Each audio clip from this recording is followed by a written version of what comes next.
Honorable members, I refer with profound sorrow to the passing away of Srimati Jamana Devi Varupal, a former member of this House, on the 20th of January 2022 at the age of 87 years.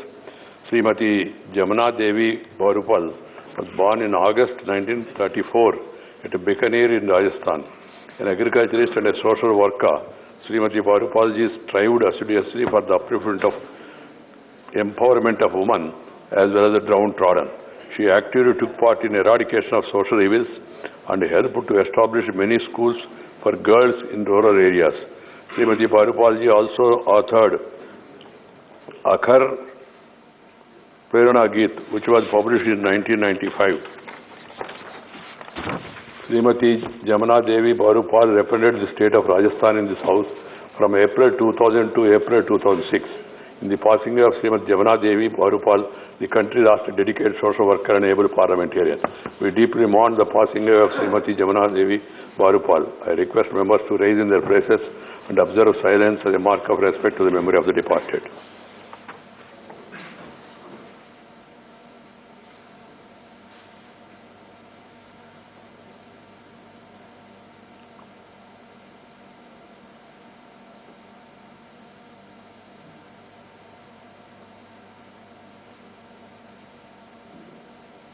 Om Shanti, Shanti, Shanti.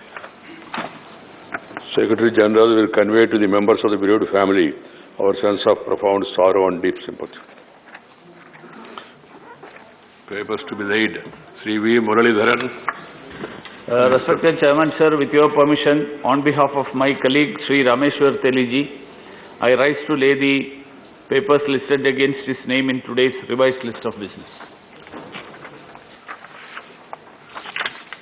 Reports of the Department Head Parliamentary Standing Committee on Transport, Tourism and Culture.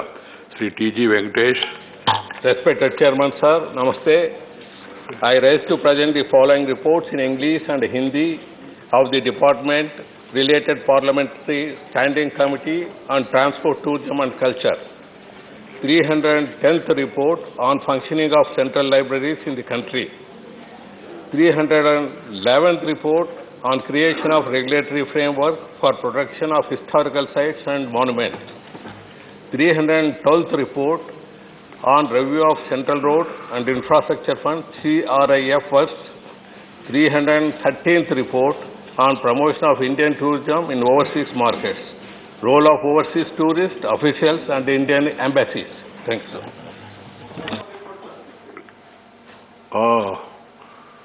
Report of the Joint Committee on Officers of Profit, Sri Vijay Sai Reddy. Respected Chairman, sir, with your permission, I rise to lay on the table of the House a copy in English and Hindi of the fourth report of the Joint Committee on Office of Profit as listed against my name in today's revised list of business. Thank you, sir. Report of the Department Head Parliamentary Standing Committee on Energy, Sri Sanjay Seth. Hey. Sri Ajit Kumar Bhuyan. हाँ Ajit Kumar ji.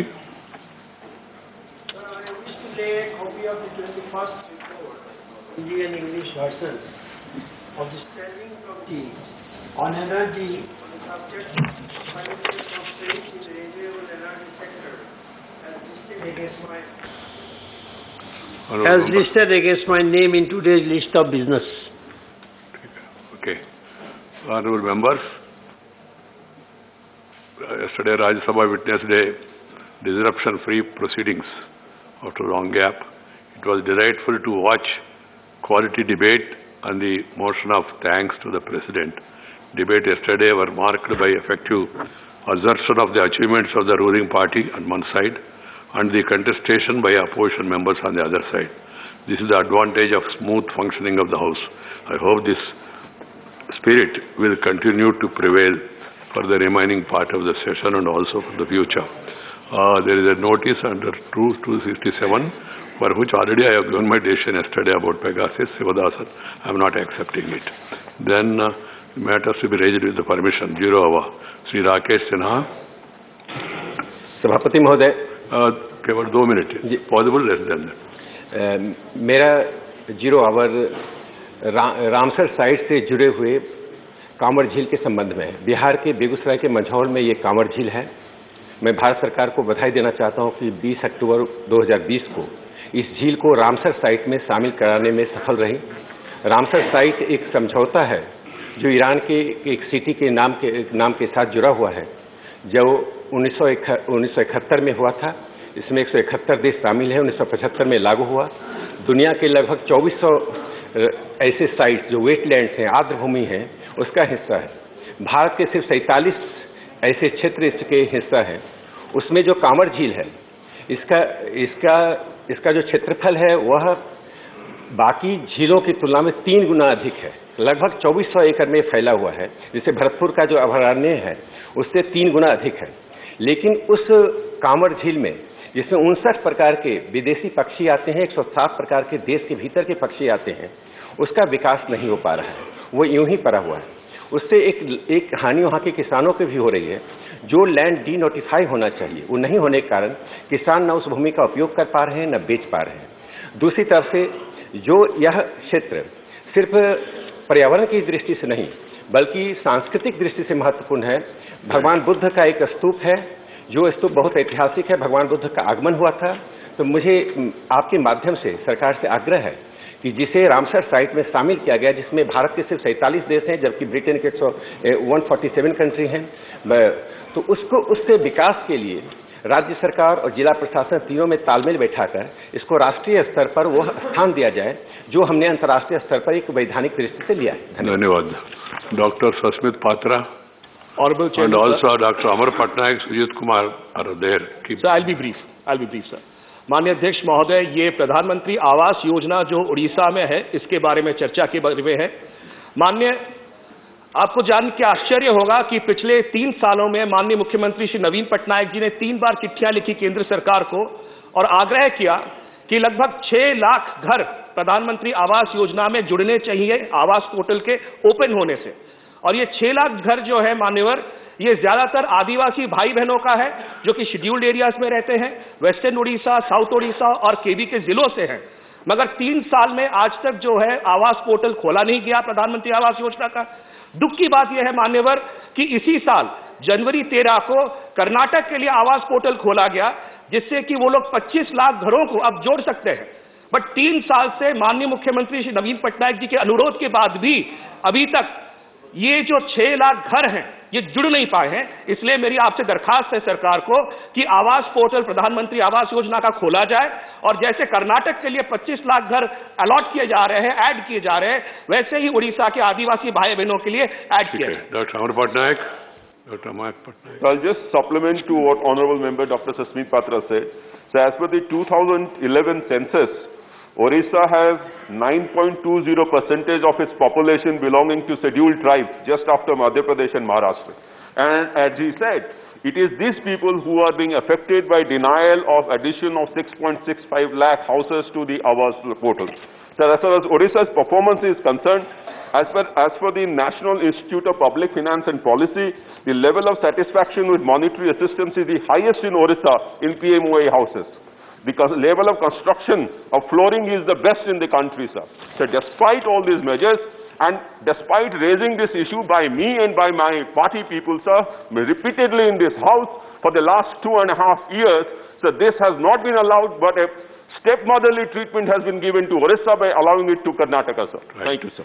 Sujit Kumar, associate, time nahi hai. Sujit ji. I'll quickly supplement what my colleagues have said and strongly urge the government to show a non-partisan attitude, and what they have done for Karnataka, similar steps also should be taken for Odisha, and the Awas portal should be open. Thank you. Singh Gohel. सभापति महोदय, मैं दिल से आपका धन्यवाद करता हूं कि लाखों लोगों की भावना को यहां रखने के लिए आपने मुझे मौका दिया।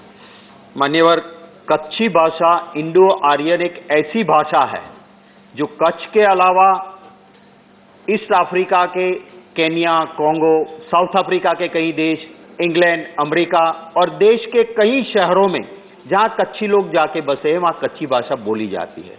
मान्यवर, कच्छ एक ऐसा डिस्ट्रिक्ट है या एरिया है जिसका 45,674 स्क्वायर किलोमीटर का एरिया है। देश के किसी राज्य छोटे देख लो तो उससे भी बड़ा ये एरिया है। और ये ऐसा कच्छ एरिया है कि जहां जो सबसे बड़ी 5 हड़प्पन संस्कृति आई हुई है वो धौलावीरा वहां पे आया हुआ है। व्हाइट रन देखने के लिए, हम व्हाइट डेजर्ट देखने के लिए वहां जाते हैं। मान्यवर, ये कच्छ के लोगों की भावना को देखते हुए जो संविधान की 8वीं सूची में कच्छी भाषा को इंक्लूड किया जाए, ये बात बार बार कच्छ के लोगों ने रखी है। मैं आपके जरिए सरकार से अनुरोध करना चाहता हूं कि संविधान की 8वीं सूची में कच्छी भाषा को ऐड किया जाए। धन्यवाद। 2 शब्द कच्ची भाषा में बोलिए जी। 2 शब्द बोलिए कच्ची भाषा को। किए आयो? That's we say that how are you? किए आयो? It's a Kutchi language, and Kutchi language की स्क्रिप्ट भी मान्यवर कच्छी भाषा की स्क्रिप्ट भी डेवलप हुई। ठीक है, मजा में। Please Shri doctor Shantanu Sen. Good morning, one and all. I would like to raise an issue of, sir, I am from Lok Sabha. I would like to raise an issue of immense international importance. Sir, as a COVID warrior, I often search the international data through WHO site. On 30th of January, while searching the international data through WHO COVID-19.int, I have seen that map of India was showing blue colored, and surprisingly the Jammu and Kashmir was colored separately. When I was clicking on the blue part, it was showing the data of India, but surprisingly when I was clicking the yellow part, it was showing the data of Pakistan. And to my utter surprise, I have noticed that one part of the Jammu and Kashmir was separately colored once again, and when I was clicking that part only, it was showing the data of China. Not only that, I have seen that in that particular map, our state of Arunachal Pradesh has also been demarcated very separately. Sir, I think our government should have been much more vigilant in this particular issue. Especially we have seen when our government is so much proactive in purchasing Pegasus for spying his own cabinet minister and opposition leader like our leader and party general secretary Abhishek Banerjee. Thank you. Shri Jaishankar ji, take note of it. Shri M. Shanmugam. Yes, sir, from Lok Sabha. Where are you? From Lok Sabha, sir. Okay, please.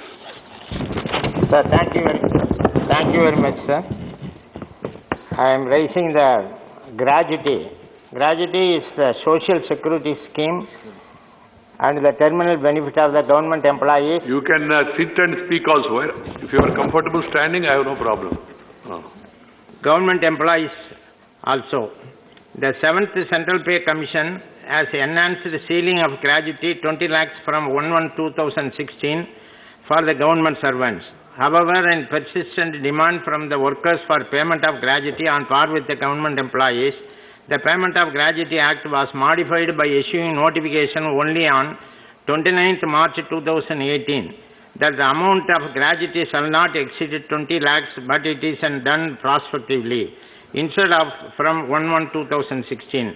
Hence, the workers who retired during the intervening period 27 months and whose eligibility of gratuity is more than 10 lakhs, their gratuity is restricted to 10 lakhs. For earning gratuity of 10 lakhs, the worker should at least drawing salary of 57,777, and for getting 20 lakhs, his salary should be above 1,15,550 per month. Therefore, there will be a very few workers or employees who are entitled for the gratuity ranging between 10 lakhs to 20 lakhs.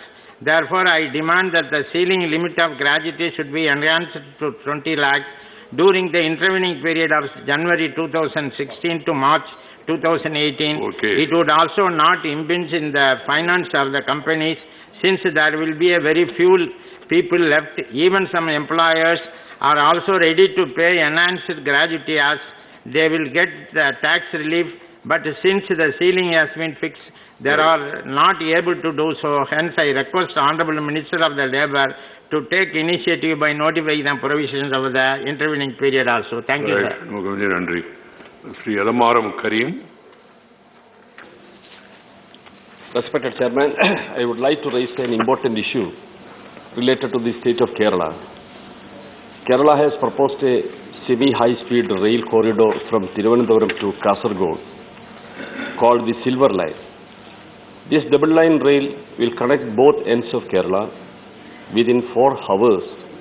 The present duration of transport is 10 to 12 hours. Trains can run with maximum operational speed of 200 kilometers per hour, carrying around 80,000 passengers per day. Feasibility study of the project was conducted in 2019, and Railway Board has issued in principle approval for the project on 17/12/2019. Detailed project report of Silver Line was submitted to the Ministry of Railways in June 2019. Sir, preparatory work for land acquisition is going on. Silver Line is a green transportation. It will be reducing more than 2.8 lakh tons of carbon dioxide per day. Right. It will create more than 50,000 direct and indirect employment during the construction phase and 11,000 direct and indirect employment during the operational phase. So I request through you, sir, immediate the permission, no intervention. Let me complete, sir. Let me complete, sir. Nothing wrong. Everyone has got a right to have their opinion. Yes. Sir, I have not completed, sir. No, I request the government to give permission immediately. That is my request. Sir, without the feasibility, without the environmental impact, the government of Kerala is bulldozing this project. Entire people of Kerala is against this project, sir. Please. Please. Let there be no controversy in the House. Let the government study this. Let the government study this proposal in all its pros and cons and take a final view. Yeah, please. Right. No, please. Okay. Shri B. Yadav, please. ऐसा बिना permission बोलना नहीं. Chairman साहब, तो बिना permission गए तो high speed है, इसलिए थोड़ा क्रश करेगा थोड़ा. Thank you, Chairman sir. लिंगయ్య, Namaskaram, sir. Please, namaskaram. Tirugu. Sir, conducting of census for the persons belonging to OBC in the country, sir. ये మొత్తం భారతదేశం మొత్తంలో కూడా ఓబీసీలు వెనకబడ్డటువంటి కులాల వాళ్ళు 70% దాకా 60% దాకా ఉన్నారని లెక్కలు ఉన్నాయి సార్.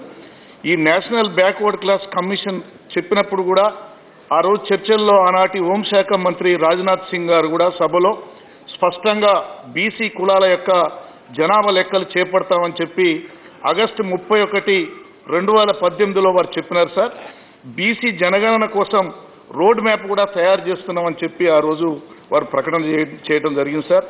కానీ దురదృష్టం ఏంటంటే ఇప్పటి వరకు కూడా ప్రకటన లేదు. ఇటీవల కేంద్రం సుప్రీంకోర్టు ఇచ్చినటువంటి అఫిడవిట్లో బీసీ జనగణన చేయటం సాధ్యం కాదు అన్నదని చెప్పి అది ఒక సాగుతోటి కేంద్ర ప్రభుత్వం ఈ ఓబీసీలకు వర్గీకరణ జరపడం లేదని మా ఆలోచన సార్.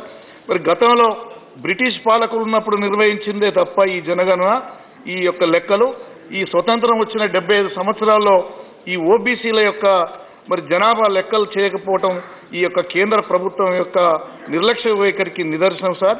తమ ద్వారా నేను తెలియజేసేది ఏంటంటే ఈ దేశంలో జంతువులకు కూడా లెక్కలు కడుతున్నారు, ఎన్ని జంతువులు ఉన్నాయని చెప్పి. కానీ ఓబీసీలు ఎంతమందిరని లెక్కలు కట్టకపోవటం దురదృష్టం సార్. అందుకని మేము డిమాండ్ చేస్తున్నాం, ఇప్పటికీ తమిళనాడు, తెలంగాణ, మహారాష్ట్ర, ఒడిశా అసెంబ్లీలో కూడా తీర్మానం చేసింది సార్. ఈ ఓబీసీల లెక్కలు జరగడం వల్ల ఓబీసీ విద్యార్థులకు, ఉద్యోగస్తులకు అన్యాయం జరుగుతుంది సార్. తమరి ద్వారా భారతదేశం అంతా కూడా ఈ ఓబీసీల యొక్క జనాభా లెక్కలు చేపట్టాలని సభ ద్వారా టీఆర్ఎస్ పార్టీ పక్షాన తమను కోరుతున్నాను. ధన్యవాదాలు. Demand to conduct OBC census in country. Those K Money, whoever want to associate, send their names. Those K Money. Where are your money? Please, for gallery 4. So the plight of the rubber farmers who are See the mic, other mic, next one. Mic to Mr. Those Money. No, go to the other mic. There's some. Right. Yeah. Now you are on the right side. Okay. The plight of the rubber farmers, who are the backbone of Kerala economy, is in distress and in pathetic conditions, sir. Mainly because of the import of natural rubber and the falling price of natural rubber, and also add to this the COVID pandemic, sir. Add to this, the government of India has decided to repeal the 1947 Rubber Act to enactment of Rubber Promotion and Development Bill 2022, to which they were published a draft in the website and the domain, which was released on January 10th, and for the suggestions and comments from the public and also from the stakeholders till January 21st.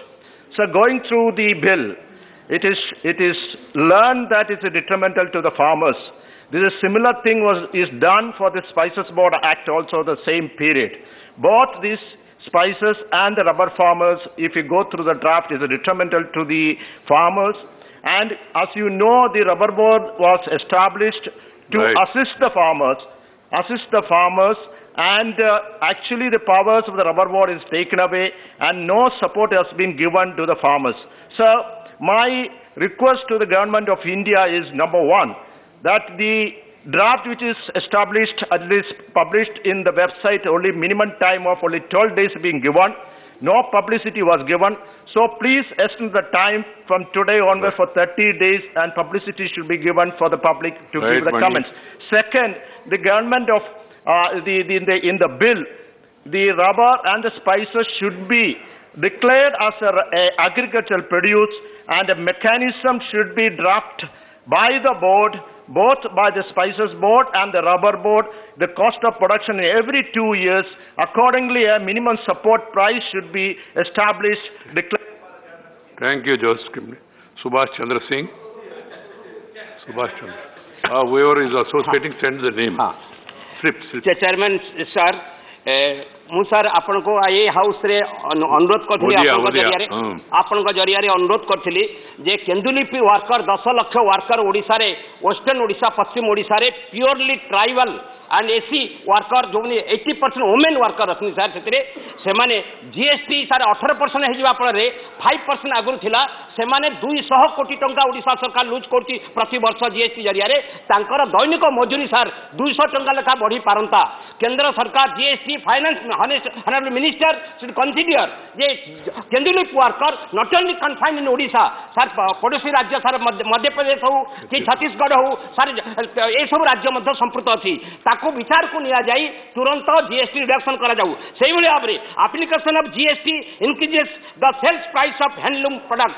Odisha पृथ्वी रे परिचय होती handloom रे एवं जहाँ कह जाए संबलपुरी साड़ी तार प्रोडक्ट रे तापर एपरी जीएसटी बसिची सेल्स एवं सब प्रोडक्ट उपरे सूता उपरे रंग उपरे एवं अठा उपरे ताकू विचार करा जाऊ। 2 3 नंबर होची will ministry of textile consider introducing degree course of handloom technology in the Indian institute of technology at Bargarh रे सर गोटे डिप्लोमा कोर्स अच्छी ताकू डिग्री कोर्स रे technology institute of technology Bargarh को डिग्री कॉलेज रे मान्यता दिया जाऊ। ये तीनटा विचार को आपन जरिया मो विनम्र निवेदन करछि।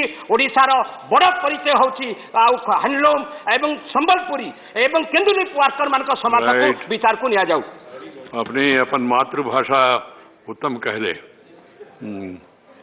He was advocating that GST should not be there on Tendulip's collection. Okay. Dr. Vikas Mahatme. Thank you chairman sir. मैं आपके माध्यम से ये बताना चाहूँगा कि हम जो टैक्स कलेक्ट करते हैं जिसको सिन गुड्स कहते हैं, जैसे कि शराब है, अल्कोहल या टोबैको, तो 2019 एम्स की स्टडी है, उसमें शराब का जो 14.6% of population is affected by this taking using alcohol का सेवन करते हैं, वैसे ही 27 करोड़ लोग तंबाकू का भी सेवन कर रहे हैं। और दुख की बात यह है कि दिन ब दिन इसकी संख्या बढ़ रही है। सभी सरकारें इसके खिलाफ यानी ये संख्या बढ़नी नहीं चाहिए, इसलिए काम करती है, लेकिन इसका कोई भी उपयोग नहीं हो रहा है।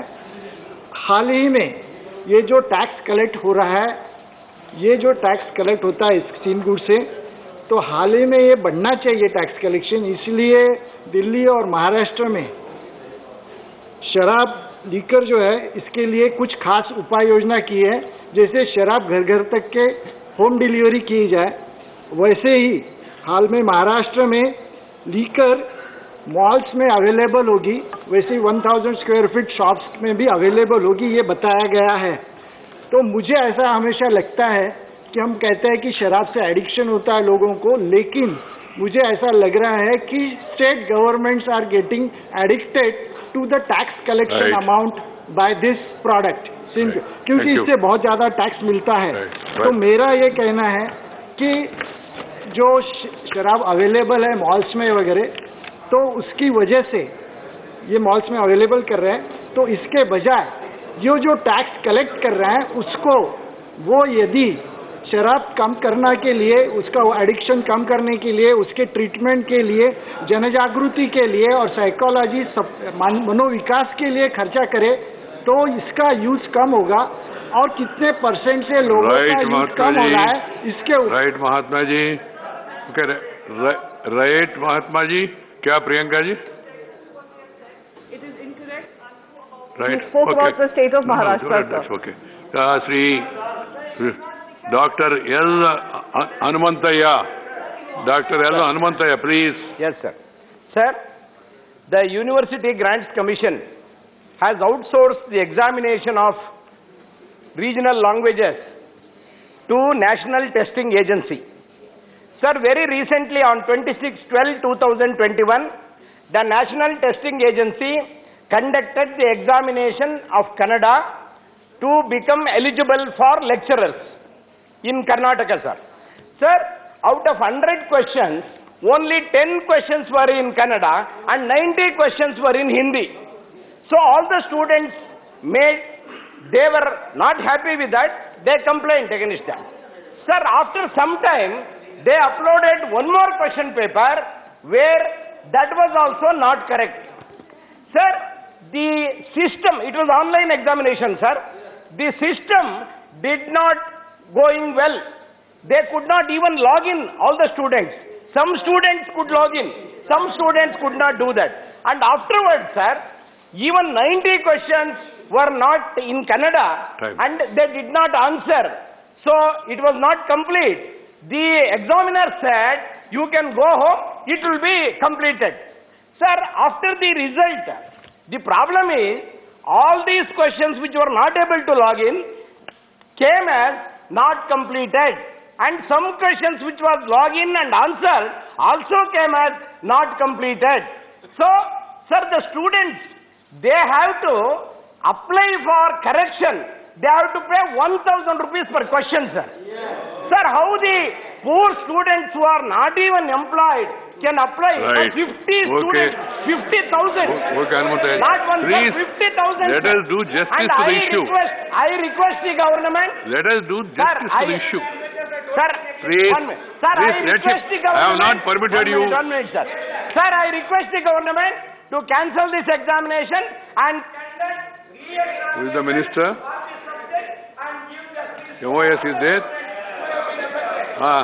So they, please, you want solution or you want to just... So he raised an issue important. I am asking the minister to look into that. Minister stood up. So let him get it examined and then get back. Sure. Huh? Sure. Good. Right. Then Dr. Ami Agnik. Time. Thank you, sir. I would like to raise a very important issue regarding malnutrition among children, sir. I would request the Honorable Minister for Women and Child Development to look at the data. They have estimated about 70.76 lakh children under the SAM, that is severely acute malnourishment, and almost about 15.76 lakh children under the moderate acute nourishment. But sir, the minister should take into consideration children are the most neglected section of society. Thank you, Food system has done injustice to them. Thank you, ma.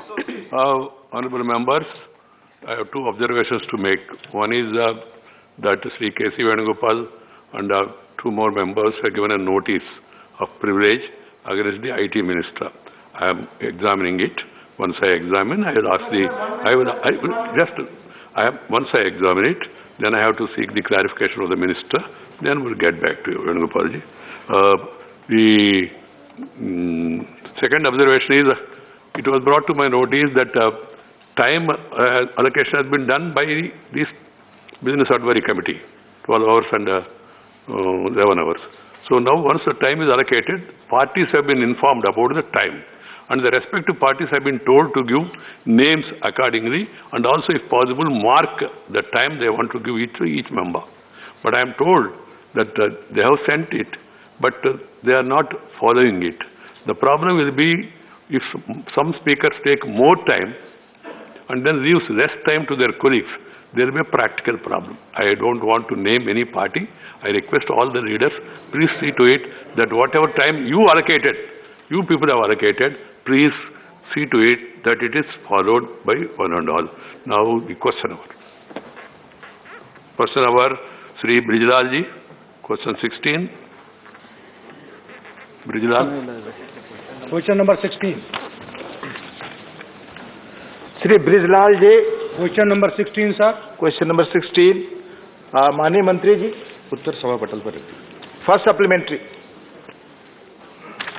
Target Olympic podium scheme tops योजना के अंतर्गत देश में कितने खिलाड़ियों को प्रशिक्षण दिया जा रहा है और इसमें कितना बजट आवंटित किया गया?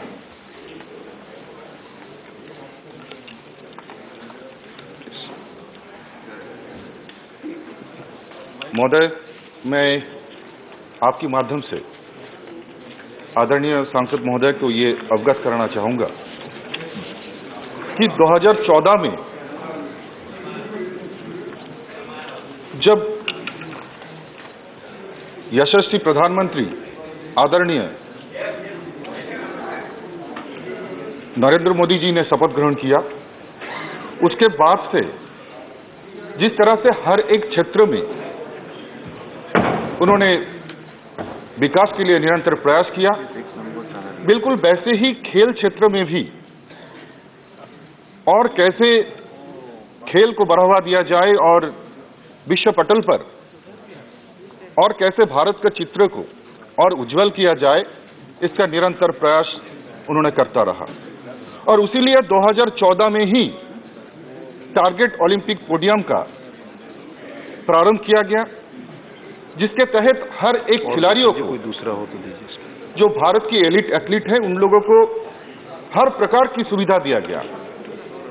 और 2014 से बाद हम लोगों ने देखा कि खेल क्षेत्र में कैसा निरंतर एक पॉजिटिविटी आया और उसमें कितना परिवर्तन आया। और उसका परिणाम का स्वरूप महोदय हम लोगों ने देखा कि जब 2020 और 21 में कोरोना महामारी से पूरा विश्व जूझ रहे थे, भारत भी उस समय कोरोना महामारी से जूझ रहे थे, लेकिन उसके बावजूद टारगेट ओलंपिक पोडियम स्कीम के तहत हर एक एलिट एथलीट को हर प्रकार की सुविधा दिया गया और उसके तहत उसका परिणाम के स्वरूप हमारे खिलाड़ियों ने टोक्यो ओलंपिक में उनका उत्तम प्रदर्शन से भारत की जो झंडा है उसको विश्व पटल पर ऊंचा लहराया और एक नया इतिहास, नया कीर्तिमान स्थापित किया। महोदय, ये आदरणीय प्रधानमंत्री जी का जो दूरदर्शिता है उसका ही फल है। प्लीज माननीय मंत्री जी, सवाल पूछने वालों से और उत्तर देने वाले माननीय मंत्रियों से मेरा आग्रह है कि कृपया ब्रीफ हो, दूसरों को भी मौका दें। महोदय, मैं ये कहना चाहूंगा कि और सीट पर बैठकर ना बोले प्लीज, सीट पर बैठकर ना बोले प्लीज। टॉप स्कीम के तहत nothing is going on record. महोदय, अभी तक टॉप स्कीम के तहत लगभग 452 खिलाड़ियों को प्रशिक्षण की सुविधा प्रदान की जा रही है। महोदय, अभी तक 198 एलिट खिलाड़ी, जिसमें पुरुष एवं महिला हॉकी टीम के लगभग 36 जो खिलाड़ी है उनको शामिल किया गया है और उनको टॉप के कोर जो स्कीम है उनमें ट्रेनिंग भी दिया जा चुका है और 254 अपकमिंग बेस्ट जो एथलीट है उनको डेवलपमेंट स्कीम में नेशनल सेंटर ऑफ एक्सीलेंस में कस्टमाइज ट्रेनिंग भी दिया जा रहा है। महोदय, माननीय सांसद जी ने पूछा कि इसका क्या बजट होता है। इसका कोई भी बजट का लिमिट नहीं होता है। कोई भी खिलाड़ी के लिए उनका उत्तम प्रदर्शन के लिए जितना बजट की प्रयोजन होता है उतना इसमें आवंटित किया जाता है। महोदय, सेकंड सप्लीमेंट्री। माननीय मंत्री जी से आपके माध्यम से पूछना चाहता हूं सर कि उत्तर प्रदेश सबसे बड़ा राज्य है। उत्तर प्रदेश में खेलों के प्रोत्साहन देने के लिए भारत सरकार की युवा कार्यक्रम एवं खेल मंत्रालय खिलाड़ियों और खेल इंफ्रास्ट्रक्चर को किस तरह से विकसित कर रही है। मैं माननीय मंत्री जी से इसमें जवाब जानना चाहता हूं।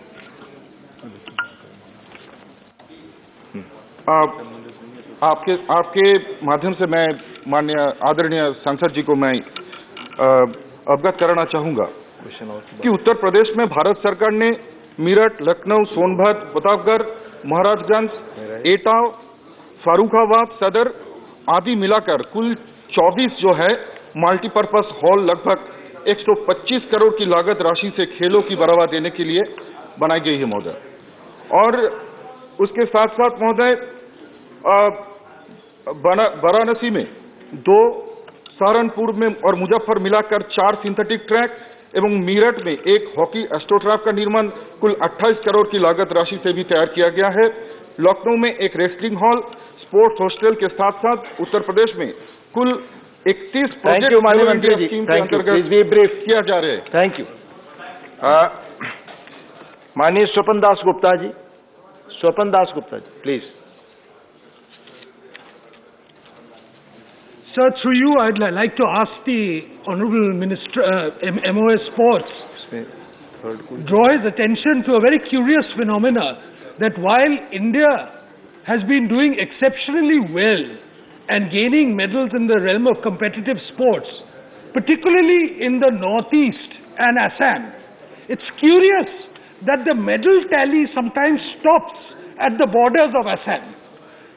Now, he is a member of parliament for Kuch Bihar, which is a bordering state of Bengal, which is bordering state of Assam.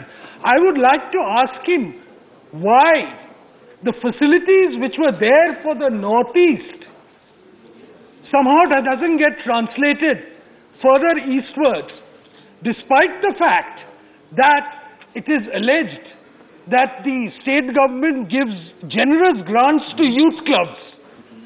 Are these for sports, and are you complementing their efforts? Please, this is the question I'd like to ask. Thank you. माननीय सांसद जी को बहुत बहुत धन्यवाद ये महत्वपूर्ण प्रश्न पूछने के लिए। महोदय, मैं आपके माध्यम से ये बताना चाहूंगा कि जैसे कि आदरणीय प्रधानमंत्री जी का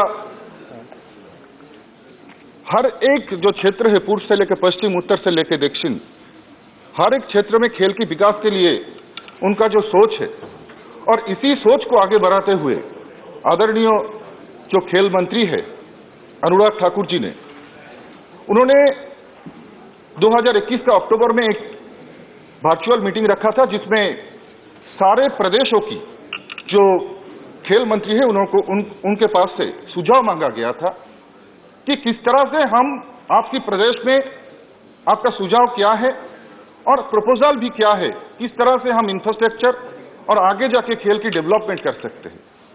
महोदय, इसमें लगभग सारे जो स्टेट थे, सारे राज्यों ने अपना अपना जो प्रपोजल है, अपना अपना जो सुझाव है वो खेल मंत्रालय को दिया है। लेकिन महोदय, दुख की बात यह है कि बंगाल से, पश्चिम बंगाल से अभी तक कोई भी प्रकार का प्रपोजल अभी तक नहीं आया है। महोदय, अगर आएगा तो इस पर विचार करें। Thank you. Shri Sujeet Kumar ji, Sir, in 2019, the government had sanctioned 110 crore to set up the National Center for Sports Science and Research, and the objective was to promote scientific methodology in the development and enhancement of sports infrastructure in the country. Sir, I would like the Honourable Minister to apprise the House what is the status of this institution and by when is it likely to be completed. Thank you. माननीय मंत्री जी। महोदय, उसके लिए मंत्रालय काम चल रहा है इसका, और उसके लिए उचित समय पर विचार महोदय किया जाएगा। Doctor V Sivadasan.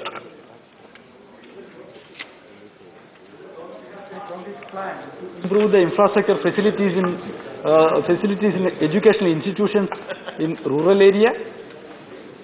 Whether government has any concrete plan to improve sports infrastructure facilities in educational institutions in rural India. Thank you.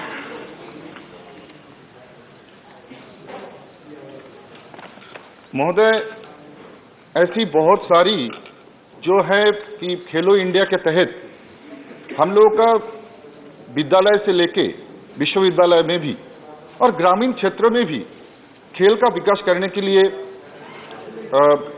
जो स्पोर्ट्स अथॉरिटी ऑफ इंडिया है वो काम कर रहा है, और खेलो इंडिया के तहत बहुत सारा स्कीम है जिससे विद्यालय का भी जो खेल परिवेश है और इंफ्रास्ट्रक्चर है उसको डेवलपमेंट किया जा सकता है। Thank you. Question number 17, honourable Shri M B. Shreyansh Kumar, present. Honourable minister, thank you. First supplementary,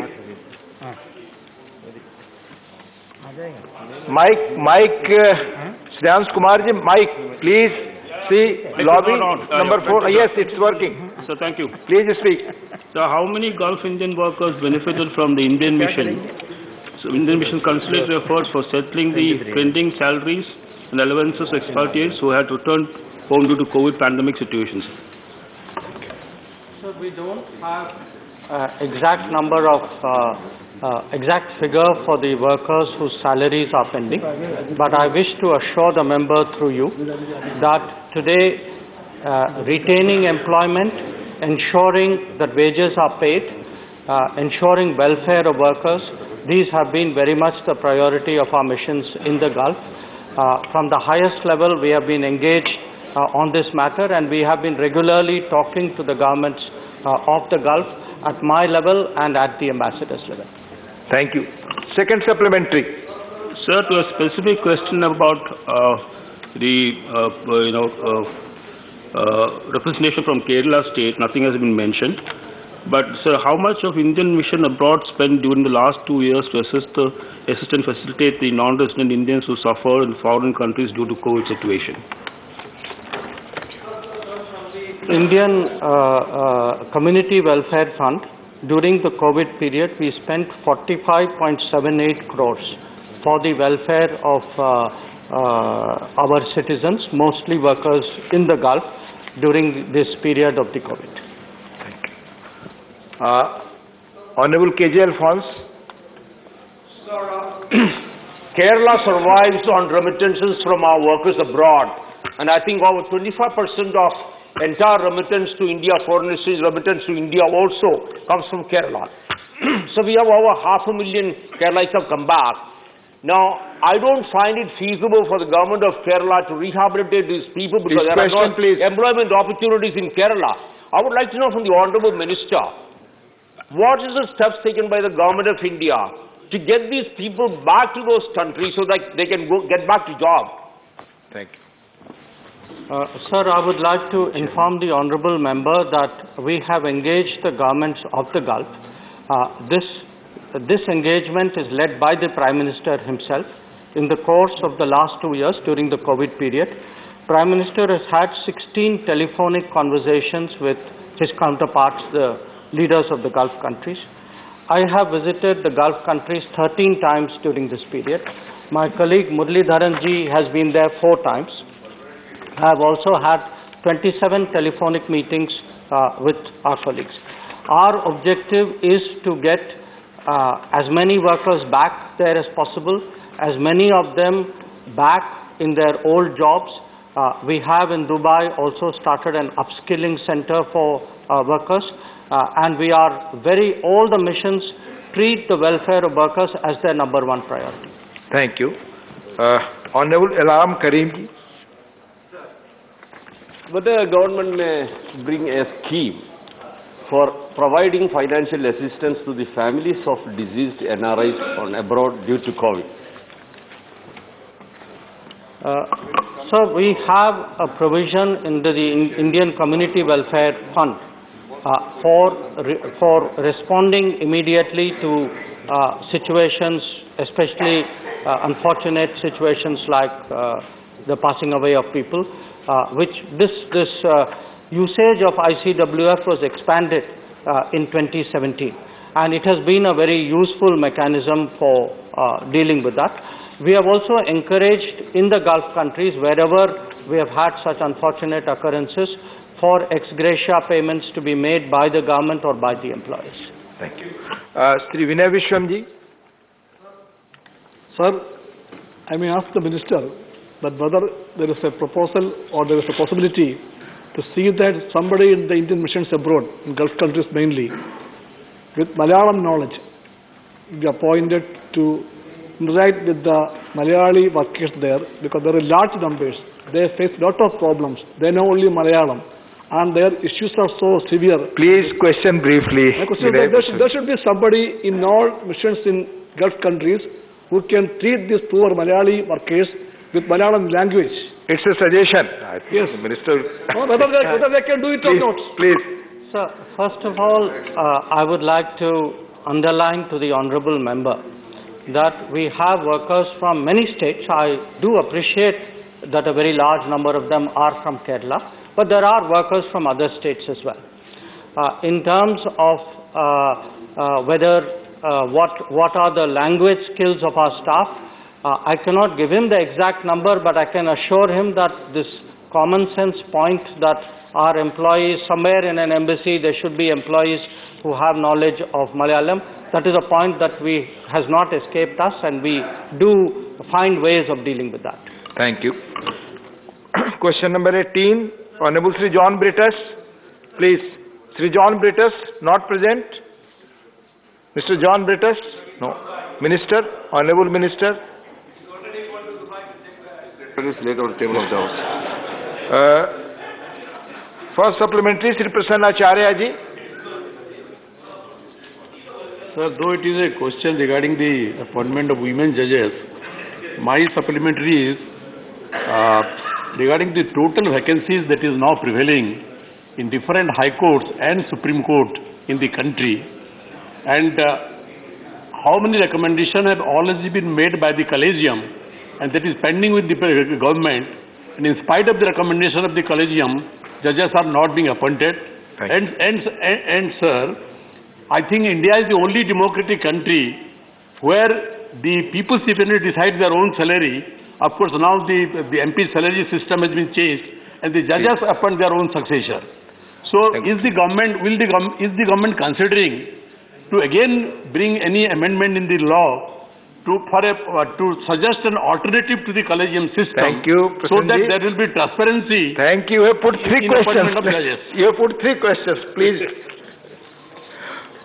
Sir, at this moment, we are very happy that out of the total 34 judges strength in the Supreme Court, we have, for the first time, 4 women judges in the Supreme Court, and 3 women judges were appointed when I took over as the Minister for Law and Justice.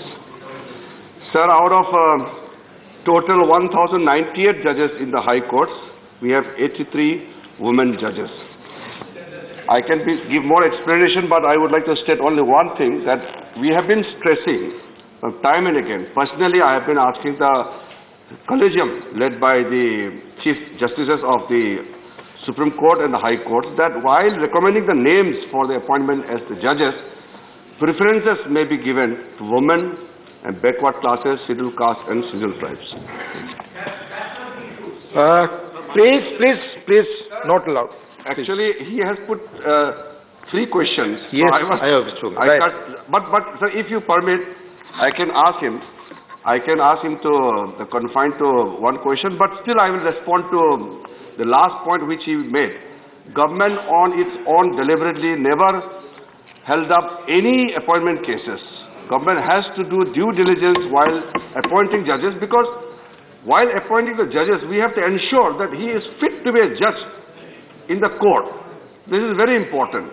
And then all the cases which come to us has to follow through a process. Some of the names are with the Collegium in the Supreme Court.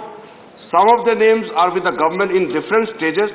And this is a process, and it's a well-established process as per the memorandum of procedure, and we don't make any delay on our part just because we don't want to make any kind of judgment on our own while appointing the process, but only to look after the issue of appointing only the qualified judges. Thank you. Sri N.R. Elango, please. Coming from the state of Tamil Nadu, I am very happy to know the reply made by the Minister, Honorable Minister, that in Tamil Nadu, out of 75 Honorable Judges, 13 are women judges, and that is Tamil Nadu. But it is agonizing to see that there are 0 women judges in 5 states. It is also agonizing that most of the time the scheduled caste, scheduled tribe and backward classes persons, though very eminent, are deprived of their elevation. Apart from the reply that they are requesting... Please question.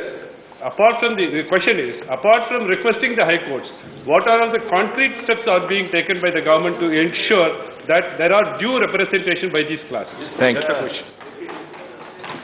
Sir, I have partially mentioned in my earlier statement, there are no provisions of reservation for the appointment of judges in the judiciary.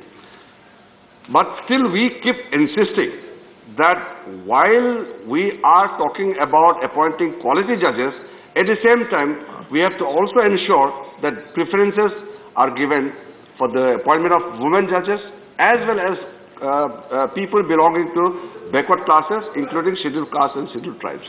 Shri Ramnath Thakur, Lok Sabha बैठकर बोले। रामनाथ जी। मैं आपके माध्यम से मंत्री जी से जानना चाहता हूं कि पटना हाई कोर्ट में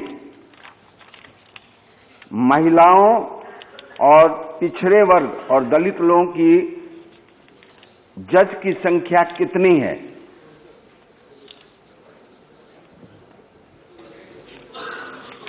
सर, मेरे पास पूरा देश का फिगर है और मैं माननीय सदस्य जी को बताना चाहता हूं पटना के लिए। पटना हाई कोर्ट का सर टोटल अप्रूव जो जजेस का स्ट्रेंथ है 53 है, 53, और इस वक्त वहां कोई वुमेन जजेस नहीं है। ये थोड़ा से दुख की बात है, इसलिए हमने वहां के चीफ जस्टिस को भी लेटर लिखा है कि जो अगले नाम आएंगे पटना हाई कोर्ट से तो उसमें महिलाओं की संख्या बढ़ा दिया जाए ताकि सरकार को वुमेन जजेस को अपॉइंट करने में मदद मिले। धन्यवाद। क्वेश्चन नंबर 19 श्री राम सकल जी। क्वेश्चन नंबर 19 माननीय मंत्री जी। मास्क उतार लीजिए। फर्स्ट सप्लीमेंट्री माननीय राम सकल। माननीय मंत्री जी ने अपने जवाब में उत्तर में कहा है कि वर्तमान आकलन में पिछले आकलन अर्थात ISF 2019 की तुलना में राष्ट्रीय स्तर पर वनावरण में 1440 वर्ग किलोमीटर वृक्षारोपण और वृक्षावरण में 721 वर्ग किलोमीटर वन तथा वृक्षारोपण को मिलाकर 2261 वर्ग किलोमीटर वृद्धि दर्शाई गई है। लेकिन मैं आपके माध्यम से कहना चाहूँगा ये आंकड़े पेपर एस्टीमेट और जिस प्रकार से सरकार का करोड़ों रुपया लगा करके मैं आपके संज्ञान में लाना चाहूँगा कि अपने उत्तर प्रदेश में खासकर जहाँ से मैं बिलोंग करता हूँ मिर्जापुर सोनभद्र उत्तर प्रदेश, ये सोनभद्र जिला मिर्जापुर वन कैमूर क्षेत्र जीव आता है। वहाँ उत्तर प्रदेश सरकार के माध्यम से वर्ष 16-17 सवाल संक्षिप्त हो राम सकल जी प्लीज। करोड़ों रुपए लगा करके 200 एकड़ जमीन में वृक्षारोपण पौधारोपण कराया गया, लेकिन मेरे दुख के साथ कहना पड़ रहा है कि स्थानीय अधिकारियों की मिली भगत से वहाँ के आदिवासी समाज के द्वारा SC ST के पास पूरी जमीन जो वृक्षारोपण हुआ था वो कब्जा कर लिया गया। स्थानीय अधिकारी मिली भगत मैं जानना चाहता हूँ माननीय मंत्री जी से कितना पैसा लगाकर जो वृक्षारोपण होता है उसके रखरखाव के लिए सरकार के पास क्या व्यवस्था है, सरकार क्या कर रही है? बिल्कुल बढ़िया। माननीय उपसभापति महोदय, जहाँ तक फॉरेस्ट सर्वे ऑफ इंडिया की रिपोर्ट का सवाल है, भारत में हर 2 वर्ष में फॉरेस्ट सर्वे ऑफ इंडिया की रिपोर्ट प्रकाशित की जाती है। इस रिपोर्ट में जो तथ्य एकत्रित किए जाते हैं वो एक वैज्ञानिक पद्धति के माध्यम से किए जाते हैं और जिसमें हम स्पेस टेक्नोलॉजी का भी इस्तेमाल करके जहां पर भी 1 हेक्टेयर से ज़्यादा वृक्षारोपण है उसको इसके अंतर्गत अंकित किया जाता है और देश के फॉरेस्ट कवर का पूरी तरीके से मापन किया जाता है।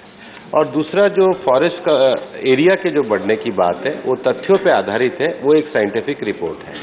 जहाँ तक जो माननीय सदस्य ने मूल विषय उठाया है कि कुछ जंगली क्षेत्रों से पेड़ के कटने का या कुछ जगहों पर वृक्षारोपण के कार्यक्रम के सफल नहीं होने का मंत्रालय द्वारा उसका पूरी तरीके से निरीक्षण किया जा रहा है। भारत सरकार के पर्यावरण मंत्रालय के द्वारा green India mission, national afforestation programme, CAMPA, green highway policy और बाकी पॉलिसी राम शरण जी प्लीज आप बैठे के माध्यम से एक संयुक्त कार्यक्रम किया जा रहा है। जहां तक आप कब्जा करने की बात कह रहे हैं, अभी मिनिस्ट्री के द्वारा एक ग्रीन वॉच पोर्टल का भी निर्माण किया गया है। उसमें जितनी भी अंकित शिकायतें हैं उनका समाधान किया जाएगा। आपके क्षेत्र में अगर कोई विषय है तो आप संज्ञान में लाइए, निश्चित रूप से हम उस पर कदम उठाएंगे। दूसरा सप्लीमेंट्री और ब्रीफली संक्षेप में पूछे। अभी आप जो आपने आंकड़े दिया 4-5 स्टेट का दिया, लेकिन उत्तर प्रदेश का जिक्र नहीं है। पूछे क्वेश्चन तो। फॉरेस्ट रिपोर्ट के अंतर्गत सभी राज्यों का विश्लेषण, सभी राज्यों में जो फॉरेस्ट बढ़े हैं या जहां पे फॉरेस्ट कम हुए हैं उसको पूरी तरीके से रखा गया है। फॉरेस्ट जमीन का जो मालिकाना हक होता है वो राज्यों के अंतर्गत होता है और इसलिए स्टेट फॉरेस्ट डिपार्टमेंट उसको संभालता है। आपका कोई उत्तर प्रदेश के संबंध में अगर स्पेसिफिक विषय है तो आप पूछ सकते हैं, मैं उसका उत्तर जरूर दूंगा। Shri G C. Chandrashekhar ji. Sir, this is very important question.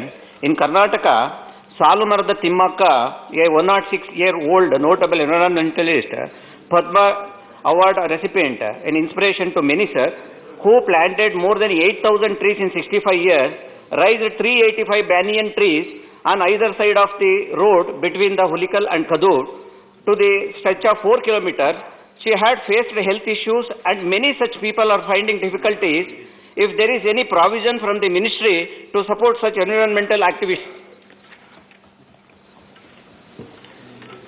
मंत्रालय के द्वारा पूर्व में भी एक लंबे समय से इको क्लब से लेकर अनेक पर्यावरण संरक्षण की योजनाएं विभिन्न स्वयंसेवी संगठनों के माध्यम से की जाती है और हमारे यहाँ पर जो बहुत सारे के वृक्षारोपण के कार्यक्रम है, मंत्रालय द्वारा इस बात का विचार किया जा रहा है कि सभी स्कीमों का कन्वर्जेंस किया जाए, क्योंकि अलग अलग जगह पे विभिन्न स्कीमों के चलने के कारण कई बार एक व्यापक रूप से जो दृष्टिकोण है वो नहीं आ पाता है।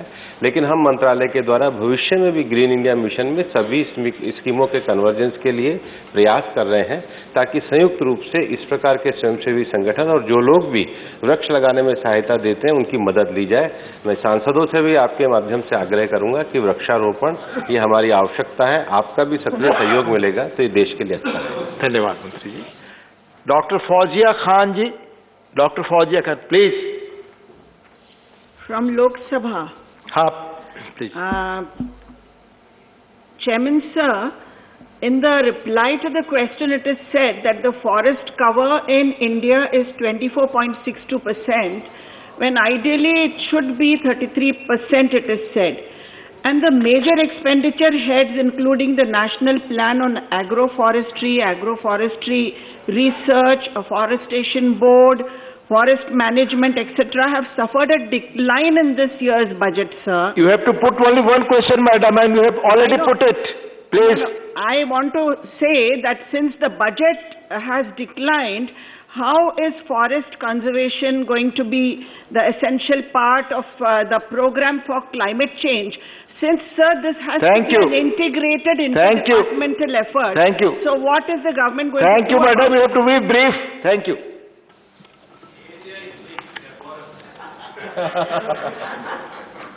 माननीय सभापति महोदय, जहाँ तक हमारे फॉरेस्ट एरिया के कवर का प्रश्न है, हमारे यहाँ पर 3 तरह का फॉरेस्ट है। एक सघन वन है, एक मॉडरेट है और एक नॉर्मल जो वन है वो हमारी श्रेणी के अंतर्गत आते हैं।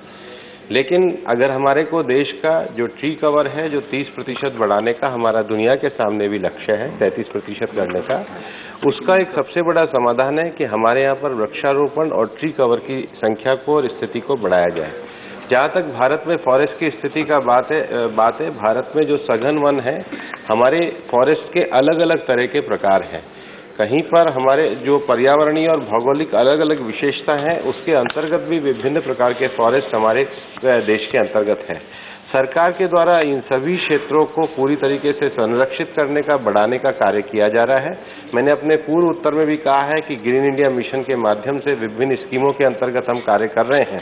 लेकिन मैं यहाँ कहना चाहूँगा कि हमारे देश में फॉरेस्ट के अंतर्गत 52 हमारे टाइगर रिजर्व भी हैं, जिसमें से आज भारत सरकार के सघन प्रयासों के कारण, पिछले 7 वर्षों के प्रयासों के कारण हमारे 14 टाइगर रिजर्व्स को उनकी अच्छी स्थिति के कारण इंटरनेशनल एक्रेडिटेशन भी प्राप्त हुआ है और अभी दक्षिण के एक हमारे टाइगर रिजर्व को TY2 का भी दर्जा मिला है।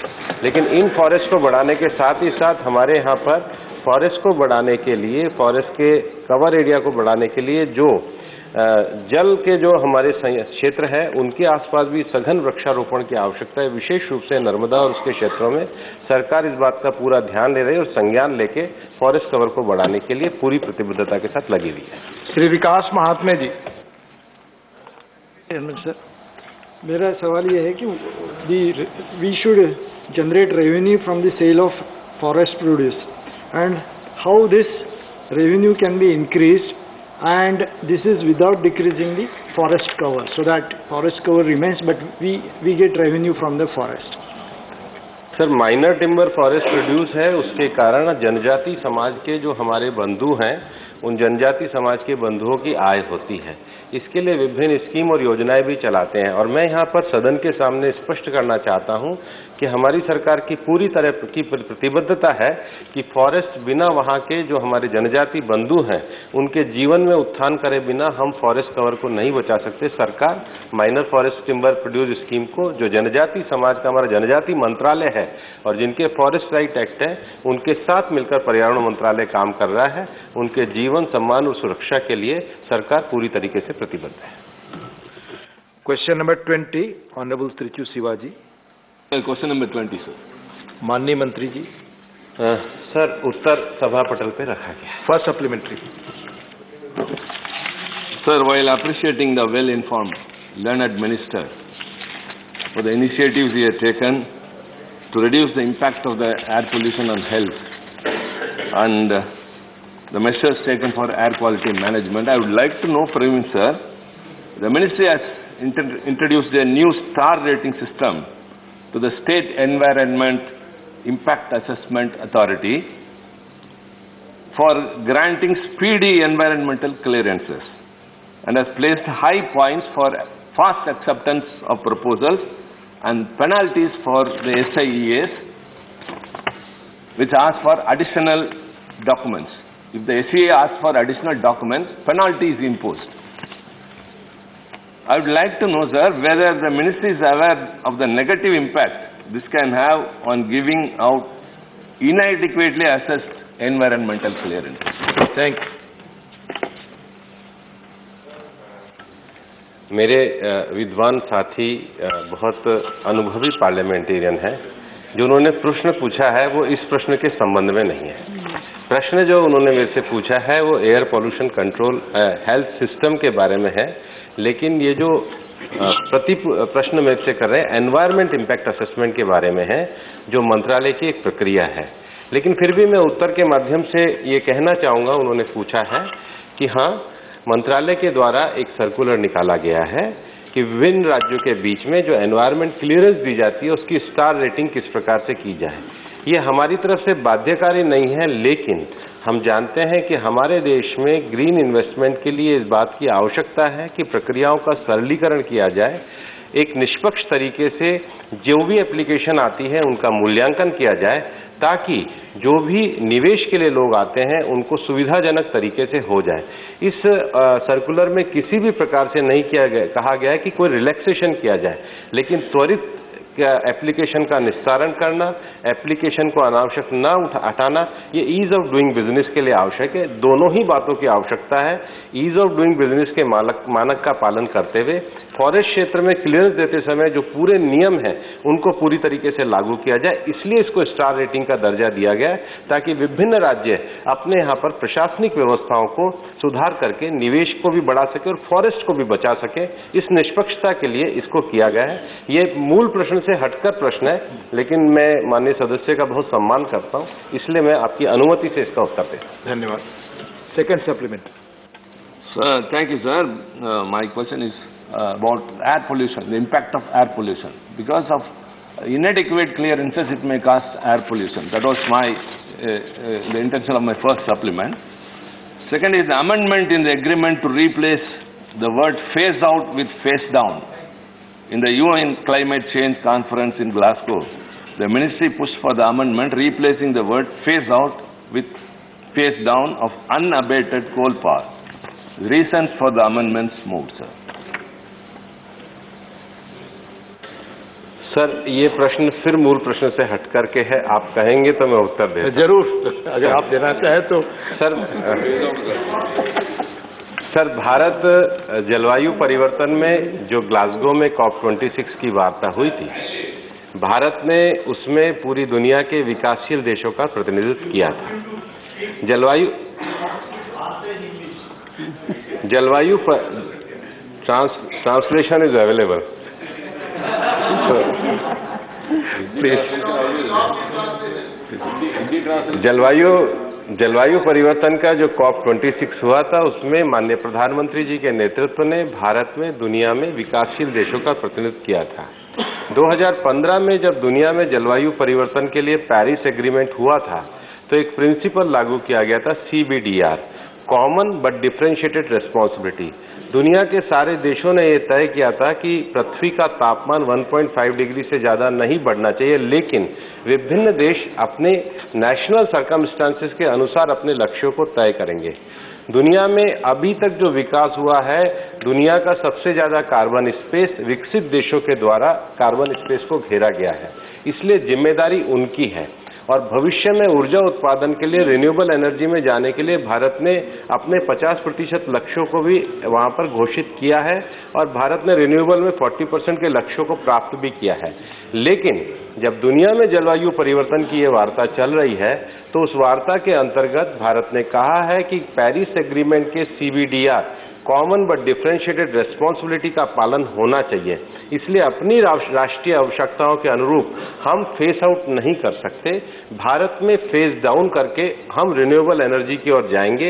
ये प्रिंसिपल दुनिया के सभी विकासशील देशों ने स्वीकार किया है, और उसको भारत के द्वारा रखे गए सारे विषयों को जो माननीय प्रधानमंत्री जी ने पूरी दुनिया के सामने एनवायरमेंट फ्रेंडली लाइफस्टाइल का जो मंत्र दिया है, जिस पर दुनिया को आगे बढ़कर हम दुनिया को जलवायु परिवर्तन के संकट के साथ बचा सकते हैं, उसी को पालन करते हुए सब लोगों ने स्वीकार किया कि फेस आउट उचित नहीं है, फेस डाउन के माध्यम से ही विकासशील देश अपने राष्ट्रीय लक्ष्यों को प्राप्त कर सकते हैं। धन्यवाद। Doctor Shantanu Sen. From our learned minister, how much concerned our government is regarding the following facts. As per the data provided by Yale University Environmental Performance Index, out of 180 countries, India ranks 168. So far the mostly polluted countries are concerned, India ranks 5th in the world. Amongst Asian countries, India ranks 3rd. And unfortunately, out of the most polluted 10 metropolitan cities in the world, India is having 3, and Delhi happens to be the most. I want to know the concern of our government. Thank you.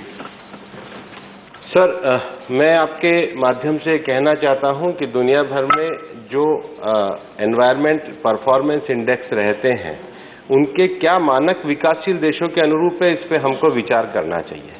क्योंकि जिन्होंने already pollution करके carbon space को घेर रखा है, तो उनकी historical responsibility को इसके अंतर्गत क्यों नहीं जोड़ा जाता है, पहला विषय। दूसरा विषय मैं आपको ये भी कहना चाहता हूं कि भारत की जनसंख्या जो है वो दुनिया की 17% है, लेकिन हमारा अगर दुनिया में जो कार्बन एमिशन है वो केवल 4% है। दुनिया में जो कार्बन एमिशन है पर कैपिटा हमारा दुनिया का न्यूनतम है, जो हमारी जीवन पद्धति के कारण है, हमारे विकास के मानकों के कारण है। जहां तक एयर पोल्यूशन का विषय है, हमारी सरकार पूरी तरीके से एयर पोल्यूशन के लिए के समाधान के लिए कार्य कर रही है। अभी वित्त आयोग के द्वारा लगभग 4400 करोड़ रुपया दिया गया। उसके अंतर्गत भारत सरकार के द्वारा national clean air mission programme को भी चलाया जाता है। National clean air mission programme की इस वर्ष हम लोगों ने पश्चिमी क्षेत्र में मुंबई में क्षेत्रीय बैठक करी। ओमिक्रॉन के कारण बाकी बैठक रह गई, लेकिन उन बैठकों को भी आगे बढ़ाने का विषय है।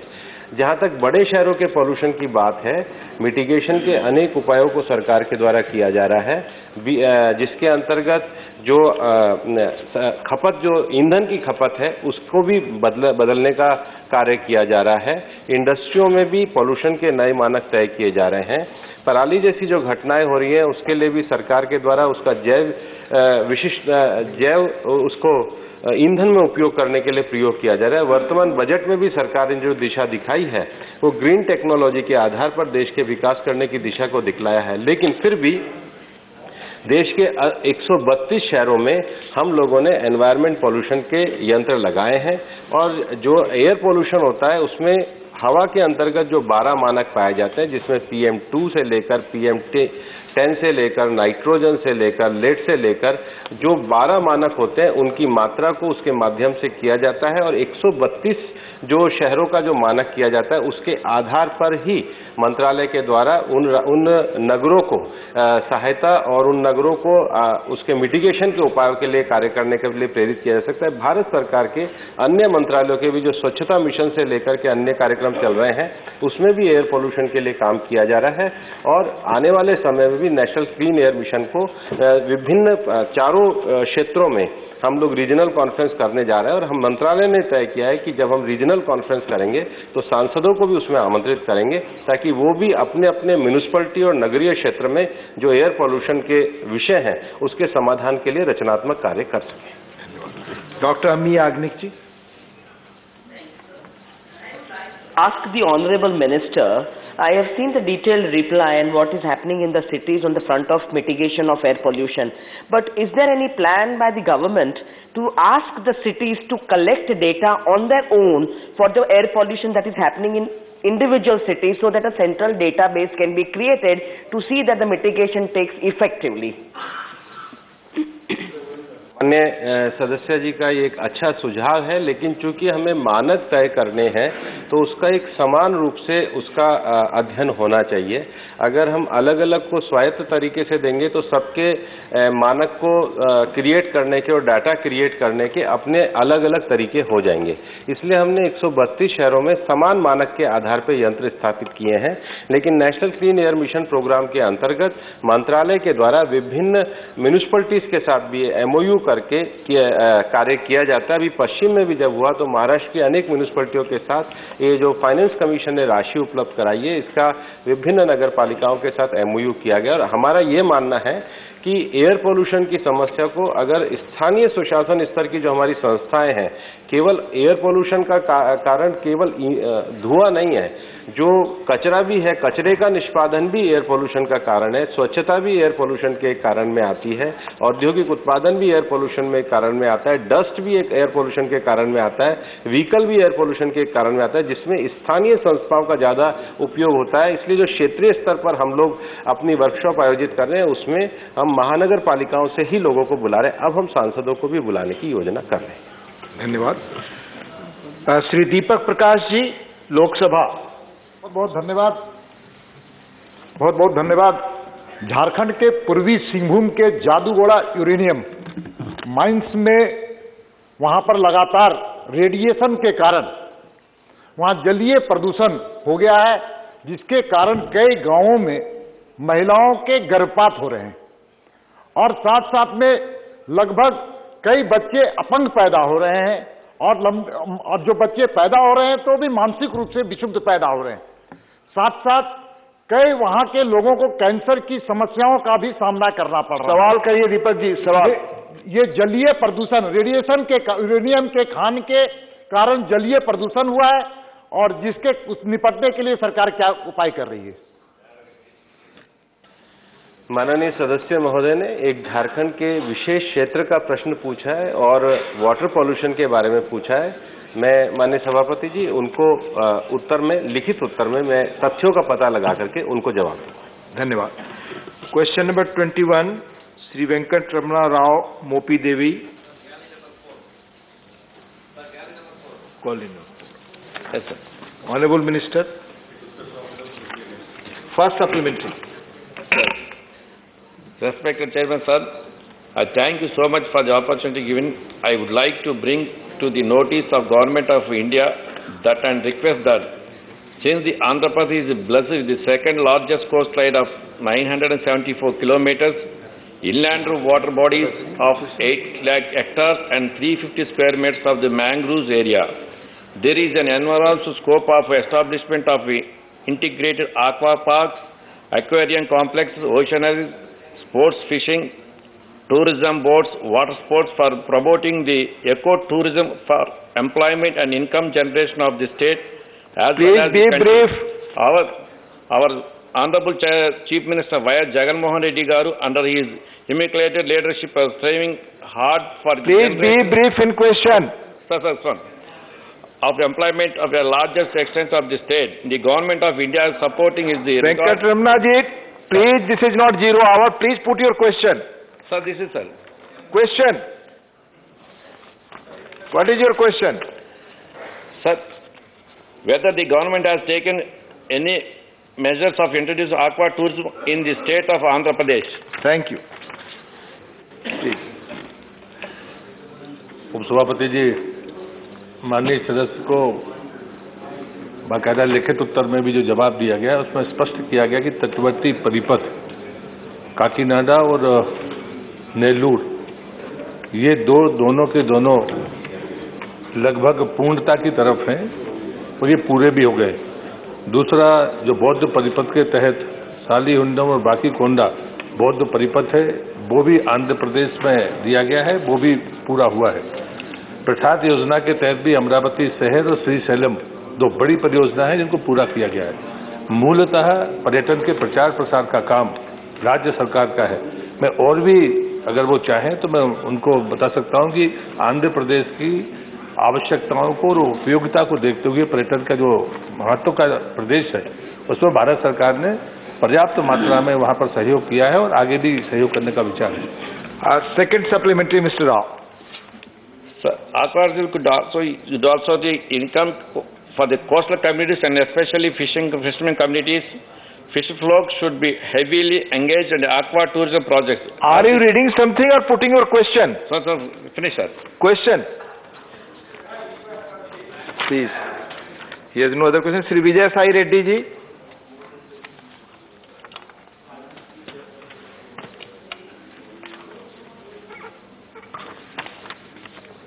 Sir, I would like to know from the Honorable Minister, aqua tourism could be a good source of income for the coastal communities, especially fishing community. Fisher folk should be heavily engaged in aqua tourism projects. Has the Minister had any discussions with the Department of Fisheries and also the respective state governments where there is a coastal line to collaborate on promoting the aqua tourism? Thank you, sir. माननीय उपाध्यक्ष जी, जो प्रसाद और स्वदेश प्रदर्शन की योजना है वो तटवर्ती परिपथ के तहत ही वहाँ पर थे, लेकिन जो पर्यटन अवसंरचना की बात माननीय सदस्य ने की है मैं उनकी जानकारी में कहना चाहता हूँ कि राज्य सरकारें ही प्रस्ताव भेजती हैं और उसके तहत पुट्टपर्ती में भी लाइट एंड साउंड शो हुआ है, वो प्रस्ताव वो भी पूरा होने की स्थिति में है और विशाखापट्टनम पत्तन के बाहरी बंदरगाह में भी जिसकी आप अपेक्षा कर रहे हैं उसके लिए भी लगभग 38 करोड़ रुपया भारत सरकार ने दिए हैं। मैं विचाराधीन एक परियोजना है सिंहाचलम और अन्नावरम, मुझे लगता है कि जो बात मैंने पहले भी कही है कि राज्य सरकारों की सहमति से ही ये प्रस्ताव हमारे पास आते हैं और मैं मानता हूं कि बाकी राज्यों की तुलना में आंध्र में पर्याप्त मात्रा में प्रस्ताव दिए गए हैं। अन्य जो कार्यक्रम होते हैं जलाशय, उन 4 जिलों में भी आंध्र प्रदेश में पैसा दिया गया है। धन्यवाद। क्वेश्चन नंबर 22, माननीय श्री संजय राउत जी। माननीय Shri Sanjay Raut ji not present. First supplementary Priyanka Chaturvedi ji. Honorable Chairman, sir. Sir, this is with regards to classical language status to Marathi. Many scholars, many historians, the state government of Maharashtra, many MPs across board coming from Maharashtra have made this request repeatedly. I had also put it on the table in the 253rd session. Every time the response is, it is under active consideration. My only question on this particular topic is, how long will this active consideration last? Thank you. Thank you. Deputy chairman sir, जैसा कि माननीय सांसद ने आपके माध्यम से प्रश्न पूछा, मैं आपके माध्यम से बताना चाहता हूं कि ये ठीक है कि मैटर अंडर एक्टिव कंसिडरेशन है, लेकिन वर्तमान सरकार भारतीय भाषाओं और संस्कृति को सर्वोच्च प्राथमिकता देती है। आपने देखा होगा कि हमने अब तक जो है 6 भाषाओं को क्लासिकल लैंग्वेज का दर्जा दिया है। ये गृह मंत्रालय का एक नोटिफिकेशन था 2004 का, उसके तहत एक नोटिफिकेशन 25/11/5 को निकला, जिसमें गृह मंत्रालय ने संस्कृति मंत्रालय को ऑथराइज किया क्लासिकल लैंग्वेज के दर्जा देने के काम को। इसमें फिर हमने एक लिंग्विस्टिक्स एक्सपर्ट कमेटी बनाई। इस कमेटी के माध्यम से साहित्य अकादमी में मैटर गया। मैटर बहुत सकारात्मक दृष्टि से आगे बढ़ रहा है। जल्दी ही निर्णय शीघ्र होगा, सकारात्मक होगा, लेकिन इंटर मिनिस्ट्रियल डिस्कशन चल रहा है, कंसल्टेशन चल रहा है। जैसे ही निर्णय आएगा हम आपके माध्यम से माननीय सदन को, संसद को अवगत करा देंगे। धन्यवाद। माननीय श्री विनय सहस्त्रबुद्धे जी। उपसभापति जी, मुझे ये पूछना है कि महाराष्ट्र सरकार के अंदर के समन्वय के अभाव में क्या कुछ इस प्रस्ताव में खामियां रही है? ये जानकारी क्या सही है?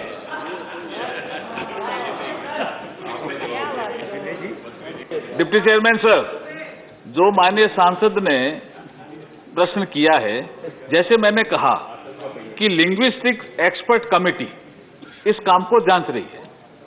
निश्चित रूप से क्या होता है कि जब राज्य सरकार प्रस्ताव भेजती है तो फिर ये मैटर साहित्य अकादमी में गया, तो कुछ कमियां छोटी मोटी रहती भी है, वो दूर कर ली गई है। जैसे कितनी पुरानी लैंग्वेज है मराठी भाषा, क्या क्या साहित्य, 3री शताब्दी में क्या लिखा गया, 12वीं शताब्दी तक क्या लिखा गया, 12वीं शताब्दी के बाद क्या लिखा गया। मैं माननीय सांसद को बताना चाहता हूं कि मराठा भाषा, मराठा साहित्य, उस पे देश मराठी भाषा और मराठा साहित्य पर देश गर्व करता है, देश गर्व करता है। इसलिए मैं आपके माध्यम से कहना चाहता हूं कि एक्टिव कंसिडरेशन का जो प्रकरण पहले जो सांसद ने उठाया, माननीय सांसद ने उठाया, सकारात्मक दृष्टिकोण से आगे बढ़ रहा है, बहुत ही जल्दी शीघ्र निर्णय होने वाला है। माननीय रजनी पटेल जी। पाटिल जी, रजनी पटेल नहीं, पाटिल जी। यस सर, क्या वो धन्यवाद। मैं सिर्फ ये पूछना चाहती हूँ मंत्री महोदय से कि एक तो मराठी भाषा जो है उसकी संस्कृति और उसकी इतिहास की परंपरा बहुत ही प्राचीन है। आद्य कवि मुकुंदराज, उन्होंने ये मराठी भाषा का उगम उनसे हुआ था और ज्ञानेश्वर महाराज ने उसको आगे बढ़ाया था। हमारे नामदेव, संत नामदेव, जिन्होंने ये मराठी भाषा पंजाब तक लेके गए। रजनी जी, सवाल मैं ये बता रही हूँ, उन्होंने बताया कि हम अभ्यास कर रहे हैं। आपको सवाल पूछना नहीं, उन्होंने मंत्री महोदय ने बताया, उनको मैं बताना चाहती हूँ, उनको ज्ञान देना चाहती हूँ मराठी भाषा के लिए। नहीं, आप ज्ञान देना चाहती है तो अलग है, सवाल पूछना चाहती है तो मैं मौका दे सकता हूँ। ज्ञान बाहर अलग से दे सकती हैं, आप सवाल पूछें। तो मैं ये पूछना चाहती हूँ कि जब हमारे भाई विनय सहस्त्रबुद्धे बोल रहे हैं, जब वो हर जगह पर राजनीति करना चाहते हैं, महाराष्ट्र सरकार ने बहुत अच्छे प्रयास किए हैं कि मराठी भाषा सांस्कृतिक लेवल पे लिया जाए। क्या गवर्नमेंट ऑफ इंडिया अपने प्रयास से इसको जल्द ही किस प्रयास में सांस्कृतिक दर्जा देना चाहती है और उसके लिए क्या करना चाहती है? धन्यवाद। ये हम पूछना। धन्यवाद। चेयरमैन सर, जो मैंने पहले जिक्र किया कि मराठी भाषा और मराठा साहित्य, मराठा इतिहास, इस पर गर्व है हमें। हम जल्दी ही इस पर निर्णय करने वाले हैं। आप इस पे आप ये शंका मत करिए कि हम जो आप ज्ञान दे रहे हो उससे ज्यादा ज्ञान हम भी रखते हैं। हमने खूब पढ़ा है इसके बारे में, ऐसी बात नहीं है। लेकिन जब इंटर मिनिस्ट्रियल कंसल्टेशन होता है डिप्टी चेयरमैन सर, तो उसमें समय लगता है। MHRD का भी संस्कृति मंत्रालय, फिर गृह मंत्रालय, शिक्षा मंत्रालय, कई मंत्रालयों के बीच में इंटर मिनिस्ट्रियल कंसल्टेशन चल रहा है। लेकिन मैं फिर कह रहा हूं कि बहुत जल्दी सकारात्मक निर्णय से हम आपको अवगत कराएंगे। बहुत धन्यवाद। क्वेश्चन नंबर 23, श्री रामचंद्र झांगरा जी।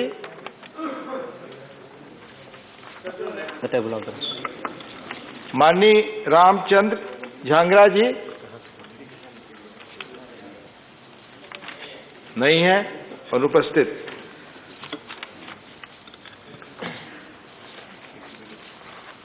फर्स्ट सप्लीमेंट्री माननीय केसी वेणुगोपाल जी। The government is nowadays taking action against some particular channels on citing this anti-national activities. We are also very much keen about the anti-national activities for some channels is happening.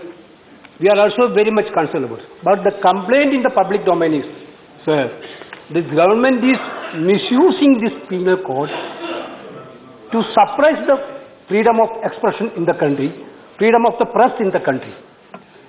Recently, one of the channel, Media One, has been given a direction to stop the telecast for the IP by citing the same security issue. Whether they have done anything wrong, we would like to know. Thank you. From the government, we would like to know what is the crime they have done. Thank you. Thank you. Please, no, please. Respected Deputy Chairman, sir, our government is concerned about the freedom of speech and freedom of expression. I want to convey, Honorable Member, we are not in 1975. We are not in emergency. We are in Brighton field under the BJP government. Please. Sir, I am coming to my answer. Sir, अब तो सुनो तो सही है. Please. Venugopal जी, अब तो मेरा answer सुनो. आंसर तो सुनो. Take your seat, please. You have to listen my answer. Please, take your seat. See. Please. You. Please. Sir. Please. Sir, Venugopal ji. Please. Sir, Venugopal ji's question is that Media One. Sir, that Media One, we are not doing anything. Sir, whatever the channels permission is we are giving, under the security clearance, the channel has to be get security clearance from the Home Ministry. If they get security clearance, we will give. And apart from this, the Media One is sub judice matter also. I want to convey this. And also, sir, within 2 months, our Venugopal ji, please take his answer. Sir, Please, within 2 months, madam, listen. Please. Within 2 months, our government initiated actions against 60 channels. Those content, I'm not reading. Those they content against Nothing the nation is going on record. and content against the integrity of the nation and content against the safety of the country. So we can't tolerate. We are taking for example 60 channels. It is in YouTube channels and Twitter and Facebook account also from the Pakistan channels. 60 channels we blocked for they disturbed the nation's security. Peace also. That is the thing. Thank you. Lieutenant General D.P. Watts retired. D.P. Watts. Very good. From Lok Sabha chamber, sir. Lok Sabha chamber, sir. आप अपना सवाल पूछे. Through you, I will like to ask the Honorable Minister, sir, what about action against the people who come on media and use the filthy language? And the channels which give fake news? I would like to know action only initiated or it culminated into punishment also. Thank you. To convey through this Augustus to the member, again I am telling, we are concerned about the freedom of speech and freedom of expression. See, the Press Council of India is there. Sir, there is three-tier mechanism is there. Seat पर बैठकर बात न करें, record पे नहीं जा रहा. Three-tier mechanism is there. One is self-regulatory. Then self-regulatory bodies can take. If the grievances is not sorted out, then only inter-department committee is going to take the grievances and we sort out the grievances. In this, I want to tell this, 160 cases We incited against the TV channels. The Time private is TV over, channels. Minister. Now time is over. Will be courts, yeah? Please. Now discussion on motion of thanks on the President's address. Honorable Sri Thambi Durai ji, आपकी बात ही record पे जाएगी. Thank you, Deputy Chairman, sir, for giving the opportunity to speak on the subject. On behalf of ADMK party, I raise to thank the Honorable President's address to the Parliament, which listed the achievements of Prime Minister Sri Narendra Modi ji and the government led by him, including achievements in the healthcare, infrastructure, defense, farming, startups, and others. At the outset, I congratulate the Modi ji government for its successful fight against the COVID-19 pandemic and thank the central government for extending meaningful support to the efforts of all the governments in India. Sir, I want to once again thank our Honorable Prime Minister. When ADMK government was in power, when the first phase of epidemic took place, at the time, government extended a lot of extension to our former Chief Minister Edappadi Palaniswamy, who did marvelous work to tackle the pandemic situation at the time. Sir, at the beginning of the COVID-19 pandemic, we were all thought, don't know what is going to happen. Most of the even developed countries worried how to tackle this issue. But at the time, when the old silence, please, silence, please. Worried about that, our Honorable Prime Minister, Sri Narendra Modi ji, who took quick decisions and firm implementation of the measures in containing the spread of the virus. As Honorable President mentioned in his address, the proof of India's capability to fight against COVID-19 has been witnessed in the vaccination drive. The rupees 64,000 crore Prime Minister Ayushman Bharat Health Infrastructure Mission is preparing the countries for future healthcare crisis. I should like to make a special mention of the wonderful action taken by the ADMK government in Tamil Nadu under the leadership of Thiru Edappadi Palaniswamy and Thiru O. Pannirselvam to protect the lives and livelihoods of the almost 8 crores of the population of Tamil Nadu at that time, sir. Sir, ADMK government, during its period, pandemic situation, provided each cash assistance of rupees 5,500 rupees, provisions and food grains to more than 1.2 crore families for within 8 months, and separate payment of rupees 2,000 to Labour Welfare Board members, weavers, and to several lakh migrant workers. For several months, nutrition food, cooked and prepared, was given free of cost through the hundreds of people through Amma canteens in the major towns in the cities of Tamil Nadu. Medical help was readily made available to millions of COVID-affected people in Tamil Nadu. Excellent treatment was provided to all in the need.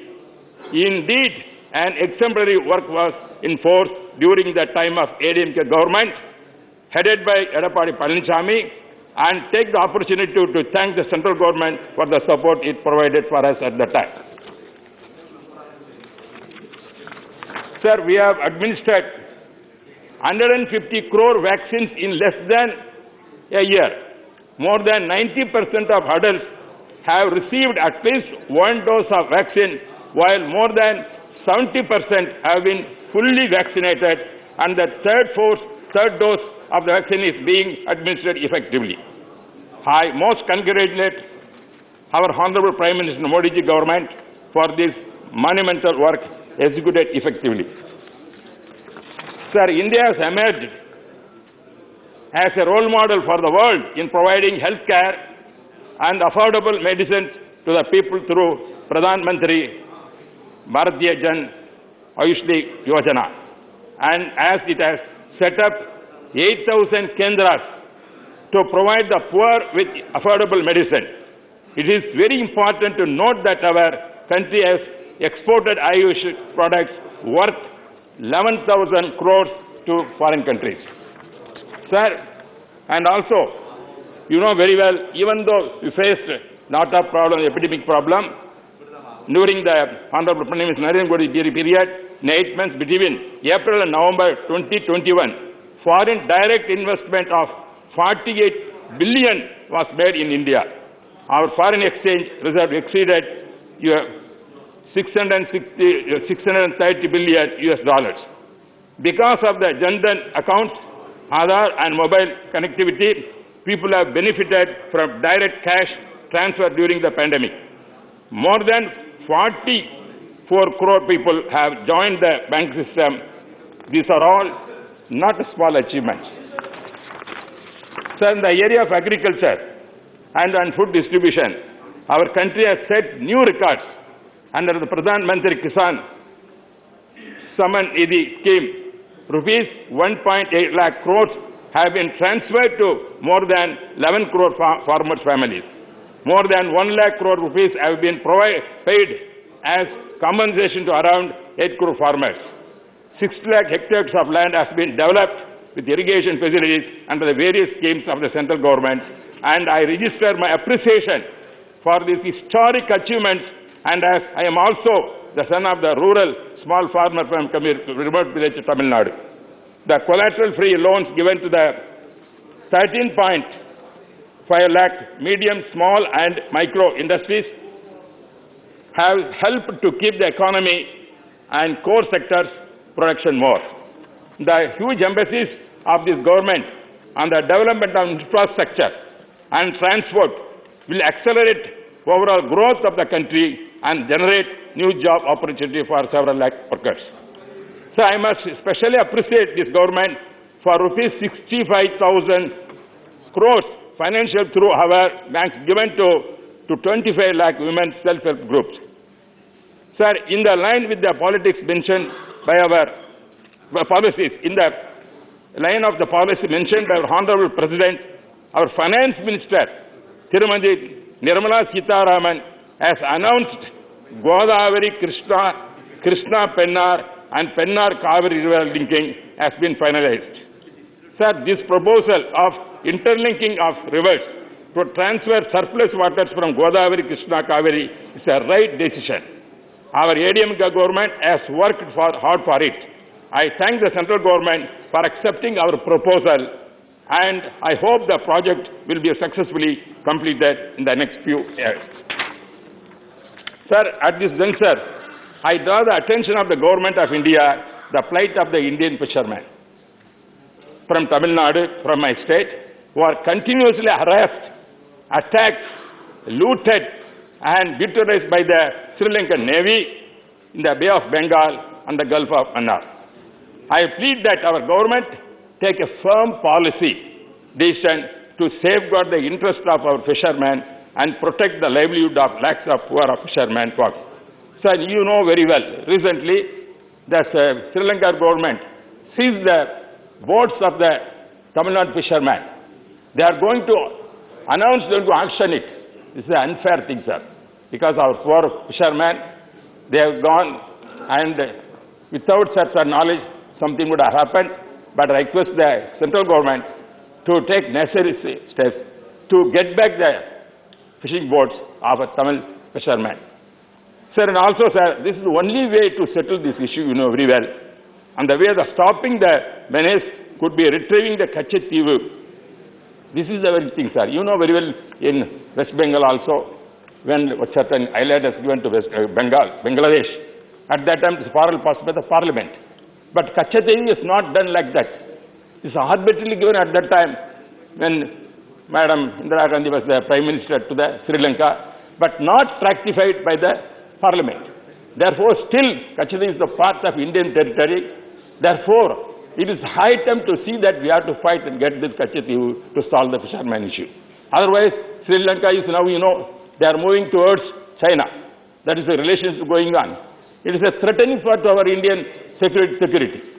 Therefore, whatever the Chinese government is doing, not only in Arunachal, other places, even Sri Lanka also, they are trying to enter to give threat to our Indian thing. Therefore, it is high time to see that we have to take that action also, sir. Sir, and also, regarding the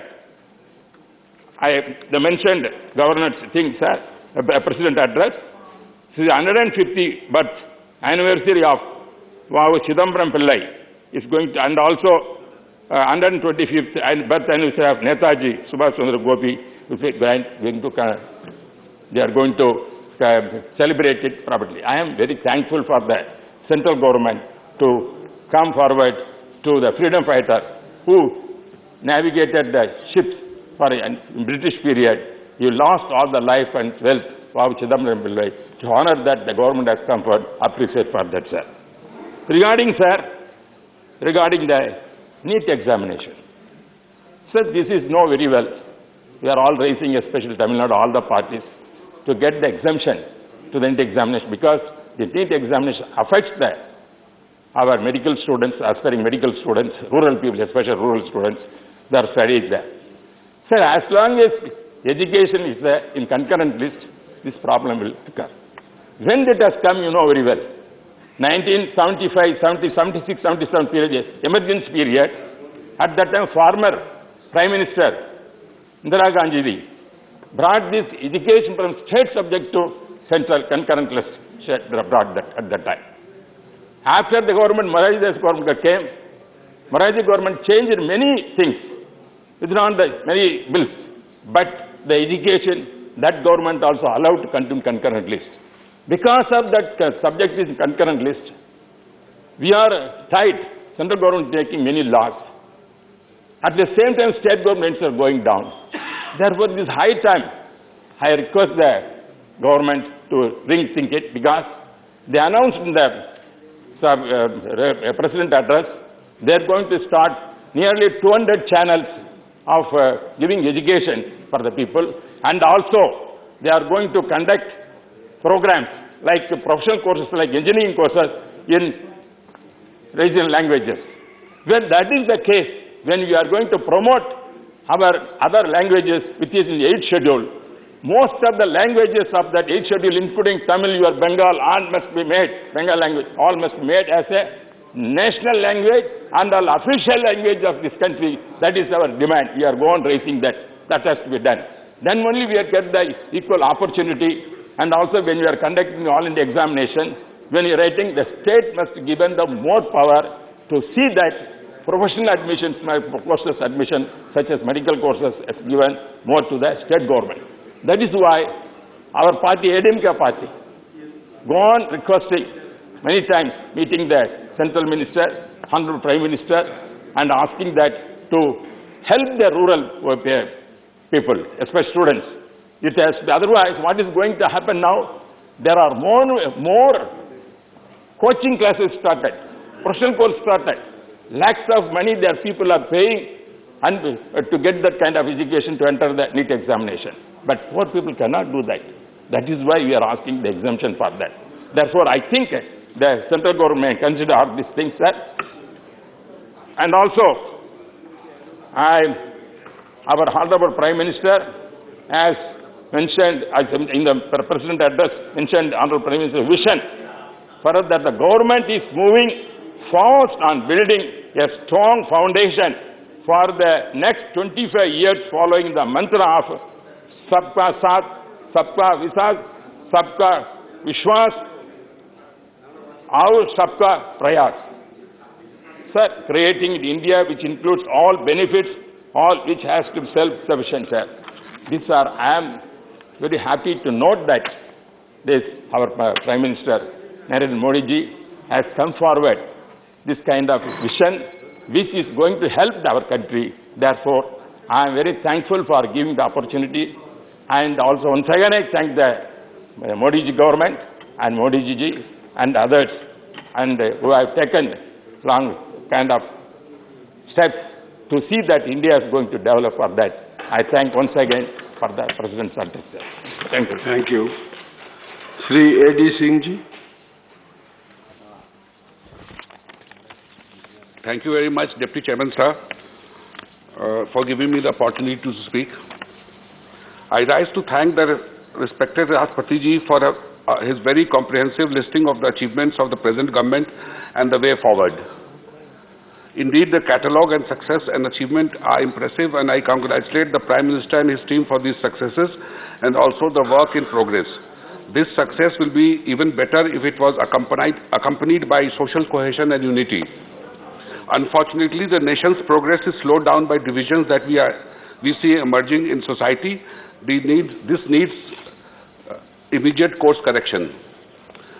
This reminds me of an anecdote from Gandhiji's visit to St. Stephen's College, as reported in the College magazine of 1915. According to this story, a sadhu came to another iconic leader of our freedom struggle, Sri Gopal Krishna Gokhale, to make suggestions that would suppress a minority community.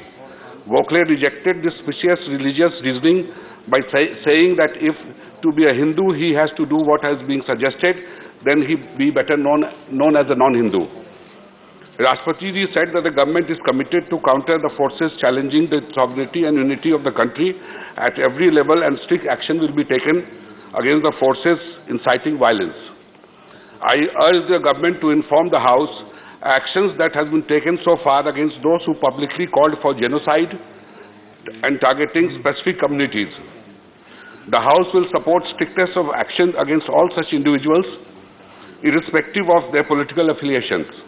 A strong government cannot be seen as cowing down to a handful of fringe elements who are sowing discord in our society on a daily basis. We pay tribute to the 20 brave hearts who made the ultimate sacrifice to defend every inch of our land in June 2020. But the threats have not diminished. More conflicts have arisen, and despite regular talks, there are no signs of illegal occupation of our land ending anytime soon. The famous salami slicing policy is in action, and our response has been muted. I need not remind the government that such silence only encourages the aggressor, who sees this as a sign of weakness. In addition, our half-hearted economic countermeasures have been ineffective. Our trade deficit with our main challenger has reached a very new high last year. Protection and unity and sovereignty of the nation is not the work of one individual. It is also not about seeking personal glory. It is national unity. I would like to pay tribute to late General Rawat, our first CDS, but I am disappointed that such a sensitive post has been lying vacant since the tragic accident. I would urge the government to find his successor quickly. It appears that the government has no succession plan or proper personal planning if one sees the number of high-level posts lying vacant in the executive and the judiciary. In the speech dealing with foreign policy, I noticed a significant omission. Momentous changes have taken place in our neighborhood when the government in Afghanistan was toppled and its friendly people have been brought under an extremist regime that denies all human and basic rights, has dragged the country into unprecedented humanitarian crisis. Historically and including under this government, India has always stood with the people of Afghanistan and helping them in all possible manner rather generously. Our humanitarian assistance is still reaching Kabul. Given our traditionally close relations and brotherhood that Afghans feel for India, we would urge the government of India to stand firmly with the people of Afghanistan and facilitate travel and trade and continuing education of Afghans in India. The policy so far has so far been left much to be desired. In fact, even today, scores of Afghan students are stranded in Kabul without a visa, denying them the possibility of coming back to the colleges. Their future is being put on hold. Our policy will need to focus on the people, and we should be using our influence to ensure the regime in Kabul works towards forming an inclusive national government.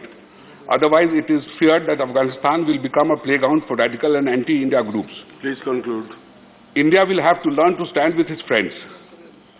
If not, we will be repeating the historical mistake of once letting down our friendly people of Tibet.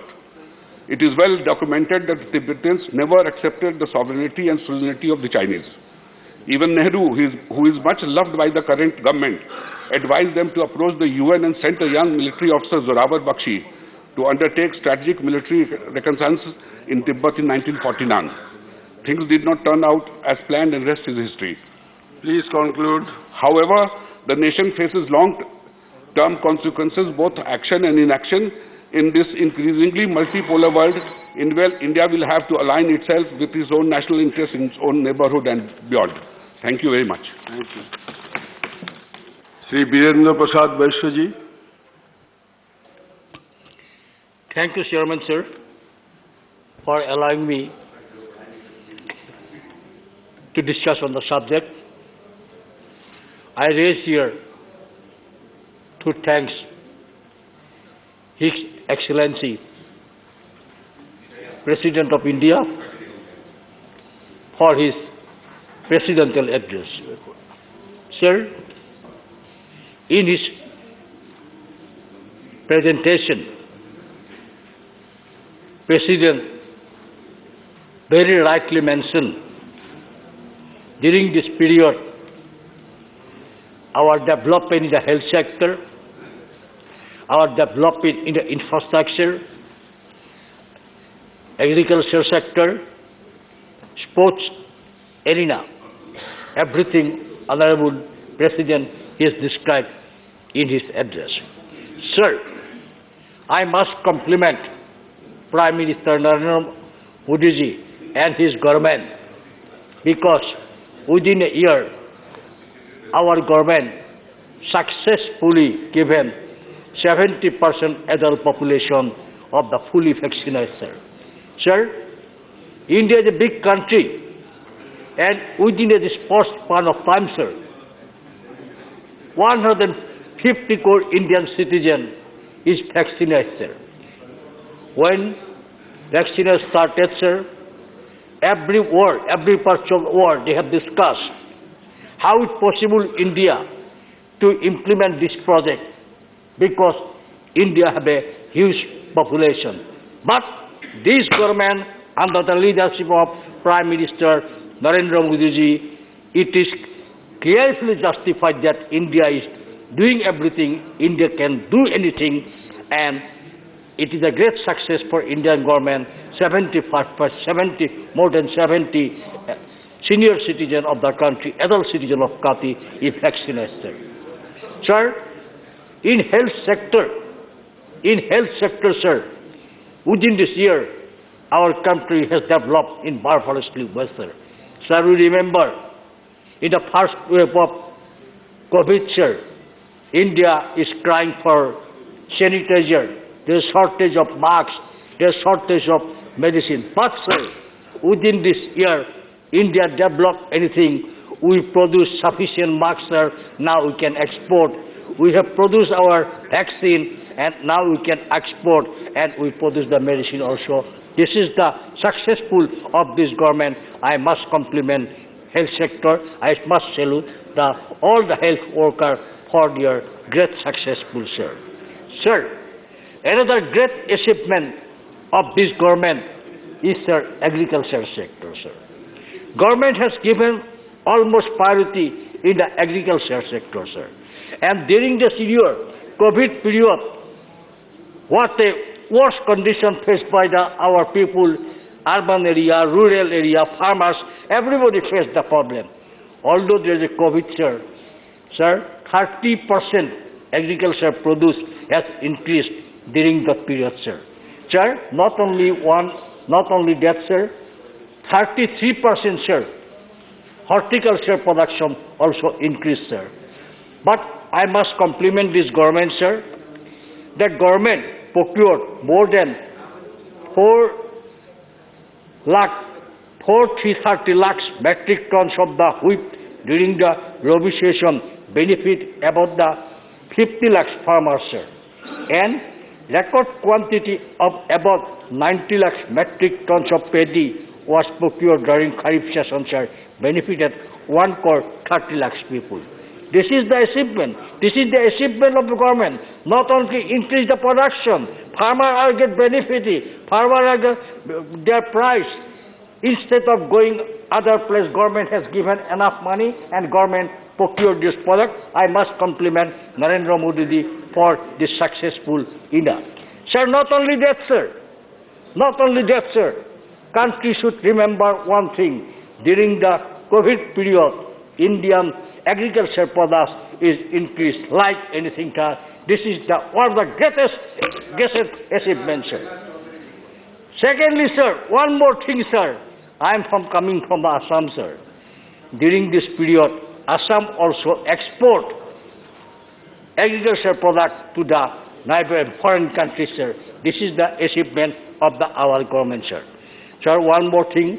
I like to say infrastructure development. We always speaking of the infrastructure. Through the Bharat Parijojana, sir, infrastructure development is achieved in every part of the country, sir. Sir, if I'm not speaking about the Tokyo Olympic, it will be incomplete, sir. I'm happy to say that, sir, I lead the Indian contingent Tokyo Olympic Games. I was the chief of the mission for Indian contingent, sir. And India, for the first time, India's making history. India getting all type record medals in Tokyo Olympic Games, sir. Sir, in the athletics, earlier our Bindra got the medal in the shooting. In athletics, for the first time, Indian athletes got the gold medal, sir, in the athletics. I must congratulate him, sir. Sir, northeastern region is the very intricate part of our country, sir. Sir, it is long way from Delhi, sir. From Delhi to Guwahati, it is more than 2,000 kilometers, sir. Other northern, it is more than 2,700 kilometers, sir.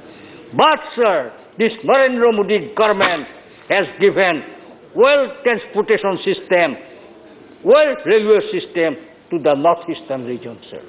And today, I am proudly said, sir, all the capital of northeastern region today, railway connectivity is there. Every part of the northeastern region have a railway to there. There is a better air connectivity is there, and recently the shipping minister has announced there will be waterways connectivity will be started very soon, sir. Sir, Assam is famous for tea production, sir. India is getting huge currency, foreign currency from the tea, sir. And small tea grower of Assam played very important role for the tea production of Assam, sir. So small tea growers, they are not only produce the tea, sir. They are successfully resolve certain extent of unemployment problem in Assam, sir. So to encourage tea industry, to encourage small tea grower is the call of our. Although government has took some initiative to develop the tea industry of Assam, I specially request through this presidential address, through you, sir, I request Honorable Minister to government, sir, look after this issue and they should give a priority, topmost priority to the small tea growers is our country in the interest of the Indian economy, in the interest of the northeastern region's economy, in the interest of the Assam economy, and especially in the interest of the curb the unemployment in our country, sir. Sir, one more thing I like to say, sir. Assam is a oil producing state, sir.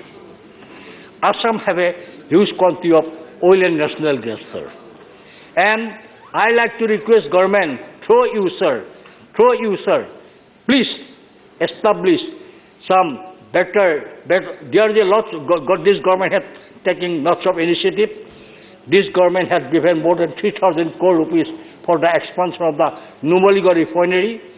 This government is taking initiative to biofuel gas production Numaligarh refinery, to export oil products from Numaligarh refinery to the other parts of the world, sir.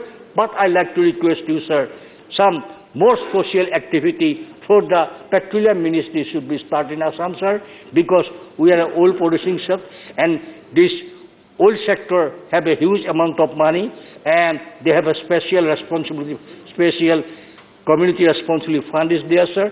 I like to request through government, through you, sir, I like to request government to take some initiative, given some more money in the social responsibility scheme to the northeastern region to build some more hospital, infrastructure project, etc., especially, sir. according to report of the World Health Organization, maximum number of cancer patients of our country is from the Assam and northeastern region, sir. I like to request you to you government, to the ministry, please establish some special modern super specialty hospital, especially in Upper Assam, from the oil responsibility fund. I think if this will be done, definitely it will not only benefit for Assam, it will benefit Assam and northeastern region. With this word, sir, I totally support the motion moved by the Honorable Minister to thank the President. I totally support the motion. Thank you very much for giving me this opportunity. Thank you, sir. Thank you. Sri Mukhtar Abbas Naqvi ji.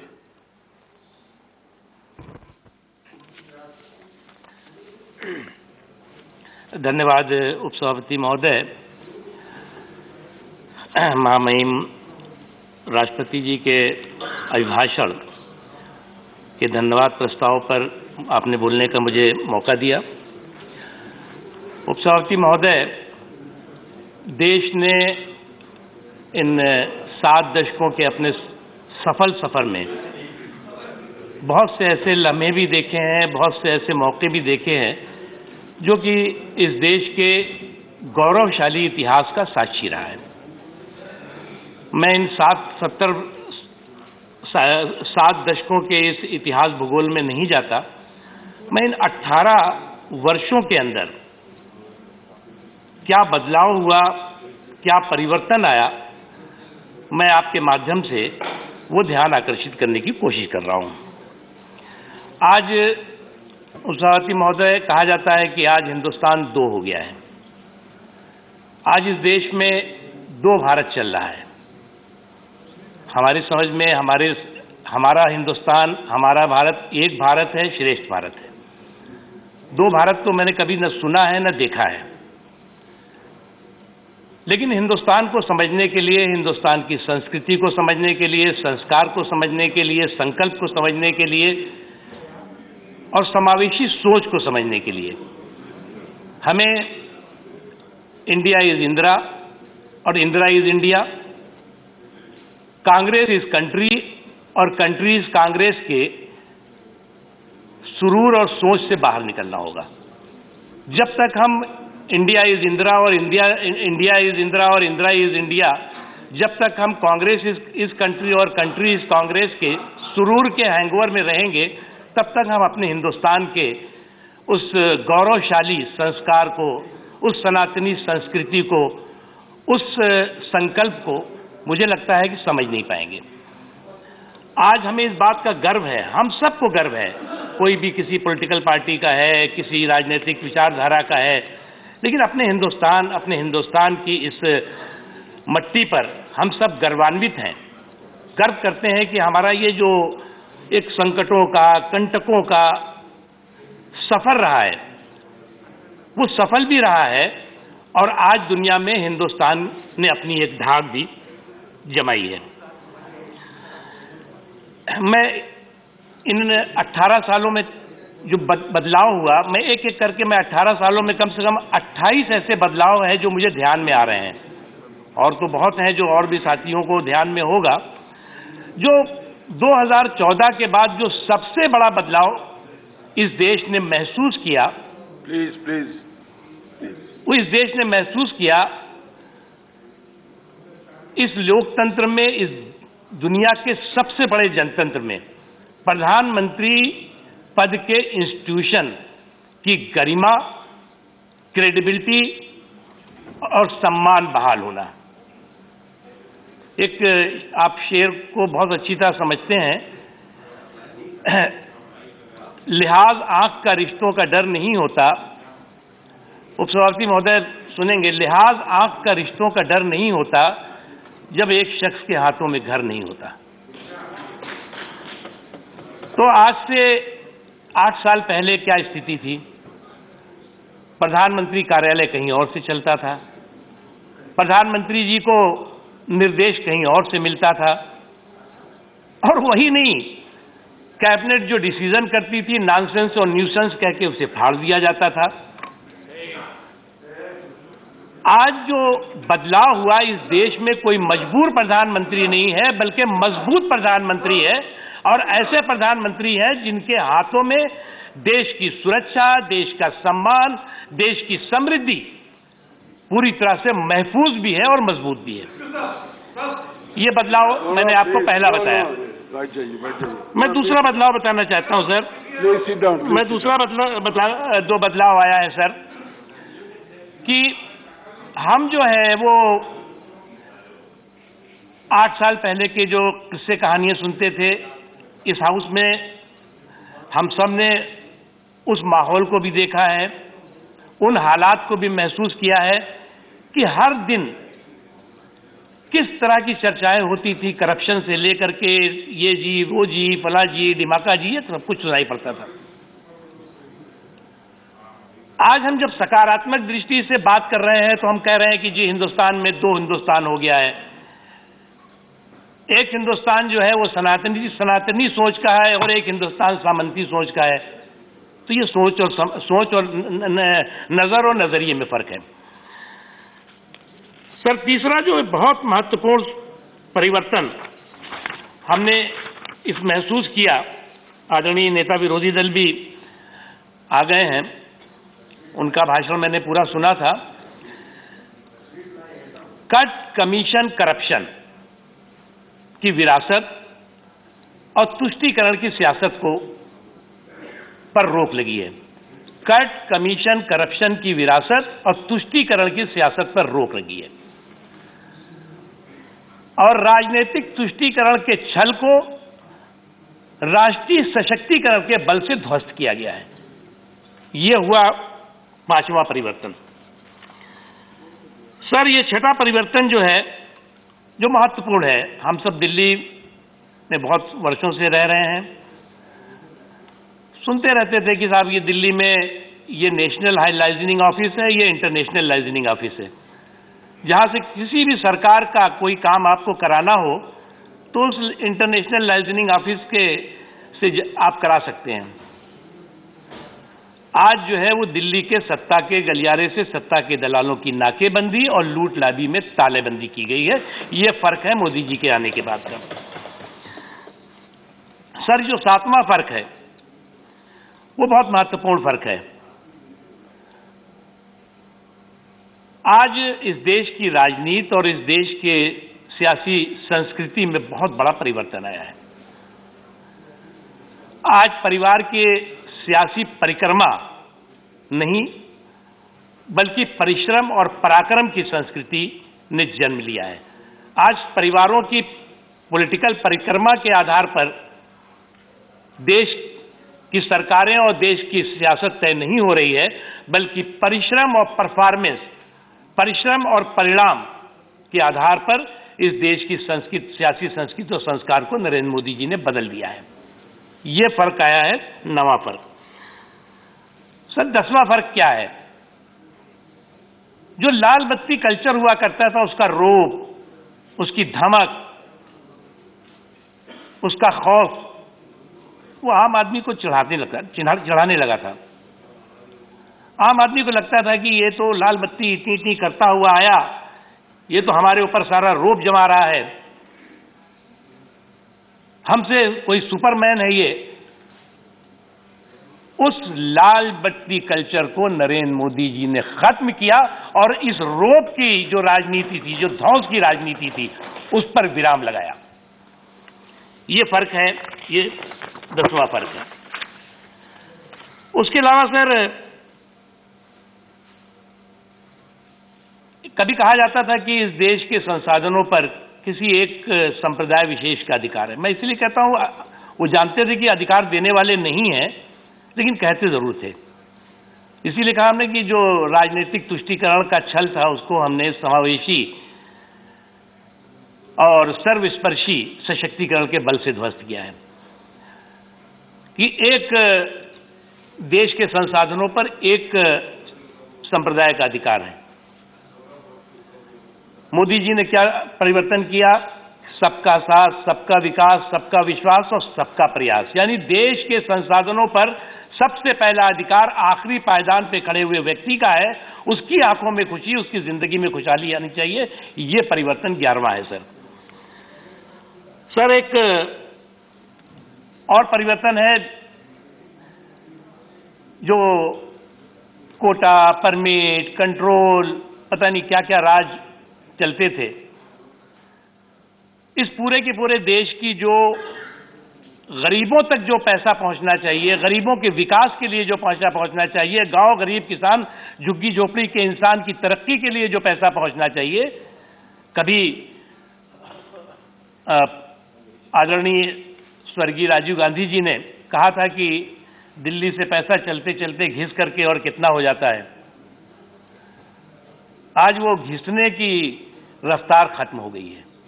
DBT के जरिए direct benefit हो रहा है, चाहे वो किसानों को हो, मजदूरों को हो, महिलाओं को हो, बुजुर्गों को हो या समाज के किसी भी वर्ग को। ये एक फर्क आया है कि रुपए घिसने की जो गड़बड़ झाला था उसमें रोक लगी है।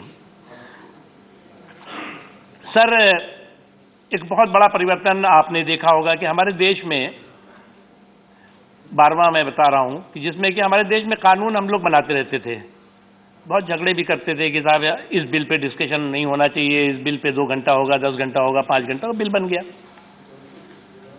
अब बिल का ढेर लग जाता था, कानून बन जाते थे। एक ही चीज पर 10 क्रिमिनल कानून बन गए और उसके बाद उनमें से जो है वो हमने, जब पार्लियामेंट्री अफेयर मिनिस्ट्री का काम मैं देख रहा था सर, तो मैंने निकलवाया कि ये बिल इतनी पार्लियामेंट ने पास किया, इतना समय लिया, हमारे ऑनरेबल मेंबर्स ने उसमें अपने अपने सुझाव दिए हैं, स्टैंडिंग कमेटी ने या सिलेक्ट कमेटी ने उस पर अपनी बात कही होगी, लेकिन हुआ क्या उसका? तो पता लगा कि साहब बिल तो जो है वो 12 साल पहले, 13 साल पहले बन गया था, रूल ही फ्रेम नहीं हुआ है, पड़ा हुआ है अभी। यानी कि पार्लियामेंट में डिस्कस हो गया, पार्लियामेंट के दोनों हाउसेज ने उसे पास कर दिया, लेकिन वो प्रभावी नहीं हो पाया। ऐसे 1500 से ज्यादा बिल जो बिल की प्रभावी नहीं थे, लेकिन बिल की शक्ल में किताबों का हिस्सा बने हुए थे, उनको रिपील किया। मोदी जी ने आकर के कानून जहां जरूरत थी बनाया भी, और जो जिस कानून की जरूरत नहीं थी उसका खत्म भी किया। ये बदलाव आया, 14वां बदलाव सर। सर, एक और बदलाव, जो बहुत बड़ा बदलाव मैं मानता हूं कि जो कि हर देशवासी को गर्वान्वित करने वाला है, ये जो दंगों का हफ्ता और आतंकवादी धमाकों का महीना होता था, उस पर रोक लगी है। उपसभापति महोदय, मैं इसलिए कह रहा हूं दंगों का हफ्ता और आतंकवादी धमाकों का महीना कि देश का कोई हिस्सा, भागलपुर से भिवंडी तक देख लीजिए, गुवाहाटी से लेकर के और आप वाराणसी ले जाइए, देश के किसी न किसी हिस्से में जो है वो दंगा फसाद, बेगुनाह लोगों का कत्लेआम होता रहता था और देश जो है इन दंगों की आग से बेचैन रहता था। और उसके साथ साथ आतंकवाद महीने में कोई ऐसा हिस्सा नहीं था, कभी जो है वो दिल्ली के लाजपत नगर में आतंकवादी धमाका करते थे, तो कभी मुंबई में धमाका होता था, तो कभी गुवाहाटी में धमाका हो जाता था, हैदराबाद में धमाका होता, कोई ऐसा हिस्सा नहीं था जहां महीने 2 महीने में आतंकवादी बेखौफ होकर के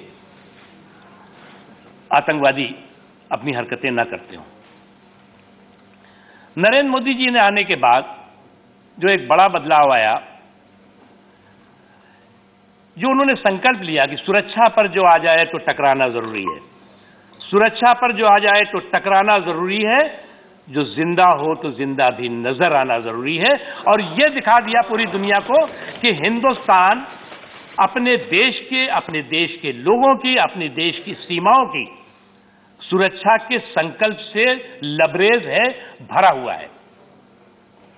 और इसीलिए हमारे पड़ोस के ने एक हिमाकत करने की कोशिश की थी। इस बीच में हमारे सुरक्षा बलों ने घुस करके सर्जिकल स्ट्राइक की, घुस घुस करके चूहे की बिल से निकाल करके आतंकवादियों को तबाह किया। अफसोस कि उस समय भी हुआ था। जिस देश ने उसे प्रायोजित किया था वो हमसे सबूत मांग रहा था। हमारे कुछ यहाँ के साथी जो है सवाल पूछ रहे थे। उस समय भी सबूत और सवाल की जुगलबंदी शुरू हो गई थी राष्ट्रीय सुरक्षा जैसे मुद्दे पर। यह बदलाव हुआ सर। तीसरा 18वां बदलाव सर, हमारे देश में जो है वो हमारे देश के तमाम महापुरुष, महानायक, जिन्होंने कि हमारे देश के हिंदुस्तान के निर्माण में, हिंदुस्तान की आज़ादी के लिए, आज हम अगर सुकून के साथ इस खुली हवा में सांस ले रहे हैं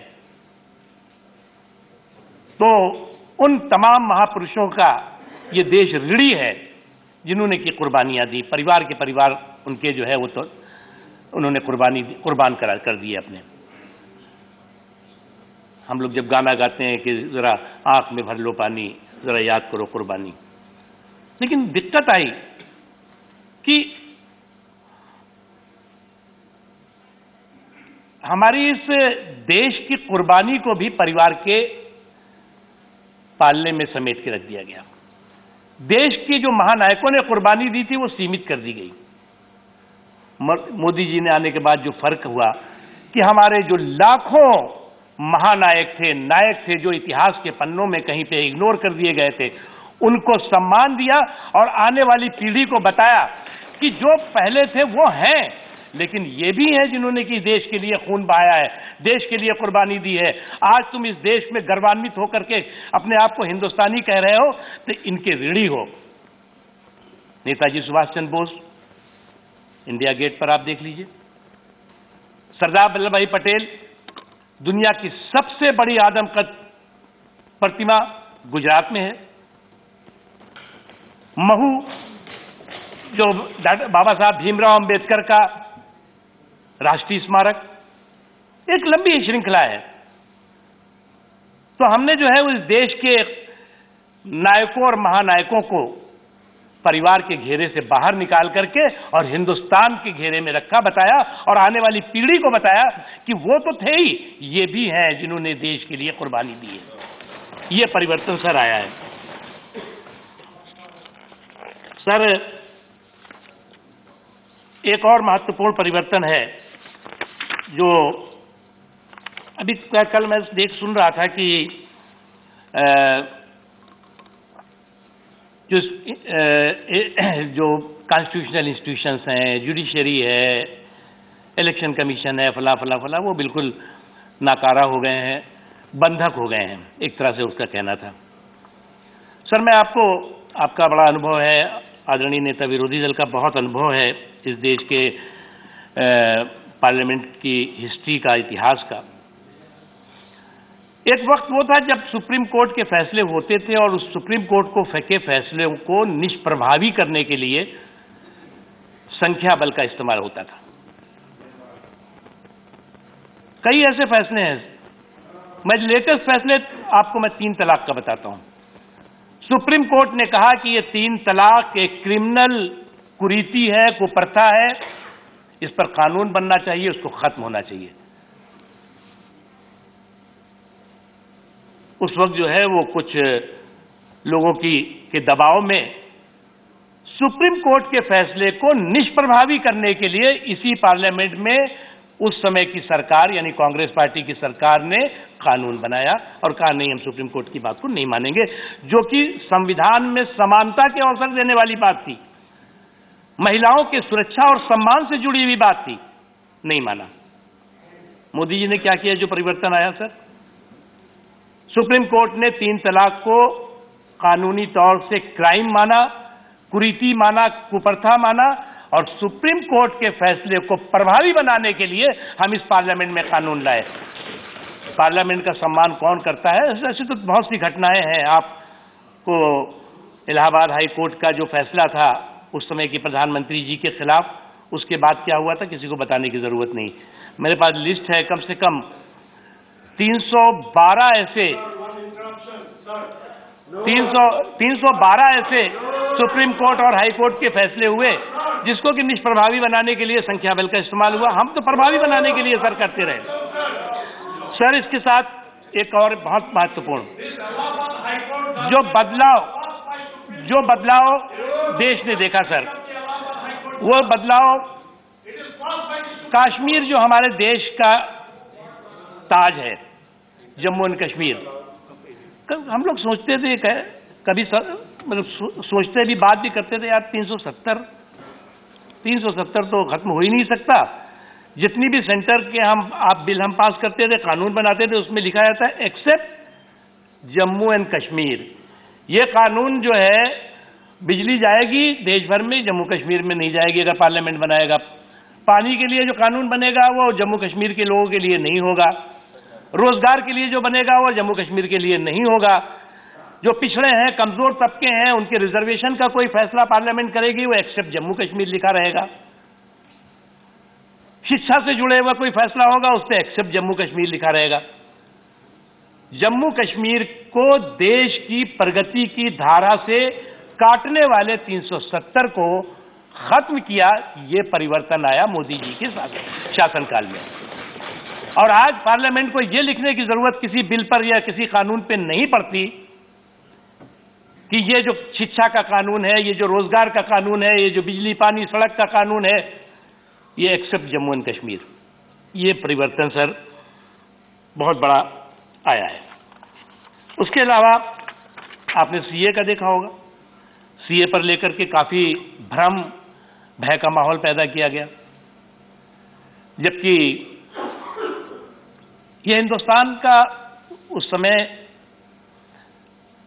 श्रीमती इंदिरा गांधी जी के समय में और भुट्टो साहब के समय में एक फैसला हुआ कि जो उस देश के अल्पसंख्यक हैं, चाहे वो बांग्लादेश के हों, चाहे अफगानिस्तान के हों, चाहे पाकिस्तान के हों, उनकी सुरक्षा की जिम्मेदारी हिंदुस्तान की है और हिंदुस्तान उनकी सुरक्षा करेगा, उनके सम्मान की, उनके संस्कृति के, उनके धार्मिक स्वतंत्रता की।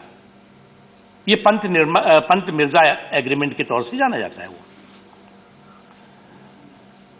एक संकट का समय है जब तालिबानी मानसिकता ने जो है वो इन देशों को अपने चपेट में ले लिया।